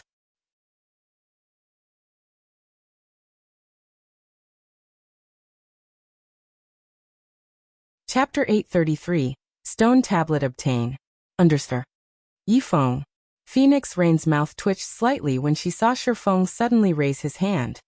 She hadn't expected him to be here. Moreover, he had placed such a high bid. This placed her in a somewhat awkward position. She only had around 4,000 gold on hand. It would be difficult for her to continue bidding. However, Phoenix Rain's surprise was minor compared to the shock everyone else in the venue felt. This had been a contest between God's domain's major powers, yet someone from a lesser guild had actually dared to outbid them. He had practically issued a direct challenge. How does he have so much money? Surprise flashed in Hidden Cloud's eyes when he turned to the calm Feng. He had already read through the information his team had collected about this man. Feng had been an unknown pawn before entering God's domain, an insignificant existence that did not warrant his attention. However, after joining God's domain, Feng had begun to shine. During the game's early stages, he had only been well known in a town. Afterward, he had vanished from the public eye. The next time he appeared and displayed his strength was when he had helped Gentle Snow. Not only had he defeated Soaring Snake, one of Ouroboros' top experts, but he also helped Gentle Snow become the guild leader of Ouroboros. However, the match against Sirius in the Dark Arena had truly earned him fame. Nevertheless, compared to Hidden Cloud, Feng was still insignificant. Even if the swordsmen were more powerful, at the end of the day, he was merely the upper echelon of a small guild. A small guild could never compete with the Nine Heavens Pavilion. The resources each guild commanded were on entirely different levels. Yet a minor character like Feng had bid 4,000 gold. Feng was even richer than he was. However, after a brief period of silence, Quiet Melody suddenly shouted, "4,500 gold." She rose the bid by 500 gold instantly. Even Feng could only smile bitterly while shaking his head. Like Phoenix Rain, he had only brought around 4,000 gold. That was a close call. Luckily, I managed to borrow some coins at the last minute. Otherwise, I really would have lost the item to Phoenix Rain. Quiet Melody revealed a relieved smile as she turned to Feng. If not for Feng raising the bid and earning her some time, she would have lost this auction. Damn it! The sacred temple is going to snatch it from us. Hidden Cloud's frustration was overwhelming as he glared at the satisfaction on Quiet Melody's face. If he obtained the golden tablet, not only would the Nine Heavens Pavilion give him the right to use the tablet first, but he would have also made a huge contribution to the guild. Moreover, with the first usage rights to the golden tablet, he could nurture a group of trustworthy experts. With those experts by his side and his contribution to the guild, he could advance his position in the pavilion. Now, however, not only did he have to hand the golden tablet over to someone else, but that person was also a longtime rival. This was far more vexing than losing the golden tablet to Phoenix Rain. "Yi Feng, lend me your 4,000 gold. I'll pay you back with 30% interest," Hidden Cloud asked desperately, his voice no longer carrying any hints of superiority. Feng shook his head, saying, "No, I want 50% interest." "That's going too far." Hidden Cloud growled, killing intent lacing his words. 30% is already high. If you hurry, you'll lose the 30% interest and earn yourself a powerful enemy. Emotion warmed Gentle Snow's face. She had never thought that Hidden Cloud would ever make such a threat. His desperation truly confused the Snow Goddess. Just what kind of item was this golden tablet? It had actually driven Hidden Cloud to lose his composure. At this moment, the man before her behaved nothing like the Hidden Cloud she knew. Going too far? Feng grinned. Unhurriedly, he pointed his finger at the distant Phoenix Rain, saying, "The Phoenix Pavilion Master has also asked for a loan. Since you don't want to borrow it, I can lend it to the Phoenix Pavilion Master." You. Furious, Hidden Cloud wanted to rage. However, when he heard the hostess smash the gavel a second time, he gritted his teeth and said, "Fine. I promise 50%. On the surface, although Hidden Cloud had agreed to Feng's conditions, he changed his view of Feng from someone who needed a warning to someone who needed to be extinguished. Once the auction was over, he would introduce Feng to despair. Meanwhile, Feng had long since been prepared as he quickly retrieved a contract and handed it to Hidden Cloud. The terms of the contract were very simple. As long as Hidden Cloud signed it, he would obtain 4,000 gold. However, the assassin was required to return 6,000 gold within a day. If he violated the contract, he would have to pay Feng 3 times the amount he borrowed in credits. After Hidden Cloud examined the contract, his hatred for Feng deepened. This was the first time anyone had taken advantage of him to such a degree, yet he was powerless about it. Unfortunately, he could only swallow this humiliation and sign the contract. Immediately, an additional 4,000 gold appeared in his pockets. 7,000 gold. Hidden Cloud shouted. As these words echoed throughout the auction venue, even Quiet Melody was momentarily stunned. She couldn't believe that Hidden Cloud would be this decisive. She had only managed to gather a total of 5,100 gold. The auction would be long over by the time she gathered enough money to make a counterbid. This Feng really is hateful. Even though we are secret partners, he loaned the money to Hidden Cloud. Blue Phoenix huffed as she watched the calm Feng. I was truly blind to have thought of him as a good person. However, Phoenix Rain, who sat beside Blue Bamboo, remained silent as she seriously evaluated the distant Feng. She too had initially been angry. However, her anger quickly dissipated after she read the message Feng had sent her. The message was very simple. The golden tablet is dangerous. Although she did not know what kind of danger the golden tablet possessed, she did not think that Feng would lie to her. After all, she had a close partnership with Zero Wing. She had previously stated that, after she obtained the golden tablet, she would split half of the slots to learn the secret technique with Zero Wing. This trade would benefit both sides. There was simply no reason for Feng to reject her offer. She also did not believe that Hidden Cloud would be generous enough to split any of the learning slots with anyone else. While Phoenix Rain pondered, the hostess smashed her gavel a third and final time. Congratulations to this gentleman for obtaining this tablet. Let us give him a round of applause. The beautiful hostess announced as she clapped her hands. I finally got it. At this moment, Hidden Cloud felt ecstatic. When the golden tablet rested in his hands, wondrous fantasies of a powerful future filled his mind. He then shifted his gaze to Feng, ridicule flashing in his eyes. Now that I've obtained the tablet, I'll take care of you soon. Feng paid no heed to Hidden Cloud's gaze. Instead, his eyes shifted towards the venue's second floor. The moment Hidden Cloud obtained the golden tablet, the mysterious youth on the second floor smiled happily at the assassin. When Feng had first laid his eyes on the golden tablet, he too had wanted it for his own. However, when he shouted his bid of 4,000 gold, he had turned his attention to the second floor. Indeed, just as Feng had guessed, this golden tablet was not some kind of treasure at all. It was a fatal poison. The instant he announced his bid, the mysterious NPC on the second floor had shifted his gaze towards him. Feng had lived in God's domain for many years, so he was very familiar with the game's NPCs. He was also very familiar with the look in the youth's eyes when he turned towards him.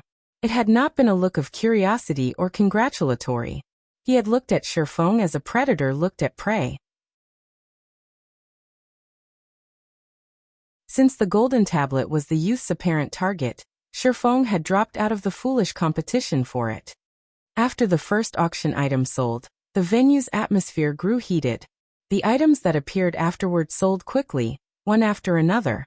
However, none of these items caught Feng's attention. Ladies and gentlemen, the next auction item is a precious tool in God's domain. With this, not only can you strengthen your defense, but you can also preserve your equipment's durability. This is definitely a must-have when adventuring.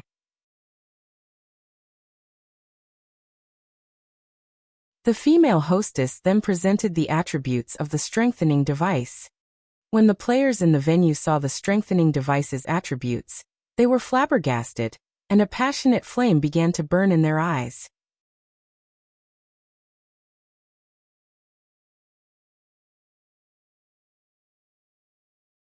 Chapter 834. Tool of Astronomical Value. Underscore. There's actually such a thing in God's domain? The strengthening device was even enough to tempt gentle snow. As players reached higher levels in God's domain, battles grew increasingly intense. Against powerful monsters, in particular, the burden on their equipment durability was massive. It was impossible for players to fight for extended periods in the fields. They had to return to towns frequently to repair their equipment. This limited their grinding and questing efficiency. Unfortunately, no one had found a tool in God's domain that could solve this problem. The only solution they had was to prepare several sets of equipment as temporary replacements. However, guilds simply did not have enough equipment to supply every member with multiple sets. It was especially true for top-tier equipment. Even a first-rate guild like Ouroboros had to rely on outside sources for equipment, not to mention other guilds. To make matters worse, as players faced higher-leveled monsters, equipment drop rates decreased. This had significantly slowed guilds' development. If guilds had a tool like the strengthening device, they could solve this problem. Although the strengthening device was somewhat expensive, compared to the cost of preparing 1 or 2 additional sets of top-tier equipment for a player, the strengthening device was a cheap solution. Gentle Snow wasn't the only person who had realized this. The representatives of the various large guilds also understood the value of the strengthening device. Unfortunately, only one device was up for auction right now. I wish more were up for sale, Gentle Snow sighed in disappointment. Although everyone shared her feelings, nobody held back when placing their bids. 2 gold. 2 gold 10 silver. 2 gold 30 silver. Although only one strengthening device was available, many people participated in the bidding. This was completely different from the golden tablet sale. The tablet's price would soar randomly by several hundred or thousands of gold. Small guilds simply could not afford to participate. However, they could compete for an item that only cost several gold. 5 gold. Hidden Cloud decisively raised the bid by a large margin, causing hesitation to ripple through the crowd. After all, if they call out a higher bid now, they would be challenging a super guild. They were not so desperate as to offend a super guild for a single strengthening device. Suddenly, Quiet Melody shouted, 6 gold. Melody, you think you can challenge me? Hidden Cloud sneered. He then shouted, 10 gold. Now that he had the golden tablet, the guild elders were extremely pleased with him, and had marked down his contribution to the guild. Hence, he was in a very good mood. Moreover, the guild had sent him the collected money. Even after paying off his debt to both Gentle Snow and Feng, he still had around 5,300 gold. He was not afraid to compete with the sacred temple in the least. When the bid reached 10 gold, everyone promptly gave up. If they bought the strengthening device for 10 gold, they would lose money rather than saving it. After a moment of thought, Gentle Snow chose to give up as well. Only a single strengthening device was up for sale. Even if she obtained it, its impact was limited. After the hostess slammed her gavel 3 times, Hidden Cloud won the strengthening device. Unfortunately, before Hidden Cloud could celebrate his victory, the hostess presented another strengthening device. Unlike before, however, she displayed a stack of 100 strengthening devices. 100 devices? Gentle Snow was momentarily stunned. Immediately, joy blossomed in her heart. 100 strengthening devices would have a far greater impact than just one. It would be of great help during large-scale team quests. 300 gold. 310 gold. 500 gold. The bids continuously increased. You want to compete with your meager wealth? Hidden Cloud laughed. If he could obtain these 100 strengthening devices, he could contribute far more to the guild. He then shouted, 700 gold. 800 gold. Phoenix Rain bid. 1,000 gold. Hidden Cloud raised the price without hesitation. 1,050 gold. Quiet Melody gnashed her teeth as she rose the bid. If she missed the opportunity to purchase these strengthening devices, who knew when she would get another? 1,200 gold. Hidden Cloud leisurely raised the price once more. Even to a super guild, 1,200 gold was not a small amount of money. In the end, both Quiet Melody and Phoenix Rain could only relent. However, nobody could have expected that, after this stack of strengthening devices sold, a stack of 10 strengthening devices would appear on the screen. Damn. Is the system playing with us? Can't they just tell us how many strengthening devices will be up for auction? Although the various large guild representatives were excited that the strengthening device had appeared again, They also felt helpless. After all, who knew if this stack of strengthening devices would be the last available?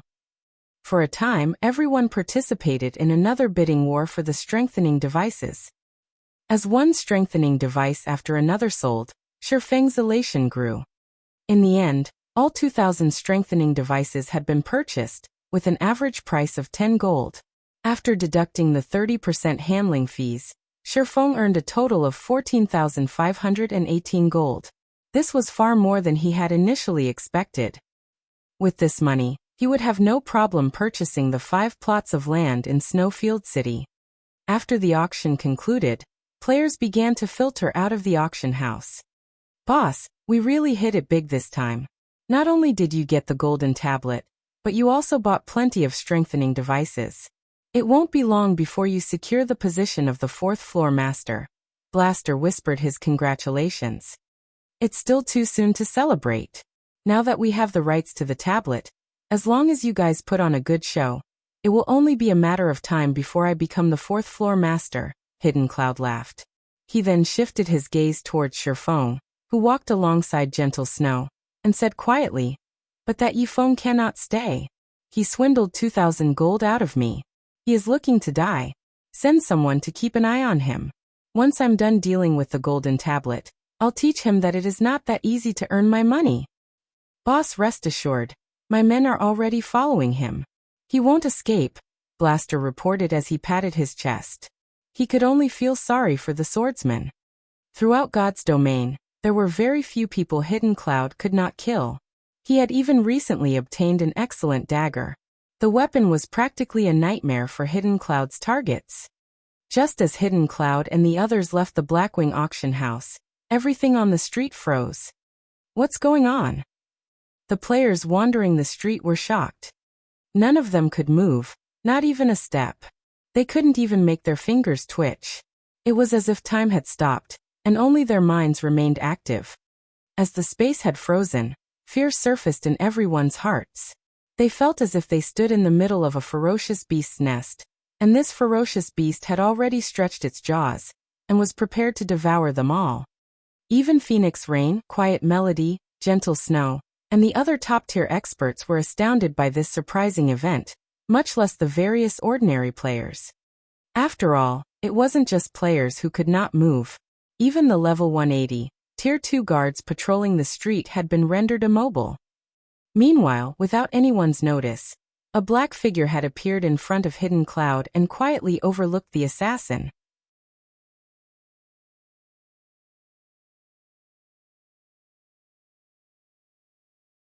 Chapter 835, Soul Disintegration. Who is that? Phoenix Rain, who had just exited the auction house, watched the mysterious youth slowly walk towards Hidden Cloud in disbelief. This was the first time she had encountered such a situation. Blackwing City was not an ordinary city.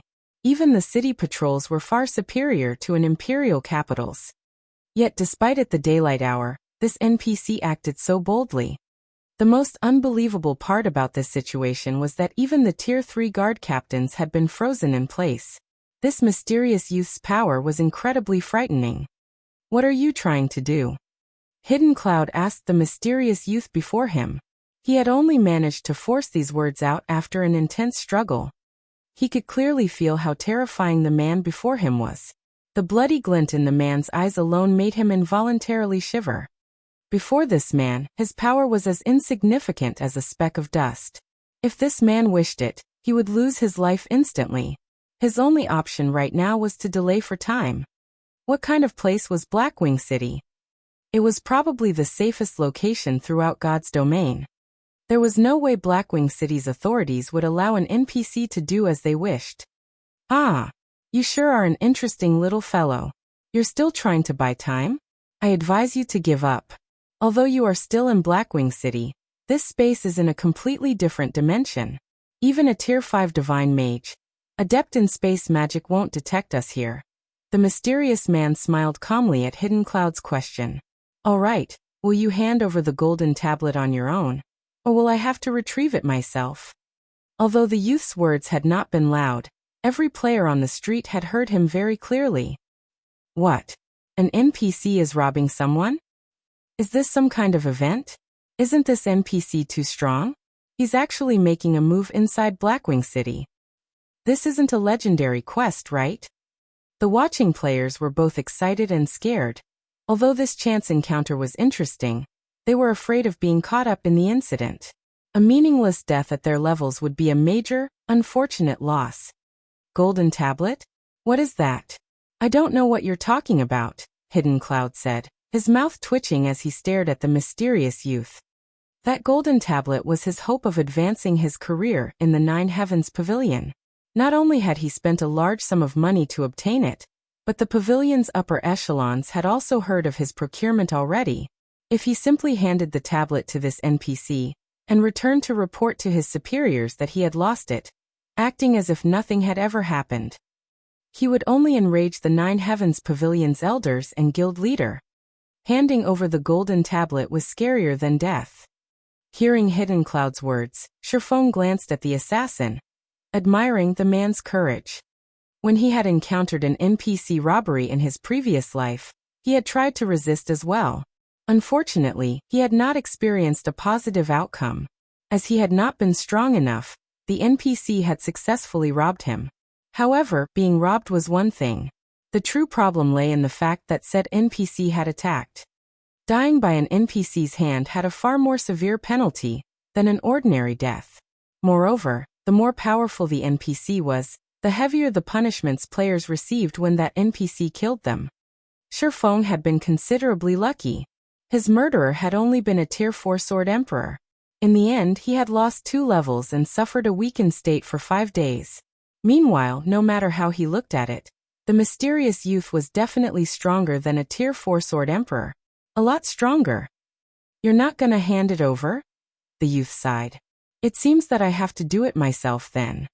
As soon as the NPC finished his statement, he stretched out a finger and lightly tapped Hidden Cloud's forehead. Pung. Ah! Hidden Cloud screamed with pain, sounding as if this pain came from the depths of his soul. In the next moment, Hidden Cloud's physical body disintegrated, revealing a half-transparent version of himself. However, this half-transparent Hidden Cloud began to fade.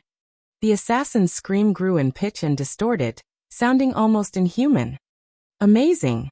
This NPC actually knows soul disintegration.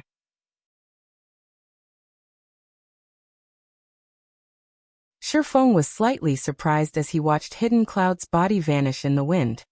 At this moment, even Feng had sympathy for Hidden Cloud. Feng had only seen soul disintegration in a video in the past. Not only could this attack kill players, but it could also damage a player's soul directly. It was similar to when he absorbed players' immortal souls. An immortal soul, as the name suggested, was an immortal existence. No matter how much damage an immortal soul took, it could recover. When Feng absorbed the immortal souls of the players he killed, he had only absorbed a tiny portion. Even so, this prevented the players from logging into God's domain for a short time. Soul disintegration was different. It was a skill purely meant to shatter a player's soul. It could destroy a player's immortal soul completely. Experiencing one's soul disperse was far more severe than someone or something absorbing a portion of it. Although players could also recover from this damage, it took far more than not logging in for 2 or 3 days. Feng would not be surprised if Hidden Cloud could not log into God's domain for half a month. Why fight it? Though, even if you had handed it over, I would have still killed you. The mysterious youth shook his head as he looked at the golden tablet that had fallen from Hidden Cloud's body. The youth then turned to the other players on the street, smiling as he stated, "Anyways, now that I've obtained the item, let's celebrate with your deaths." A chill gripped the players' hearts as they heard the young NPC's words. "It's over." Phoenix Rain frowned, her previous hint of joy vanishing. Phoenix Rain wasn't the only one to have that reaction. Everyone trembled with fear. They had all heard the assassin's painful wails. Hidden Cloud was an apex expert from the Nine Heavens Pavilion. How much pain could cause an expert like that scream as he had? Feng had been telling the truth. Phoenix Rain suddenly remembered the message Feng had sent. Feng had warned her that the golden tablet was dangerous. Now, it would seem that she had also become one of this NPC's targets, and not even the heavens could save her. Damn it. This NPC is too black-hearted. He won't even spare innocent bystanders. Feng's expression darkened as he watched the mysterious youth's raised hand. He had miscalculated this time. He had never imagined that he would become entangled in the robbery as well. The NPC robberies he had encountered in the past had usually only involved the targeted players. If bystanders kept to themselves, the NPCs would leave them alone. Unfortunately, it was too late to do anything now. In the next moment, an endless amount of mana gathered in the youth's hand. It was as if he had sucked all of the mana in this space into his palm. With this much mana, the spell the youth was conjuring was likely stronger than a Tier 5 skill. The mysterious youth smiled and pointed a finger to the sky. Immediately, the black ball of mana shot up from the youth's hand. After reaching a certain height, a crack suddenly appeared in the mana ball.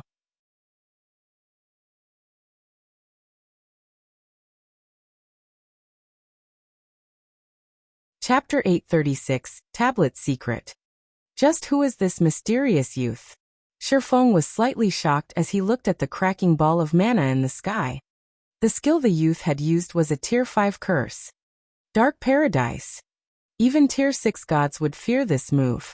The power that the curse contained could turn all the players on this entire street into ashes instantly. Most likely, the penalty they would suffer would not be any lighter than hidden clouds at all. Disappear. The mysterious youth then flew up towards the sky.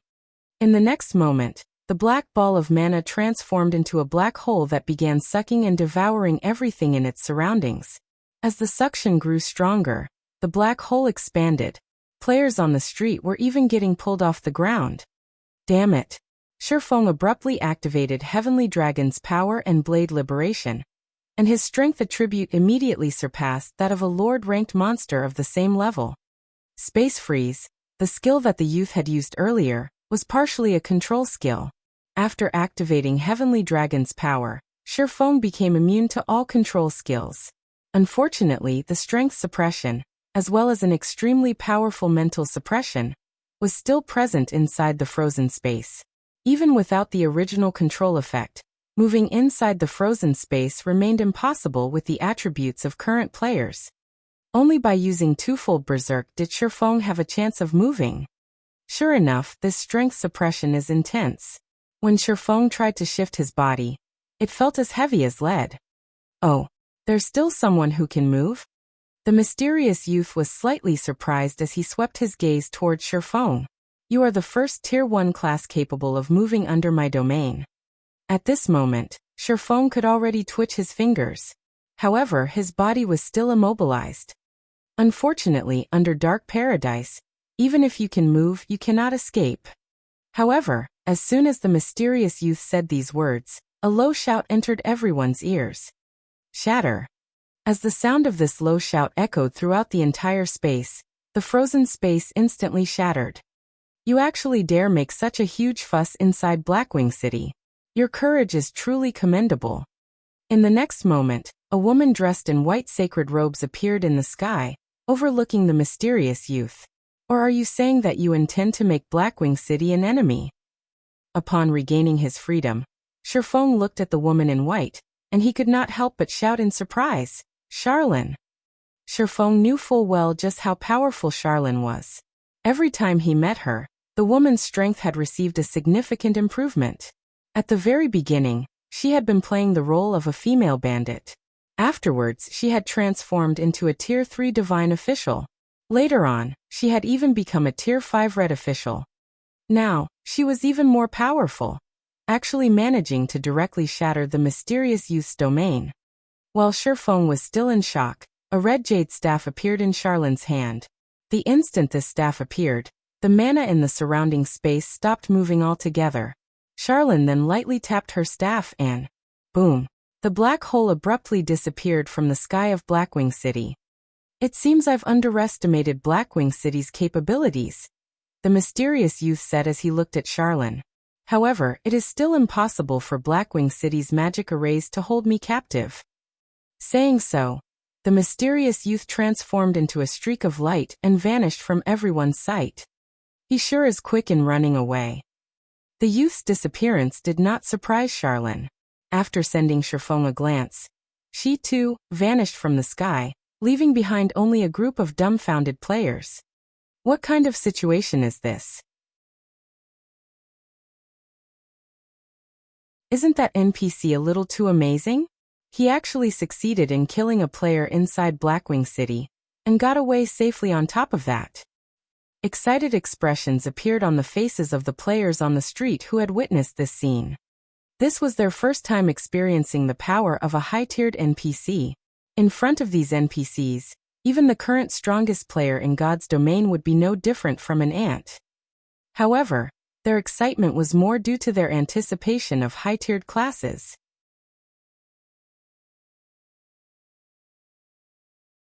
Meanwhile, news of this matter also spread throughout God's domain at the speed of light. I never thought that there would also be such a risk when buying NPC-sold items from an auction. It seems I'll have to be careful when purchasing items in the future. When Gentle Snow thought about her purchases for the guild, she could not help growing anxious. Let alone that mysterious youth. Even a level 100, Tier 2 NPC could put her in a huge bind. If a Tier 3 NPC appeared, then only death would await her. In reality, Gentle Snow wasn't the only person who had such thoughts. The representatives of the various large guilds shared her fears. In the future, when they were purchasing treasures sold by NPCs in an auction, they would have to estimate properly whether or not they had the ability to protect the treasures they wanted to acquire. If they were not confident in protecting a treasure, they would not buy it. Otherwise, they could lose both their lives and money. He's finally gone. Feng breathed out a sigh of relief as he saw the mysterious youth disappearing. Had Charlene come even 1 or 2 seconds later, he would have had to surrender to fate and gotten sucked into the black hole. At that time, not only would he have lost several levels worth of EXP, but he also would not have been able to log into the game for several days. It definitely would have dealt a fatal blow to his gaming career. However, as soon as Feng relaxed, Charlene's voice suddenly entered his ears. Come to the library. I have some things to say to you. System. You have triggered the Epic Quest tablet secret. Quest content. Head to White River City's library and meet with Charlene. What? Feng was momentarily stunned when he heard the system notification. Even an NPC robbery can trigger a quest. This was Feng's first time to encounter such a situation. Generally, if one had a certain amount of strength, they would be able to repel an NPC robbery easily and protect the merchandise they bought from the auction house. One could say that having sufficient financial power was only the first threshold to purchasing a treasure from the auction house. At the end of the day, whether one would be able to obtain the treasure depended on their own abilities. Hidden Cloud had purchased the golden tablet at a high price. If the assassin were to learn that Feng had fortuitously gotten such a chance encounter due to his sacrifice, he would most likely faint from anger. At this moment, however, Hidden Cloud had long since flown into a rage. Damn it. Damn it. That damnable NPC actually dared to steal my tablet. Hidden Cloud bellowed as soon as he exited his virtual gaming cabin, an extremely ugly expression on his face. Now that he had lost the golden tablet, the upper echelons of the guild would definitely be angry. This feeling of falling from heaven straight into hell maddened Hidden Cloud. After Feng had triggered the quest, he did not hurry to return to White River City. Instead, he bade farewell to Gentle Snow and secretly went to a private location and disguised himself. He then returned to the Blackwing auction house and placed the remaining 3,000 strengthening devices up for sale at the establishment. Rather than selling all 3,000 devices at once, he split them up into batches and scheduled them for different time slots. However, instead of selling them in stacks, he would sell anywhere from 10 to 20 individual pieces for each time slot. If he sold the strengthening device at the Candlelight trading firm, he could indeed earn a lot more money. After all, he would not need to pay an exorbitant handling fee. He could even increase the trading firm's fame this way. However, strengthening devices were not items that ordinary players could easily afford. Only the various large guilds gathered at Blackwing City possessed the financial reserves to purchase these items.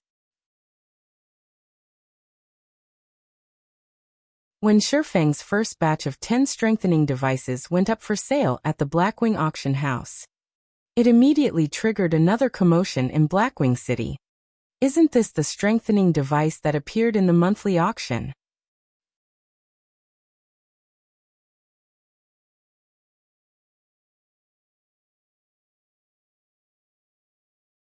Chapter 837, Lakeheart City.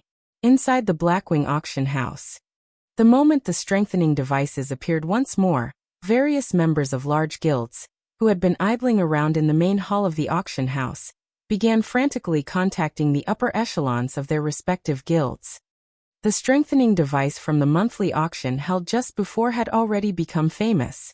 It had even caused a commotion on God's Domain's official forums. Currently, the monsters in God's Domain were growing more powerful. It would be a miracle if an ordinary player's equipment could last them over 10 hours of grinding out in the fields. If these players frequently fought elite or stronger monsters, their equipment's durability would decline even faster, generally lasting 8 hours at most. Guild elite members might be able to hold out for a little longer. However, the current mainstream grinding spots were becoming farther and farther away from cities. Just making a round trip would cost players a lot of time.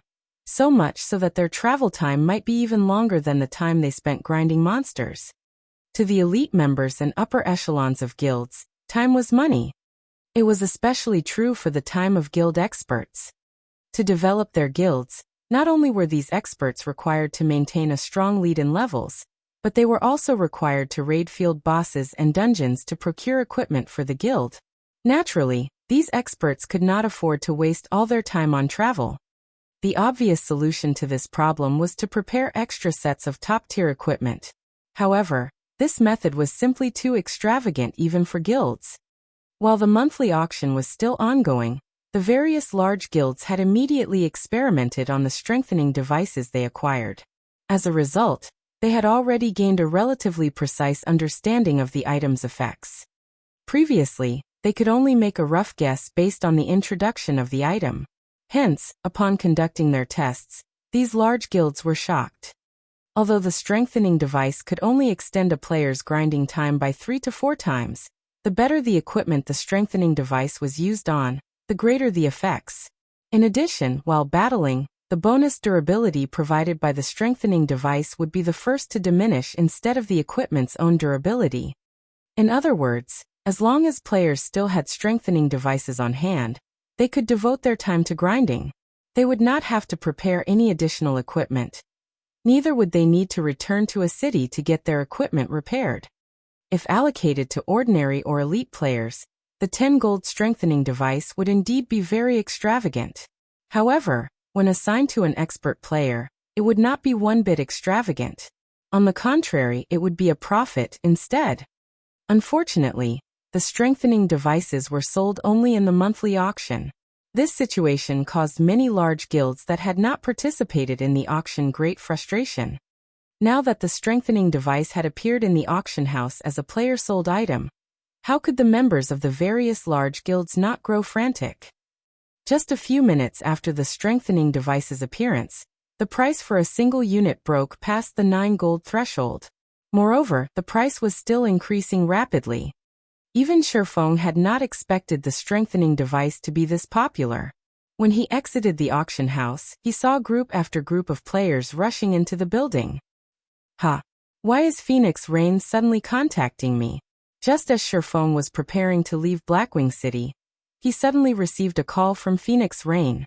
However, the person she was contacting was not Feng but Black Flame.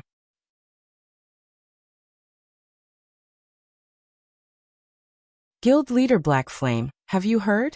There is a player selling strengthening devices at the Blackwing auction house right now. Phoenix Rain said through the video chat, smiling. Yes, I've also just heard about it. Feng nodded, having already changed to his Black Flame guise. But why is Phoenix Pavilion Master contacting me? I want to purchase a large number of strengthening devices, so I wish to borrow some money from you. Of course, I won't borrow it for nothing. 3 days later, I'll return it to you with 30% interest, or you can buy a high potential land in one of the Black Dragon Empire's major cities from me. Phoenix Rain smiled as she extended a tempting proposition. Originally, she had not wished to borrow money from Feng.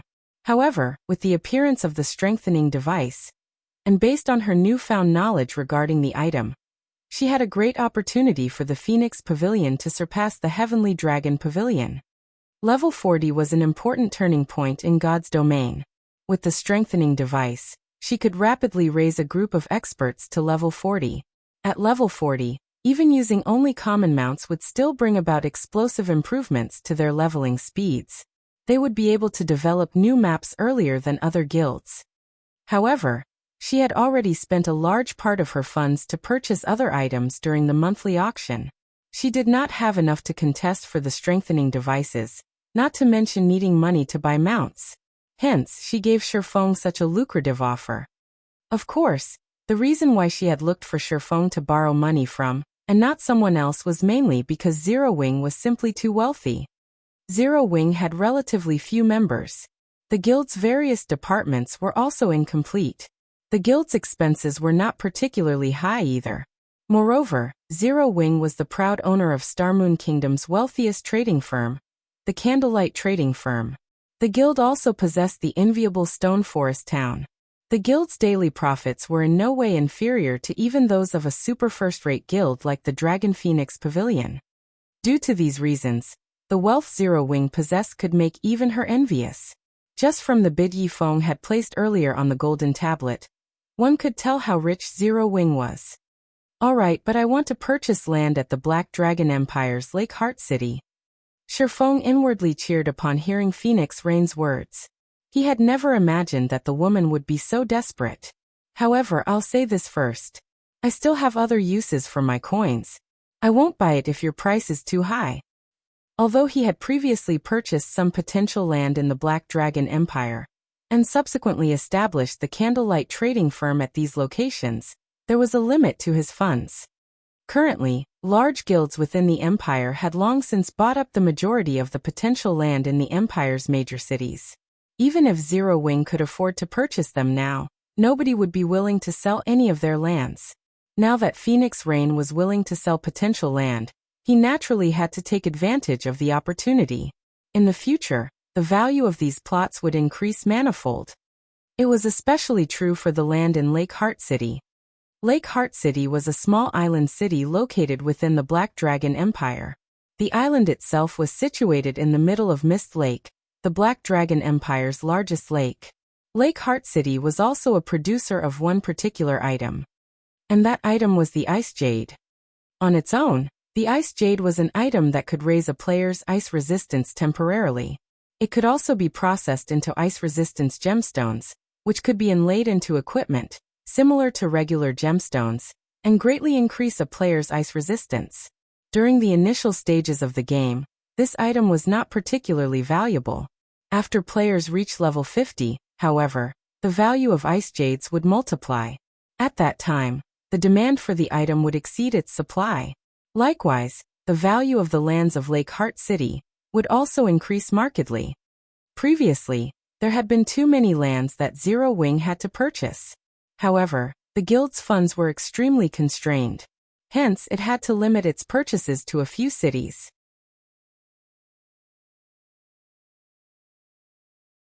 Although it had earned enough money later on, by then, the potential lands of Lake Heart City had long since been bought clean. As for the golden lands of the city, Zero Wing had neither the money nor reputation required to purchase them. In the end, the guild had no choice but to settle for an ordinary plot of land. Lake Heart City. Phoenix Rain checked and discovered that there were indeed 2 plots of high potential land under her name in Lake Heart City. Moreover, although Lake Heart City was one of the major cities in the Black Dragon Empire, the player population there was not particularly high, as the city was mainly a tourist spot for casual players. She had never imagined that Feng would actually be interested in such a location. Alright. I have land that is close to the auction house there. I'll sell it to you at market price, which is 6,200 gold. However, I also want to borrow an additional 4,000 gold. I'll return the 4,000 gold 3 days later. How about it? Deal. Feng immediately grew ecstatic when he saw the location of the land in the map Phoenix Rain had sent him. With this plot of land, he would gain another income source for his city building funds.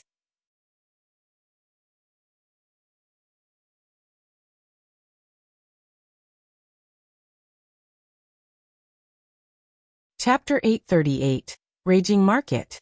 Lake Heart City was currently a prime tourist spot for players, as the city itself was like heaven on earth. Many casual players or players who wished to get away from the front lines would often visit this city. However, those who preferred adventuring and battling rarely visited the city. Most of the leveling maps around Lake Heart City were either located underwater or shrouded in mist. Both environments affected a player's combat power considerably. Hence, very few players wishing to level up and go on adventures would reside in Lake Heart City.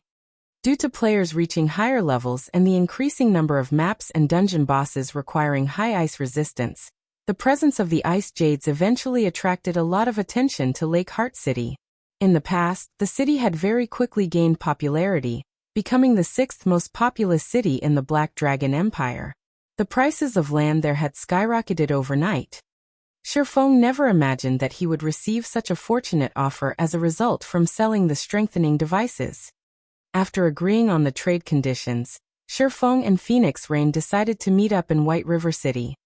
If one wanted to trade lands, they needed to do it through a city hall through either of two methods. The first method was a relatively fast but troublesome process, while the second method was simple but time-consuming. Feng usually left the responsibility of purchasing lands to Aqua Rose and Melancholic Smile. They would then transfer the ownership of these lands to him through a random city hall. This way, he didn't need to make a trip to the city hall. However, this method of transferring ownership had a verification period of 1 day. The other method was for him to go to the relevant city hall in person. By doing so, he could complete the transfer procedures immediately. Currently, Feng was in no hurry to obtain the land in Lake Heart City. Hence, there was no need for him to travel there personally to complete the transfer of ownership. During the time Feng and Phoenix Rain were chatting with each other, one notification after another popped up in Feng's system notification window. System: the 20 strengthening devices you placed on auction have been sold. After the deduction of the processing fees, a total of 164 gold 85 silver has been added to your bag space. System: the 20 strengthening devices you placed on auction have been sold. After the deduction of the processing fees, a total of 165 gold 64 silver has been added to your bag space.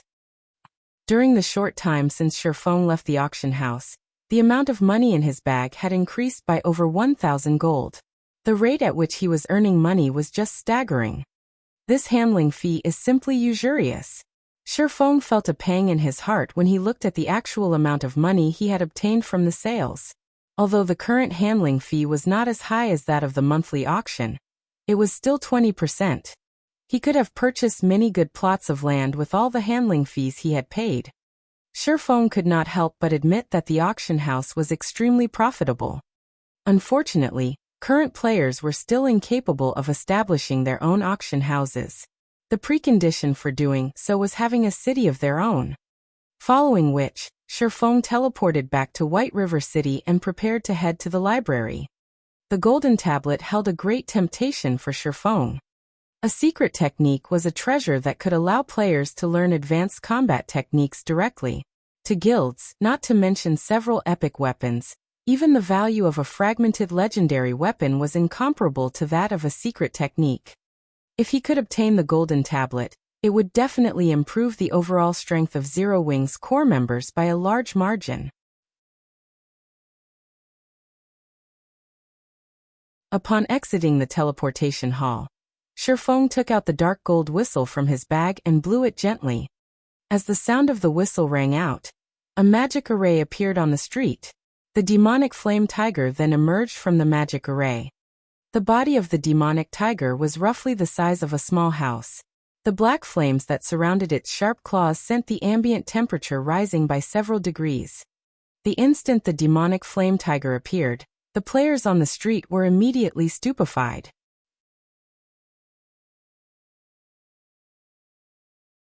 Why did a monster suddenly appear here? Could monsters be attacking the city? That's not right. Why aren't any of the guards on patrol reacting? The onlookers grew flustered as they stared at the demonic flame tiger. Not only did it possess an intimidating appearance, but the aura leaking out of its body also made their hearts shiver in fear. Even the elite players sensed a massive threat from the demonic flame tiger. Feng could not help but smirk as he swept a glance at the immobilized players. He then walked up to the demonic flame tiger. This was a dark gold mount. Its strength was equivalent to a level 40 chieftain. Naturally, it is not something ordinary players could handle. Has that person lost his mind? He's actually going up to it. Is he not afraid of getting killed? Everyone thought that Feng had lost himself to fear as they watched him approach the demonic flame tiger. However, when they saw the demonic flame tiger obediently lie down before Feng and enjoy Feng's caress agreeably, their mouths fell wide open. However, an even more shocking scene occurred in the next moment, as Feng mounted the demonic flame tiger. "Let's go," Feng shouted lowly. Suddenly, the demonic tiger let out a loud roar and took a step forward. It then transformed into an afterimage that disappeared before everyone. What? That's a mount. I'm not seeing things right. Who is that person? That giant tiger mount looks so cool. No one dared believe what they just saw. Riding a mount was still a faraway dream for them. Even if they managed to reach level 40 eventually, amassing a fortune of 40 gold was not that easy. It would be even more impossible for them to ride a bronze or mysterious iron mount. While Feng was rapidly making his way towards the library, the players present on the street outside the teleportation hall went into a frenzy. Every one of them was madly posting on the official forums. A hero riding a giant tiger has appeared in White River City. Many people initially did not believe the words written in this post. After all, the #1 players on the various Empire ranking lists were only at level 39. These players were still a long way off from reaching level 40. How could there possibly be someone capable of riding a high-ranking mount right now? After watching the recorded video, everyone was shocked. There were some who felt admiration, some who felt jealousy, and some who felt pride. There were also many people trying to guess at Feng's identity. Just who was actually capable of riding such a mount? Unfortunately, as Feng had hidden his face using the black cloak, nobody could discern his identity. A dark gold mount sure is fast. Even an advanced horse carriage is far inferior to it. This was also Feng's first time riding a dark gold mount. The speed of the mount was simply incomparable to fine gold mounts. The demonic flame tiger's speed was at least 20% or 30% faster than an advanced horse carriage. Just as Feng was quickly approaching the library, he suddenly received a call from Autumn Goose. When Feng accepted the call, the image of an anxious Autumn Goose appeared before him. What happened? Feng could not help but ask after seeing her apprehensive expression. Feng, Gunfire contacted me just now, saying that a group of players that had suddenly appeared is hunting Rain and Blue. These players are very powerful, and are capable of doubling the death penalty of the players they killed. Moreover, they also have a means of jamming a player's communications. However, I'm currently not in Starmoon Kingdom. Can you please go save them? Autumn Goose asked worriedly. After reaching their level, even a single death was a painful loss. If their death penalties were doubled, the cost of dying once would be devastating. However, she could not come up with a good method to save Thoughtful Rain and the others at the moment. The only person she could think of right now who might be of help in this situation was Feng. Where are they now? Feng was initially stunned, but he immediately said in a hurried tone, "I'll head over there right away." Feng had never imagined that there would actually be people who would still dare to take action against Zero Wings members within the boundaries of Starmoon Kingdom at this point.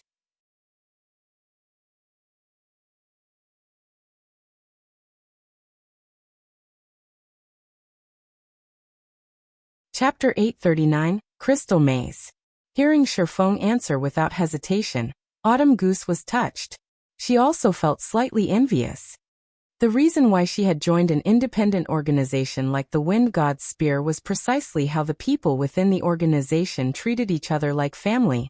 If one of them got bullied, they would fearlessly help out their companions regardless of the cost. They did not behave like guild members, who had to worry about various aspects even when helping out a companion. Generally, players in the upper echelons of guilds, like Feng, were even less likely to make a move casually. People in his position would usually ascertain what kind of enemy they were going up against first, and make a decision only after determining the potential profits and losses. However, Feng had not done any of this. Instead of asking who their enemy was, the first thing Feng wanted to know was the whereabouts of Thoughtful Rain and Blue Bamboo. Such a situation generally would never happen in a guild. Some experts ambushed Rain, and the others at the Crystal Forest. The enemies were wearing black cloaks, so they did not find out anything about those experts. Moreover, their ambushers operated silently. Fortunately, Rain and Blue managed to use the instantaneous movement scrolls you gave them before to escape. However, based on what Gunfire told me, those people were there specifically to kill Rain and Blue. They definitely will not let them get away. Here are the coordinates of where the ambush took place. You have to be careful, Autumn Goose said as she sent the map coordinates to Feng. I understand. I'll hurry there immediately. After seeing the coordinates of the Crystal Forest, Feng silently committed it to memory. He quickly turned the demonic flame tiger around, and headed straight for the teleportation hall. Despite the low odds for Thoughtful Rain and Blue Bamboo's rescue, when Autumn Goose heard Feng's calm and steady tone, for some reason, she felt relieved. The travel time from White River City to the Crystal Forest aside, just getting from the nearest transfer point to where Thoughtful Rain's group got ambushed would require at least 2 hours. Although Thoughtful Rain and Blue Bamboo had escaped using the instantaneous movement scrolls, current players had many more skills than before, which made tracking other players much easier. Moreover, the enemies chasing after Thoughtful Rain and Blue Bamboo had somehow managed to keep them in a combat state, preventing them from using return scrolls. Even logging out of the game normally was not possible, as the system would directly mete out the death penalty if they went offline while in a combat state. Please let Rain and the others make it. At this moment, the only other thing Autumn Goose could do was pray. She was currently in the faraway Dark Knight Empire. She would need even more time than Feng to reach the Crystal Forest. The core area of the Crystal Forest was rife with trees made out of crystals.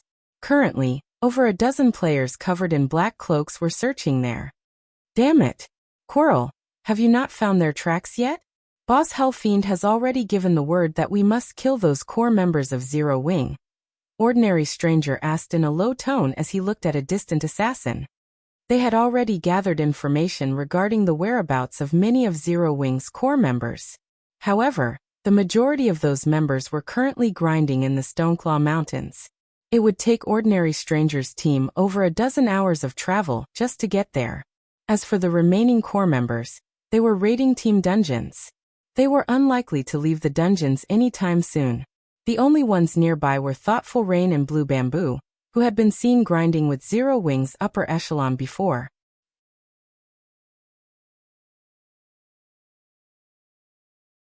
However, he had never imagined that even those 2 women would succeed in escaping his ambush. In the end, his team had only managed to kill 2 unrelated independent players. If this matter were to reach the Adjudicator's ears, his team's days in King's Return would no doubt be numbered. Do you think it is that easy to track players here? The assassin named Coral rolled his eyes at Ordinary Stranger.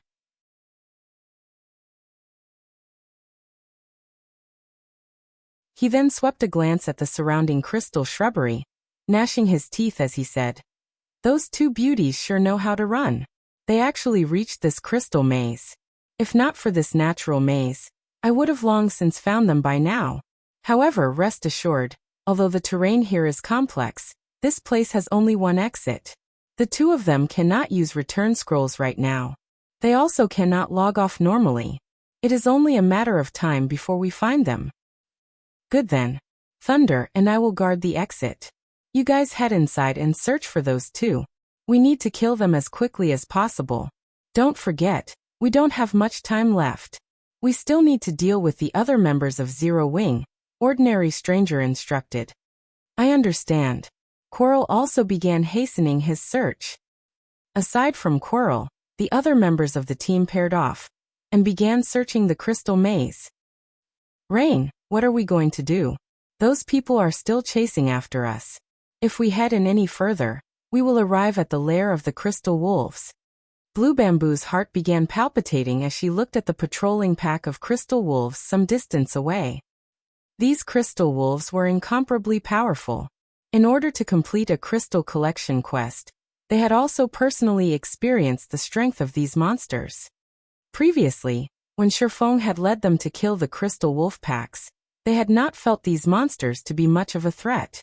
However, after returning to this place again by themselves, they found out just how difficult and exhausting dealing with these monsters was. Alone, a single wolf pack was not particularly scary. However, if they did not kill these crystal wolves quickly enough, these monsters would summon more companions in the vicinity, instantly bolstering their numbers by several times. Sometimes, the crystal wolves would also draw special elites, or even chieftain-ranked monsters. Fortunately, when the chieftain appeared, they had Deathwind to tank it. Otherwise, they would have died without a doubt. Only, they had never imagined that, rather than dying to the level 45 chieftain, Deathwind would die at the hands of cloaked players that had suddenly appeared, instead. If not for Deathwind and gunfire delaying those people, they would not have had a chance to use the instantaneous movement scrolls that Feng had given to them for emergencies. Currently there were crystal wolves all around them. If they moved deeper into the maze, the possibility of discovery by a wolf pack would increase as well. In which case, by the time those cloaked players caught up to them, these crystal wolves would have long since killed them already. We can only give it a shot. We'll use an invisibility potion and continue forward. Hopefully, these wolf packs can buy us enough time. Thoughtful Rain gritted her teeth as she looked at her own status window. She then took out 2 invisibility potions and gave one of the bottles to Blue Bamboo. Both of them were currently afflicted with the Soul Lock debuff. As long as they were out in the fields, they would not be able to contact anybody for 5 hours. Their attackers had also forced them into a constant combat state, which prevented them from using their return scrolls. Arbitrarily logging out of the game would result in them suffering the death penalty immediately. While Thoughtful Rain and Blue Bamboo snuck deeper into the crystal maze, Feng had already arrived at the crystal forest. I finally caught up. Feng tapped on the demonic flame tiger, storing it away as he looked at the crystal forest before him. He then opened the map for the crystal forest. Even now, Autumn Goose had yet to contact him again. This silence meant that Thoughtful Rain and Blue Bamboo were still alive. The enemy is extraordinary. The fact that Rain and Blue have remained at large suggests that they entered the crystal forest's core area, the crystal maze. Hopefully, I can make it in time. After taking a glance at the map, Feng used space movement, the activatable skill of the aura of space. Space movement allowed him to cross up to 600,000 yards instantly. He could easily traverse the entire crystal forest or move to any location within the map. If not for this skill, he would not have made it to the crystal forest so quickly either. Now that the skill's cooldown was over, he could use it once again.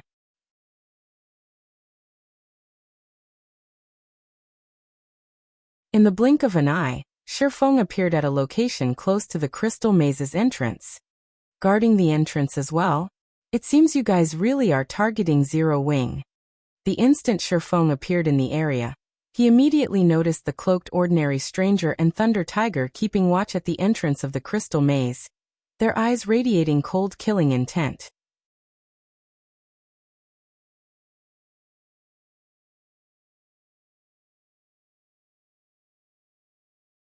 Chapter 840, Magic Staff.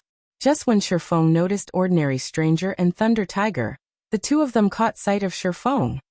Brat, I don't know how you suddenly appeared here, but since you've come to this place, you can only consider yourself unlucky, Thunder Tiger, who had hidden his identity and appearance, said when he suddenly saw the similarly anonymous Feng. Taking the initiative, he walked towards Feng. All this waiting around has made me annoyed. Old stranger, you better not make a move. I'm gonna use this brat here to relieve some of my stress. Sure, but the equipment he drops will belong to me, Ordinary Stranger laughed. Ordinary Stranger had discovered Feng's presence the instant Feng had appeared. Initially, he had thought that a powerful enemy had shown up. However, after some close observation, he did not sense any threat coming from beneath the black cloak. On the contrary, he had noticed many holes in Feng's defense. If not for Thunder Tiger declaring his claim, Ordinary Stranger would have long since taken action to remove this ant. However, even if the opponent were an expert, it would not matter. Thunder Tiger was a top-tier expert of King's Return. Currently, he was already level 38. Placed in Starmoon Kingdom, his level would rank within the top 10. Not to mention, he was fully geared in level 35 Dark Gold equipment. His maximum HP was as high as 14,600. His combat standard was also at the refinement realm already. Dealing with 2 or 3 ordinary experts simultaneously would be child's play for him. Even if the opponent were an expert of the same combat standards, Thunder Tiger was a refinement realm expert of King's Return. The guild had long since presented the Berserker with a Berserk skill. As long as Thunder Tiger activated this Berserk skill, he could kill a refinement realm expert easily. He could even defeat a flowing water realm expert. In the off chance that Thunder Tiger was no match for this new arrival, Ordinary Stranger himself could still back up the Berserker. If he and Thunder Tiger worked together, they would be practically invincible in Starmoon Kingdom. Only Zero Wings Black Flame and Yi Feng could cause them to feel fear. No one else was worth mentioning. As soon as Ordinary Stranger finished speaking, Thunder Tiger retrieved a two-handed saber from his back and used charge at Feng. When using charge, controlling the sudden increase in speed was extremely difficult for ordinary players. As a result, they would usually reveal flaws in their attack. However, Thunder Tiger was different. He had long since mastered this skill. By adjusting his center of gravity, he had managed to apply his increased speed to his attack, creating his own charging slash. He had transformed a system-generated skill into a personal skill. Not only did his saber speed up, but the power contained within it also increased. Even a shield warrior of the same level would have to retreat several steps, breaking their stance. Boom! As the two-handed saber landed, sparks scattered into the surroundings. A silver one-handed sword actually stopped Thunder Tiger's lightning-fast saber. What? Thunder Tiger was shocked as he stared at Feng standing steadily in his original position. The charging slash getting blocked did not come as a surprise to Thunder Tiger. However, this was his first time to encounter an enemy who could remain standing steadily after receiving his charging slash. Even Broken City, an elder of King's Return, had to retreat half a step after receiving this attack of his. This situation was simply inconceivable. Tiger, be careful. We've got a tough one. Ordinary Stranger warned hurriedly after realizing that their enemy this time was no common player. As he began casting a spell, he added, "We'll deal with him together." I understand.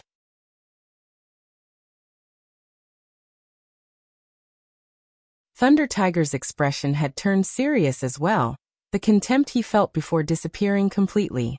He promptly used Whirlwind Slash in an attempt to drive Feng away. However, as soon as he started swinging his gray saber, a streak of blue light struck his weapon. A crack in space also appeared along the path the blue light had taken. Pung! Thunder Tiger felt his hands going numb as his saber came to an abrupt halt. It felt as if he had just struck an iron wall. Immediately after, however, a powerful impact shook him, forcing him to retreat 4 steps before he could stabilize his body. Damage of -1,338 points appeared above the Berserker's head.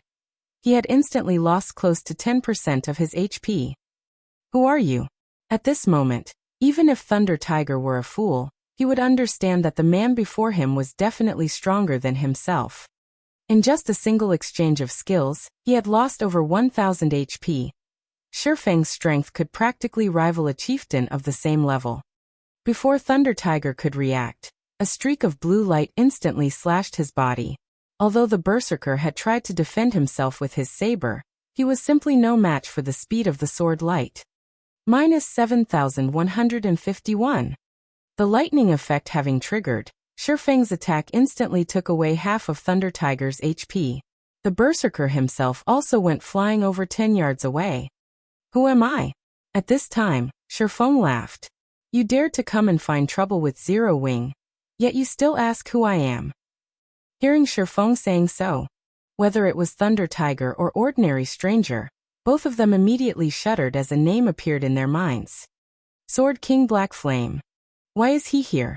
Ordinary stranger's expression darkened, his heart roiling with confusion. Their operation this time was top secret. They had even placed a soul lock on the targets of their ambush. The two women should have no way of contacting anyone from Zero Wing. Hence, the possibility of them encountering Black Flame here was practically non-existent.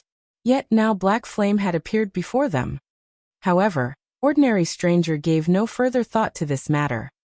Since Black Flame was here, there was only one thing they could do right now. Escape. They had next to no chance of winning against Black Flame in a direct confrontation. Their only hope for resisting Black Flame was to meet up with the Falcon Legion. In the next moment, ordinary stranger waved his staff and cast the Tier 1 spell Summon Flame Spirit. A level 38 special elite flame lizard appeared immediately. Following which, he used one of the activatable skills of his magic staff, Undead Sacrifice.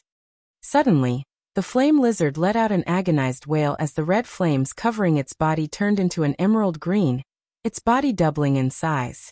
Its rank had increased from Special Elite to Lord as well.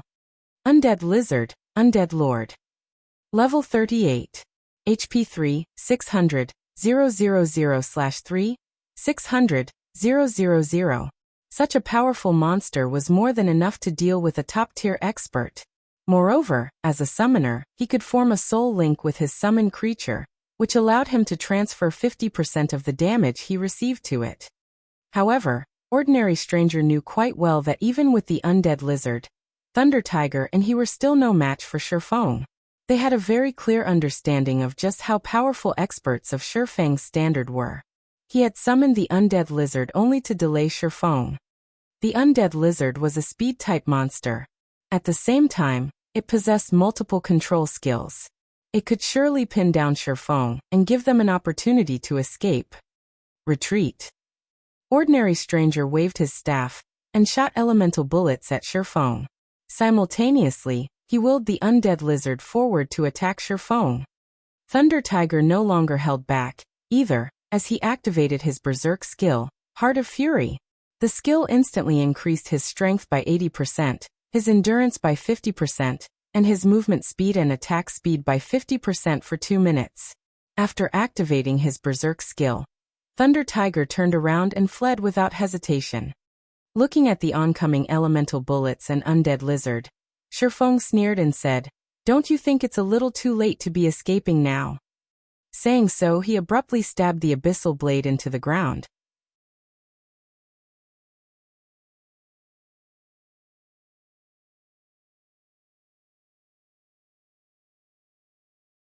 Chapter 841 Taboo Skills Might. You're not getting away. Feng deflected the elemental bullets using Killing Ray, while activating one of the abyssal blade's skills. Abyssal Curse. Immediately, a black magic array appeared on the ground. With Feng as the center, it covered a radius of 30 yards, instantly enveloping the undead lizard, which was the size of a small house, as well as ordinary stranger and Thunder Tiger. Endless streams of black mist flowed into their bodies. Not good. It's an AoE control skill. Ordinary stranger frowned. Right now, it felt as if his body was stuck in quicksand. He could not move at all. He had never imagined that Feng would have such a trump card as well. At this moment, not to mention him, even the Lord-ranked undead lizard was immobilized. As a result, Feng had readily broken through the Lord's defensive line, and was currently charging rapidly at them. Tiger, delay him, buy me some time. Ordinary stranger no longer tried to hold back as he activated his berserk skill, mana detonation, his attributes increasing by a large margin. At the same time, he used mental exemption, becoming immune to all control effects for 5 seconds. He then began chanting an incantation, causing the surrounding mana to churn violently. Thunder Tiger nodded in response to Ordinary Stranger's instructions. Activating Brilliant Will, he removed the control effect of Abyssal Curse, then shifted in front of his summoner companion. Come. Let me have a look at the abilities of the Sword King. Thunder Tiger bellowed as he stomped down, shattering the ground underfoot. He then swung his two-handed saber abruptly at the swordsman rushing straight at him. Tier 1 skill Storm Slash. Over a dozen wind blades flew at Feng, every one of them targeting his blind spots. Unlike the normal attacks of players, the wind blades of Storm Slash appeared simultaneously. There was no time lag between each attack, preventing Feng from evading them entirely. Moreover, Storm Slash was a skill that could not be blocked, only dodged. It was an extremely rare skill of the Berserker class. This skill was also the trump card Thunder Tiger, usually used to kill experts of equal standards. For players who did not know the intricacies of this skill, they would generally defend themselves with their weapons. The outcome of doing so would be these players receiving the strikes of the dozen or so wind blades. Currently, Thunder Tiger had his Berserk skill activated. The destructive power of his Storm Slash could easily instant kill Feng. Try to block it if you can. Thunder Tiger could not help but sneer as he saw Feng remaining steadfast in his charge forward. Unfortunately for Thunder Tiger, he had grossly underestimated Feng's understanding of God's domain. When the wind blades arrived before Feng, he was already within 20 yards of Thunder Tiger. He promptly used the Tier 2 Taboo skill, Instant Strike. Suddenly, Feng vanished before the wind blades of Storm Slash and reappeared in front of Thunder Tiger, faint arcs of electricity circling Feng's body. Thunder Tiger panicked. He instinctively executed Whirlwind Slash. However, before the Berserker's Whirlwind Slash could complete even half a rotation, numerous blue arcs of lightning devoured him whole. In the next moment, Thunder Tiger's HP dwindled at a rate visible to the naked eye until it finally hit 0. How is he so fast? Thunder Tiger's eyes widened as he looked at where the strikes had landed. He simply could not bring himself to believe that what he was seeing was real. He had activated his Berserk skill. He should have received significant improvements in speed, yet he still failed to keep up with Feng's swords. Not to mention his body, before his eyes could even react, the swordsman's swords had cut through him multiple times. This was definitely his first time witnessing such speed. Standing a short distance away, fear similarly covered Ordinary Stranger's face.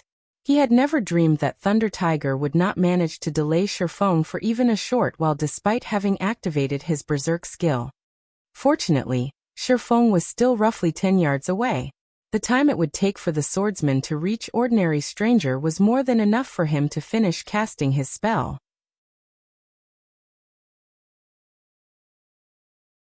At that time, although the spell would not kill Feng, at the very least it would help buy Ordinary Stranger time to escape. Where is he?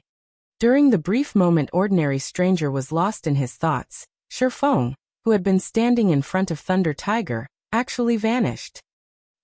Suddenly, Ordinary Stranger felt a pang at his heart. Without him noticing, a long sword wrapped in blue electric arcs had emerged from his chest. Turning his head around, Ordinary Stranger discovered Feng standing right behind him. He had actually failed to notice the swordsman approaching him altogether. It was as if Feng's presence was completely non-existent. Seeing his HP decreasing without any signs of stopping, Ordinary Stranger was at a loss for words. He and Thunder Tiger were both top-tier experts of King's Return. They could easily become top-class existences in any kingdom they went to. Although he had long since known that he and his Berserker companion were no match for Feng, he had never imagined that the gap between them was actually so enormous. At this moment, even if he related everything that had happened here to someone else, most likely, nobody would believe him. Although Ordinary Stranger still wished to say something, he was already out of time as his vision suddenly turned gray, his body falling to the ground. When he died, he dropped 2 pieces of cloth armor. There were actually 2 refinement realm experts. It's no wonder Rain and the others were no match for them. Although Feng had failed to discover the identities of thoughtful Rain's assailants, he clearly grasped the combat standards of the 2 from the battle just now. With the strength of those 2 players, they would be hard-pressed to find any opponents capable of opposing them. Unfortunately for them, they had encountered him today. Not to mention, he had even activated a Tier 2 Taboo skill to deal with them. Following which, Feng picked up the items that the 2 dropped. He then summoned the demonic flame tiger and headed straight into the crystal maze. Deep inside the crystal maze, the members of the Falcon Legion were currently busy clearing out the crystal wolves blocking their path. They were moving increasingly closer to the lair of the crystal wolves. These 2 beauties sure know how to run. They're hiding wherever there is danger. However, let's see how you'll continue escaping once you enter the lair of the crystal wolves, Coral muttered as he switched his footwork. Like a black gale, the dagger in his hand struck at a level 45 Special Elite Wolf.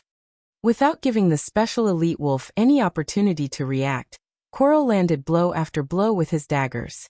Although the Special Elite tried to resist, none of its attacks could connect with the assassin's body.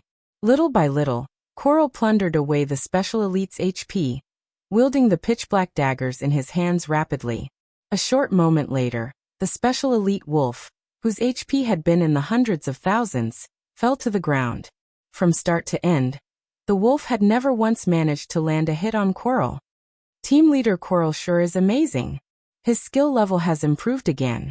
In the guild's next class competition, his ranking will no doubt increase once more, a nearby level 37 female assassin said, her face filled with admiration as she looked at Coral. Don't make a fool of yourself. Team leader Coral has very high expectations. With your standards, do you think you will be able to gain his favor? Let's just hurry up and clear away these crystal wolves. Otherwise, they're going to call for more reinforcements. If we make team leader Coral angry, we'll definitely suffer miserably, a level 37 male ranger criticized. The female assassin, who possessed an above-average appearance and figure, remained unperturbed by the ranger's comment.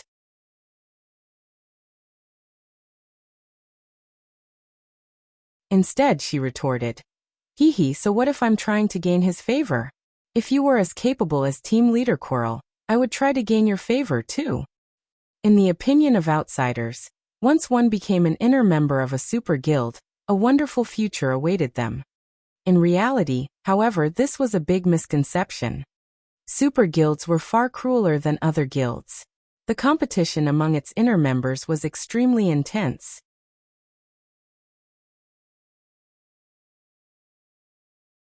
All those who managed to become a part of the middle management of the guild were indeed experts among experts, dragons among men.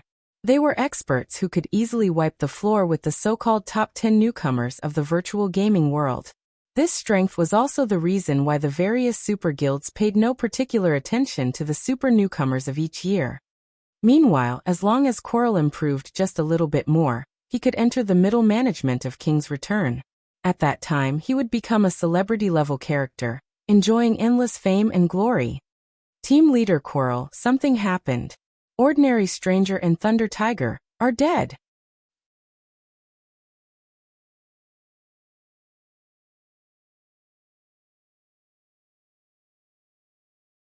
Chapter 842, Feng arrives. They died. When Coral heard the report, he quickly called out the system team window. Sure enough, among the list of team members, both the names of Ordinary Stranger and Thunder Tiger had turned gray, which meant that the 2 of them were no longer alive at this time. When the other members of the team heard this, they promptly checked their team windows as well. They simply could not bring themselves to believe what they were seeing was true. Ordinary Stranger and Thunder Tiger were both top-tier experts in their guild. Their strength was equal to Coral's. If the 2 of them worked together, even a team of ordinary experts would be helpless against them. It was truly hard to imagine that these 2 experts had died. "Leader, should we head back and take a look?" an assassin asked. "We can't just let someone kill the members of King's Return and do nothing about it. If we don't deal with this matter properly, the other super guilds will surely make fun of us. No.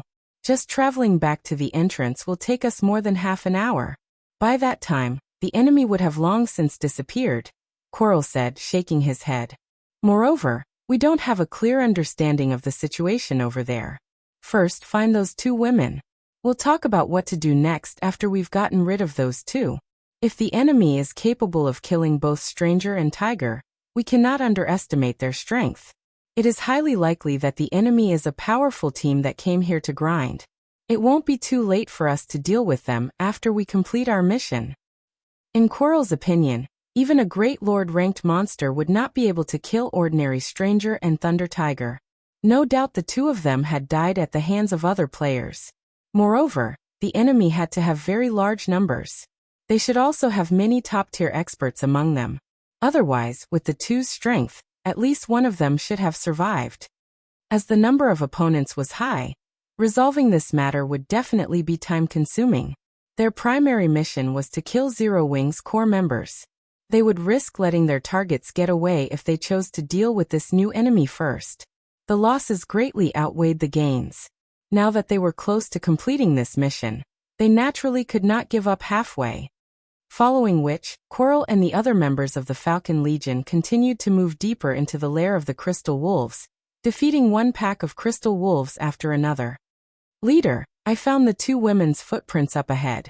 Judging from the tracks, they should have moved through here only recently. An assassin, who had detection activated, said as he looked at the light blue footprints on the ground. These light blue footprints showed that players had passed through this place before. However, these footprints were visible only to players using the detection skill. One could make rough judgments based on the size and brightness of these footprints. The brighter the footprint, the more recently it was left behind. Good. We can finally put an end to this game of hide-and-seek. Coral revealed a cold smile as he looked at his map. As Coral said so, the members of the Falcon Legion began slowly walking in the direction indicated by the assassin. Rain, what should we do now? Blue Bamboo, who was hiding in a crack in a rock wall, asked nervously as she looked at the slowly approaching Falcon Legion, her hands tightly clenched around her staff. They were currently level 39. If they died now, it would take several days of hard work to make up for the loss. There's nowhere else to hide. When the time comes, we can only make a last stand. Thoughtful Rain was also out of ideas. Previously, they had used up their instantaneous movement scrolls to escape from the sudden ambush. Afterwards, to shake off the pursuit of their ambushers, they had no choice but to hide inside the crystal maze. Now, however, it seemed that all their efforts were still in vain. As the 18 members of the Falcon Legion moved increasingly closer, Thoughtful Rain and Blue Bamboo began casting their respective spells, resolved to fight to their very last breaths. Roar! When the Falcon Legion was roughly 100 yards away from Thoughtful Rain and Blue Bamboo, a roar suddenly resounded throughout the cave. The members of the Falcon Legion halted their steps, as they turned to look for the origin of this roar one after another. They immediately discovered a tiger the size of a house slowly approaching them, step by step, the paws of this tiger covered in pitch-black flames. Surprisingly, there was actually a person sitting on top of this giant tiger. However, as this person wore a black cloak, the members of the Falcon Legion could not discern this person's appearance or identity. They could only tell that this person was a man. A player? A hint of fear woke in Coral's heart as he looked at this cloaked man riding the giant tiger. He had already used an identification skill, which confirmed that the man on the tiger was indeed a player. Then this situation could only mean one thing. The mysterious player before them was at least level 40. As for the giant tiger, needless to say, it was this player's mount. Moreover, its quality should be very high. Currently, in God's domain, the top 10 players on the ranking list of empires were only level 39. Coral had yet to hear of anyone reaching level 40. Since this mysterious player had managed to attain such a level, needless to say, his strength was extremely extraordinary. Leader, that person is coming over. What should we do? A level 37 ranger asked somewhat anxiously. The ranger could feel significant pressure coming from the demonic flame tiger before them. However, the player capable of possessing such a mount was definitely even more powerful. For a time, the members of the Falcon Legion were at a loss as to what to do. Let's find out what his goal is for now. Coral did not hurry in making a decision. Although they had the advantage in numbers, the fact that the other party dared to walk over all by himself showed that he had no fear of them whatsoever. Otherwise, he would have long since turned around and left. When dealing with such an expert, making rash decisions was not wise. Isn't that Big Brother Yi Feng's mount? The giant tiger gave Blue Bamboo a great sense of familiarity. However, she was also somewhat uncertain. After all, the likelihood of them encountering Feng at this place was abysmally low. That's right. That is indeed the demonic flame tiger. Thoughtful Rain's eyes flickered with joy. She had never thought that they would be able to meet Feng here. However, after a brief moment of joy, her heart filled with anxiety. After all, she could tell that the Falcon Legion was specifically targeting the core members of Zero Wing. Meanwhile, Feng was someone important in Zero Wing's upper echelon. He was sure to be one of the Falcon Legion's targets. If they found out Feng's identity, they would immediately jump him for sure. Every member of the Falcon Legion was an expert. Many in the Legion were capable of defeating Gunfire and Deathwind in a one-on-one. Among them, the leading assassin, Coral, was incomparably powerful, trouncing even the experienced Deathwind in just a few moves. Feng would definitely end up in an extremely dangerous situation if these 18 experts surrounded him. Just as Thoughtful Rain was thinking of a way to warn Feng. Seated atop the demonic flame tiger, Feng looked down at Coral, who stood at the head of the team, and asked, "So you're the ones looking for trouble with Zero Wing?" When Coral heard Feng's question, his expression suddenly changed. He immediately understood Feng's objective. Moreover, he was very certain that ordinary strangers and Thunder Tiger's deaths had something to do with Feng. Kill him. Coral abruptly retreated and activated stealth. Hearing his command, the members of the Falcon Legion sprang into action. The three shield warriors of the team abruptly shifted to the forefront, the healers retreated, the assassins entered stealth, and the magical classes began chanting their spells. Everyone reacted with practiced motions. What is Big Brother Yi Feng trying to do? Blue Bamboo could not help but gape when she witnessed this scene. Let's give him a hand. I'll help open a path for him. Blue, you heal him, Thoughtful Rain said hurriedly. However, as the two of them rose from their hiding place, a gigantic crimson magic array appeared on the ground where the Falcon Legion stood. This skill was none other than the Aura of Fire's skill, Firestorm.